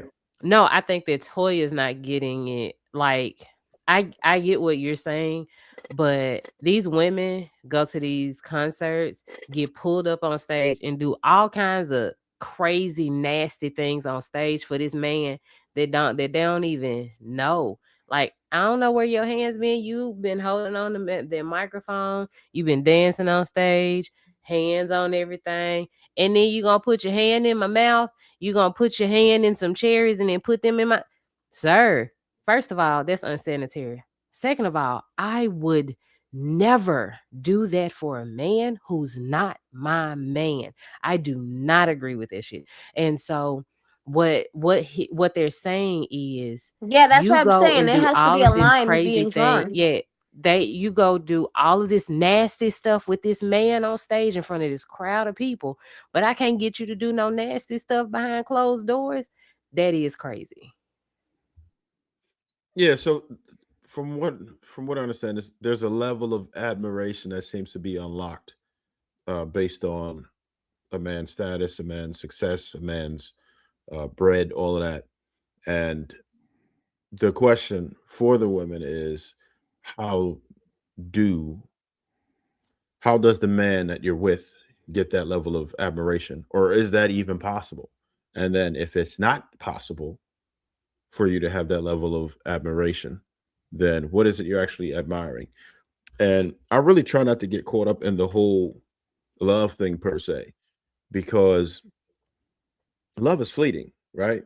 Just like how men who are responsible for women, even if the relationship starts to deteriorate, men still sees it as his duty to do at least what's baseline. Whereas once a woman gets tired, she's not trying to hear none of that shit. So the women who typically continue to do this, they have a sense of duty like the men, where even if they might not be feeling it today, they still provide what it is that they think their man wants willingly. So that's a level of cooperation that is typically seen from men, even when things are bad, whereas we don't see that as much from women. That's the sentiment that we have as men, where we just don't feel like that is delivered equally. I think it's work, and I think maybe a lot of women don't understand how it does work. But like, for example, I know the nature of women. I know like what will happen with most women. Like a lot of us guys forget to do certain things, right? A woman will ask us to do something, we'll forget to do it, take the trash out or something like that. You gotta ask us 2 or 3 times. Those type of things make a woman feel a certain way about you over time. However, a lot of men will, we'll give women grace for forgetting. A lot of the shit they forget, we ain't even gonna mention. It ain't a big deal, right? And women don't understand that you have to work to fight that feeling of you're my enemy because you didn't take the trash out, or I asked you to do this and it's not done, and all this type of stuff, right? That takes work, but I don't think a lot of women are cognizant of it, if that makes sense. Yeah, but a lot of the men will still get the same performance, even if they did it.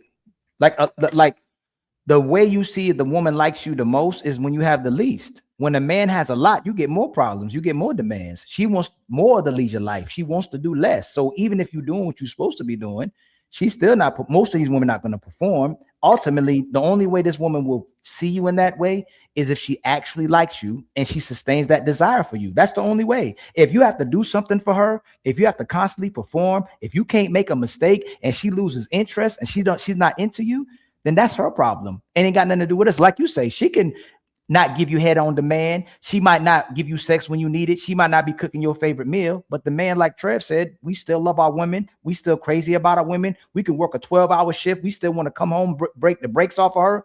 It has to ultimately come to the mental state of a lot of women. Again, I want to give grace. I'm hoping it's programming, and there needs to be deprogramming. But ultimately, if it's nature, a lot of women naturally don't like men. Dope Daddy, to your point, I agree. And I also think that there is a deeper biological and psychological effect with men being driven by sex. So I do agree, like as an example, and I can just take the sample of women that I'm exposed to, that we're not light switches. So if something is going on in the relationship and we're having issues, that most women aren't going to be like, okay, let's jump in bed and have sex. But there's something behind men that there can be that same thing going on and they want to screw. So I don't know what that is. But I will say that there has to be some level of fixing it. Like in order for me to open my legs to you, that my head, my heart, all of that stuff needs to be adjusted where we are in a good space, because otherwise it doesn't mean anything. So I literally want to dig deeper into how men can just overlook that. Like how we could be so connected to it, and then men can just overlook it and they just want to have sex. Go ahead. Yeah, I know that's not true though. I really wish Paris would answer that. Because I think she has an, because I think it would be better from a woman's perspective, and I think she's equipped to answer that.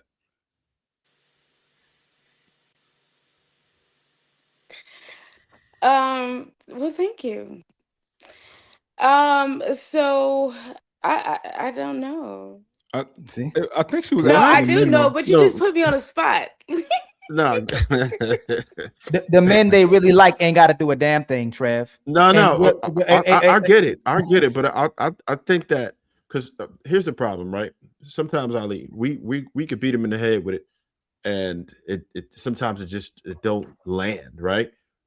I'm pretty sure at least the women might be able to hear it if they hear it from a woman's perspective, and I think that Paris has a very good answer for what she said she didn't know. Just said she said she does know right after that.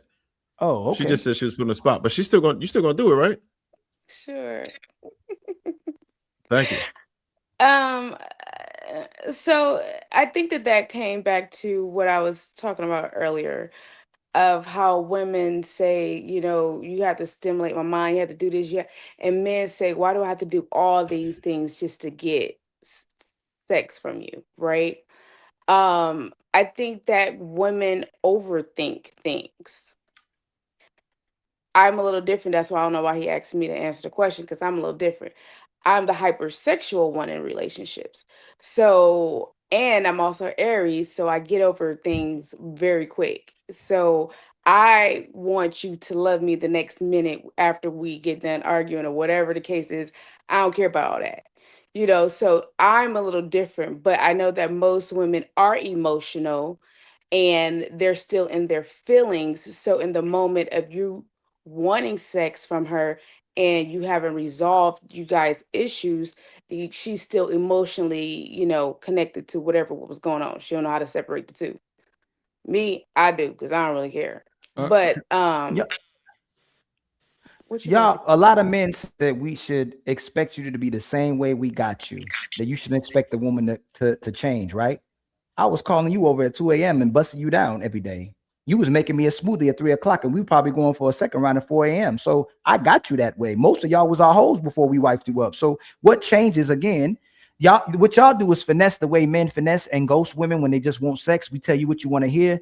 Y'all do all these nasty, freaky things. Show up when we need you to show up. Fix the food the way we need you to fix the food. And then when we get in a relationship, y'all ghost us in a relationship and stop being our hoe. That's what happens. We got you as our hoe, and you stop being our hoe when you're supposed to keep performing. We still doing something at 2 o'clock in the morning. And God gave us a phenomenon where men have morning wood and have our highest testosterone level so we can get out the way before anybody has to work. So again, if you say keep her or keep doing the same things you were doing when I got you, just like you want that man to keep dating you as well too, then you need to still be that freak nasty hoe that I had when I got you.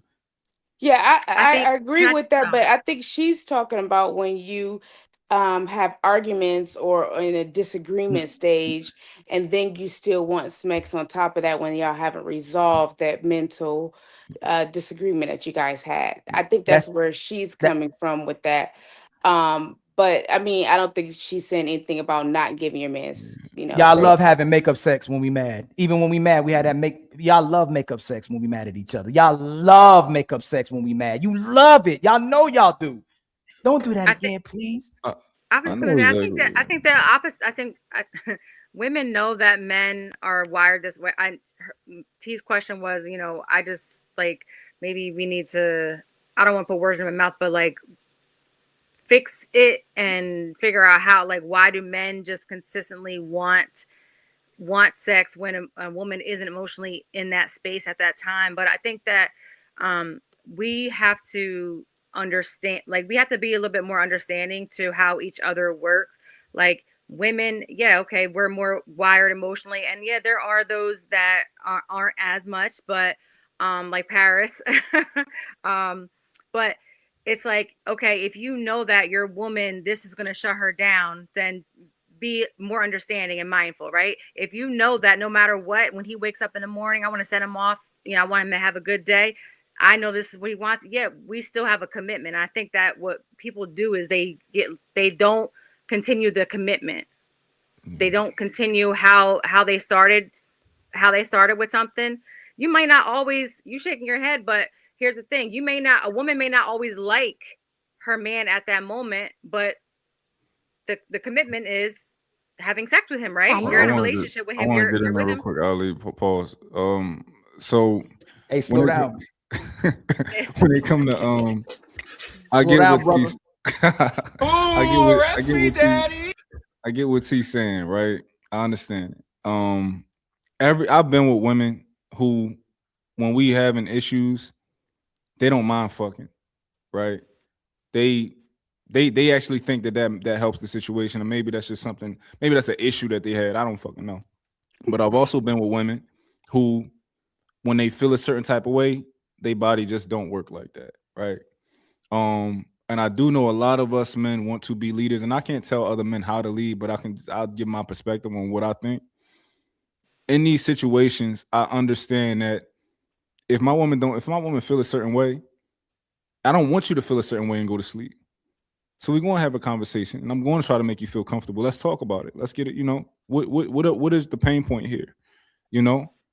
What don't you understand, as far as logic wise, but also how do you feel? These are two different things. I want you to understand the logic of what decision I made or whatever it is, but I also want you to be comfortable. And that's the perspective of a leader. But however, it can be taxing also always doing that. Even though we the leader, it is what it is. I'm always going to have to do it. However, sometimes it does help to meet us in the middle, right? To kind of like make our job a little bit easier sometimes. But I think that comes with time. Once your woman kind of knows who you are and she knows that you do this, like she kind of know your system already. She know, like, I don't know, but that's my take. Yeah, I agree with that too, because there's different types of women. And like to Jay's point, I think that if a woman is the type of woman that's giving it to her man as often as he, wants it and desiring him in that way. And if y'all have a disagreement and he can tell that, okay, she's thrown off, something is different, because normally she will be with it, or she'll be on me, or, this is not how she normally act sexually, then he'll take the time, like you said, and evaluate her situation instead of forcing her to do something that he knows that she normally would do without question. So if something is off, then let's have that conversation. So I totally agree with you on that too. But there's so many different people. But I do agree that you shouldn't have to. Women that always have a problem, that's a problem. So sometimes it can become a problem to always have to stop and talk to her, stop and talk to her, stop it and see where her mental state at. Like that could be a problem. Can I give y'all a perspective to the ladies?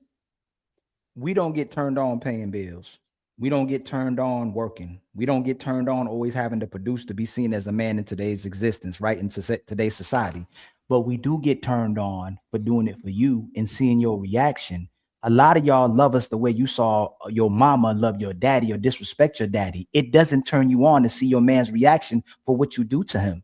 It's almost like you never processed it or don't know how to do it. And you have to bring yourself to the point where you start enjoying and loving and seeing the reaction on your man's face. We don't like doing all the stuff that we doing without no purpose. But when we doing it for y'all and you appreciate it, you value it, it turns us on to see y'all going crazy about it. A lot of women, once you have to actually be a woman, once you actually have to be responsible, once you actually have to be a mother and wife, you get dry because you never had to do that before. Most women prolong being in a relationship, being in a marriage, having to take care of an actual family for years. They can just take care of themselves. You can tell everybody you a good mama. You can tell everybody you were strong and independent when nobody watching.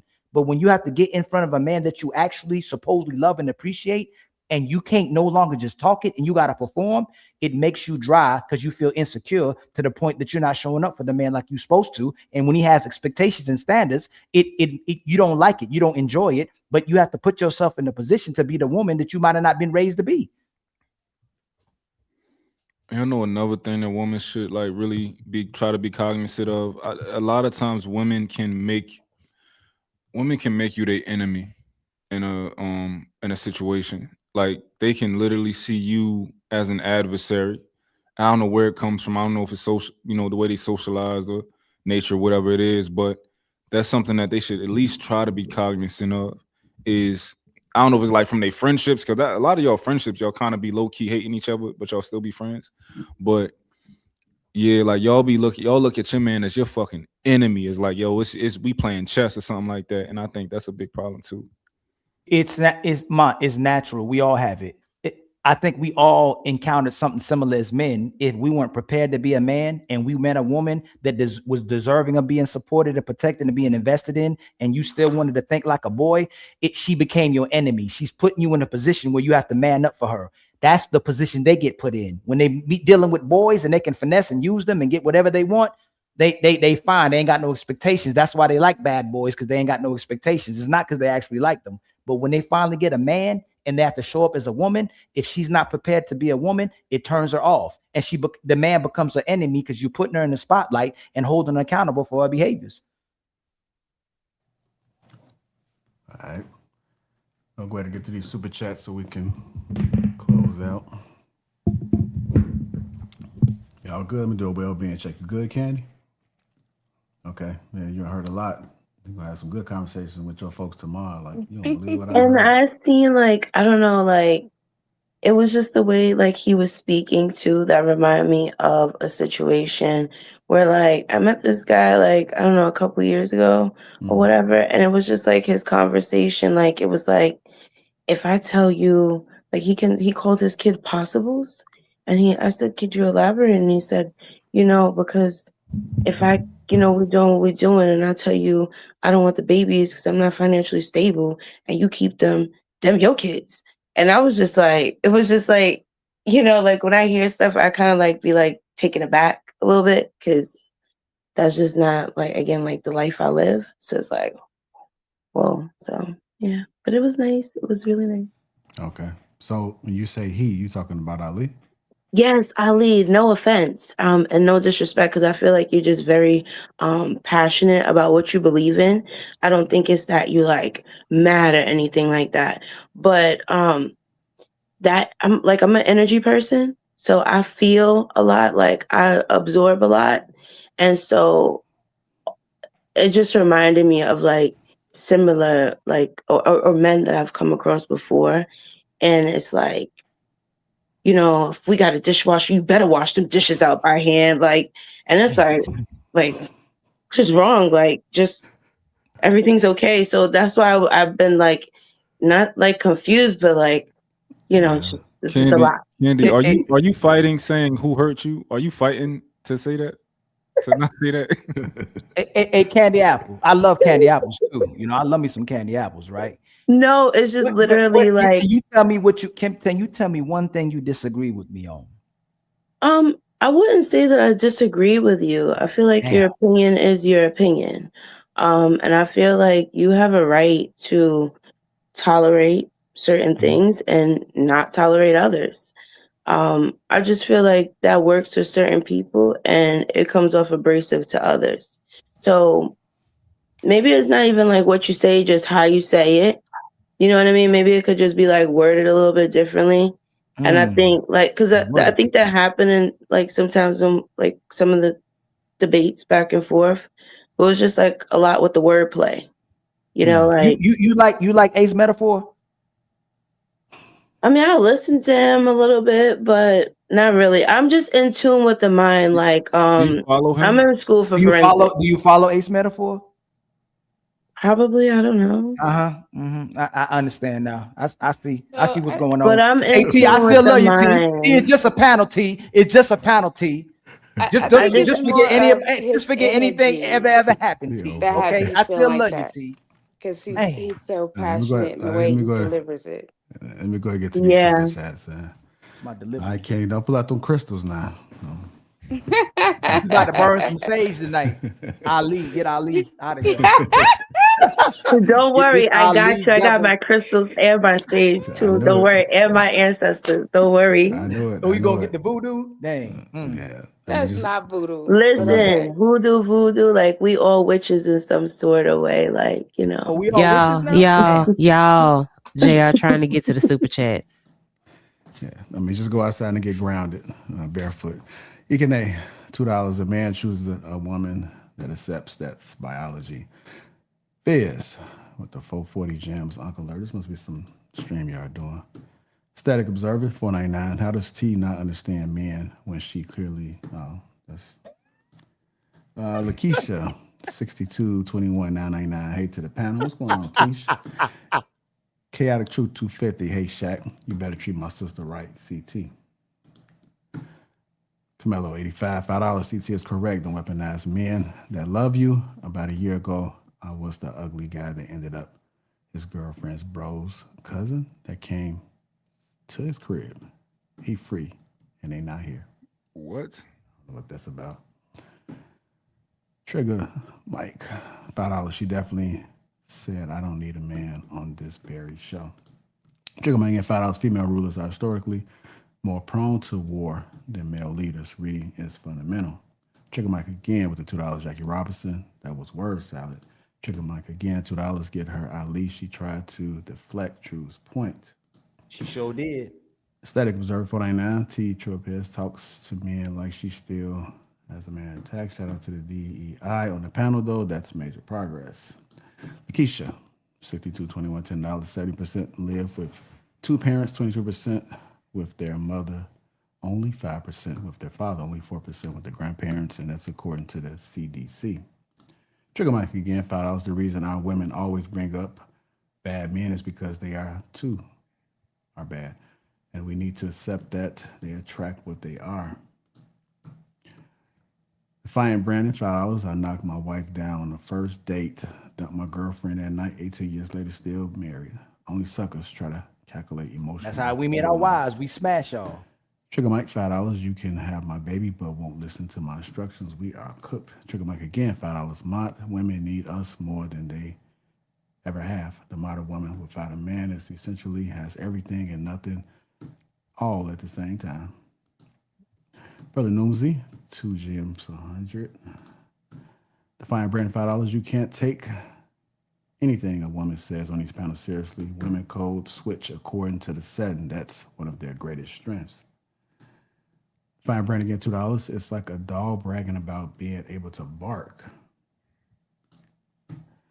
Enter the Black Dragon, $2. Best method, school with one parent, summers other. Let me see with the 2 gems, 100. User FD with the 2 gems, 100. Congo English, $5. Men pay attention to T in Paris, the position. Menopause as a second language, run. John Parrish, $5. Damn it, true. If you caught 30% of anything you said tonight, it'll change their life. Hero Apocalypse 2021. 2 gems, sparkles. What is this? Y'all know what this is? These gem thing. I saw an update about it, but I don't know what it means. Congo English, $5. Well said, true. Congo English again, $5. Ali and T. A woman becomes great in your life when you've already learned to stand strong in yourself as a man. Travis Gostin, $2. T. Submit. Eat the cake. Anime. Eat it. Frenchie came in for 41 months. Glad to have Ali back on the show. And my mere thoughts, 5742, 499. T ran into the Manosphere final boss tonight. And lastly, Congo English, $5. T Tropez, Dr. Cheyenne Bryant, Vernacular, Bad Breath, talking shit. I want to thank everybody who has contributed to the platform. I hope it wasn't too bad for you. Candy apples, get your sage. I know Ali is going to be hunting you tonight in your dreams, but hopefully it don't last too long. And if you wait, just get you some water. Ali. I see Bo was just observing tonight. She was, Relaxed. Yeah, let the record show it wasn't Bo. Let the record show it wasn't Bo. I like that. You need to make a shirt. Hey, Bo, you need to make a shirt. Let the record show it wasn't Bo. All right. I'm with all that yarning tonight, man. Let's see, Mono with that yarn, and Paris, you gotta put the hand to the mouth a little earlier, because sometimes you be wide open with your mouth. I be trying. Whoa. No Travis gonna catch that one. Hit the like button on y'all way out, man. Thank you. Enjoy y'all weekend. Y'all make sure y'all be safe, and if you are in that heat, stay hydrated. And we out.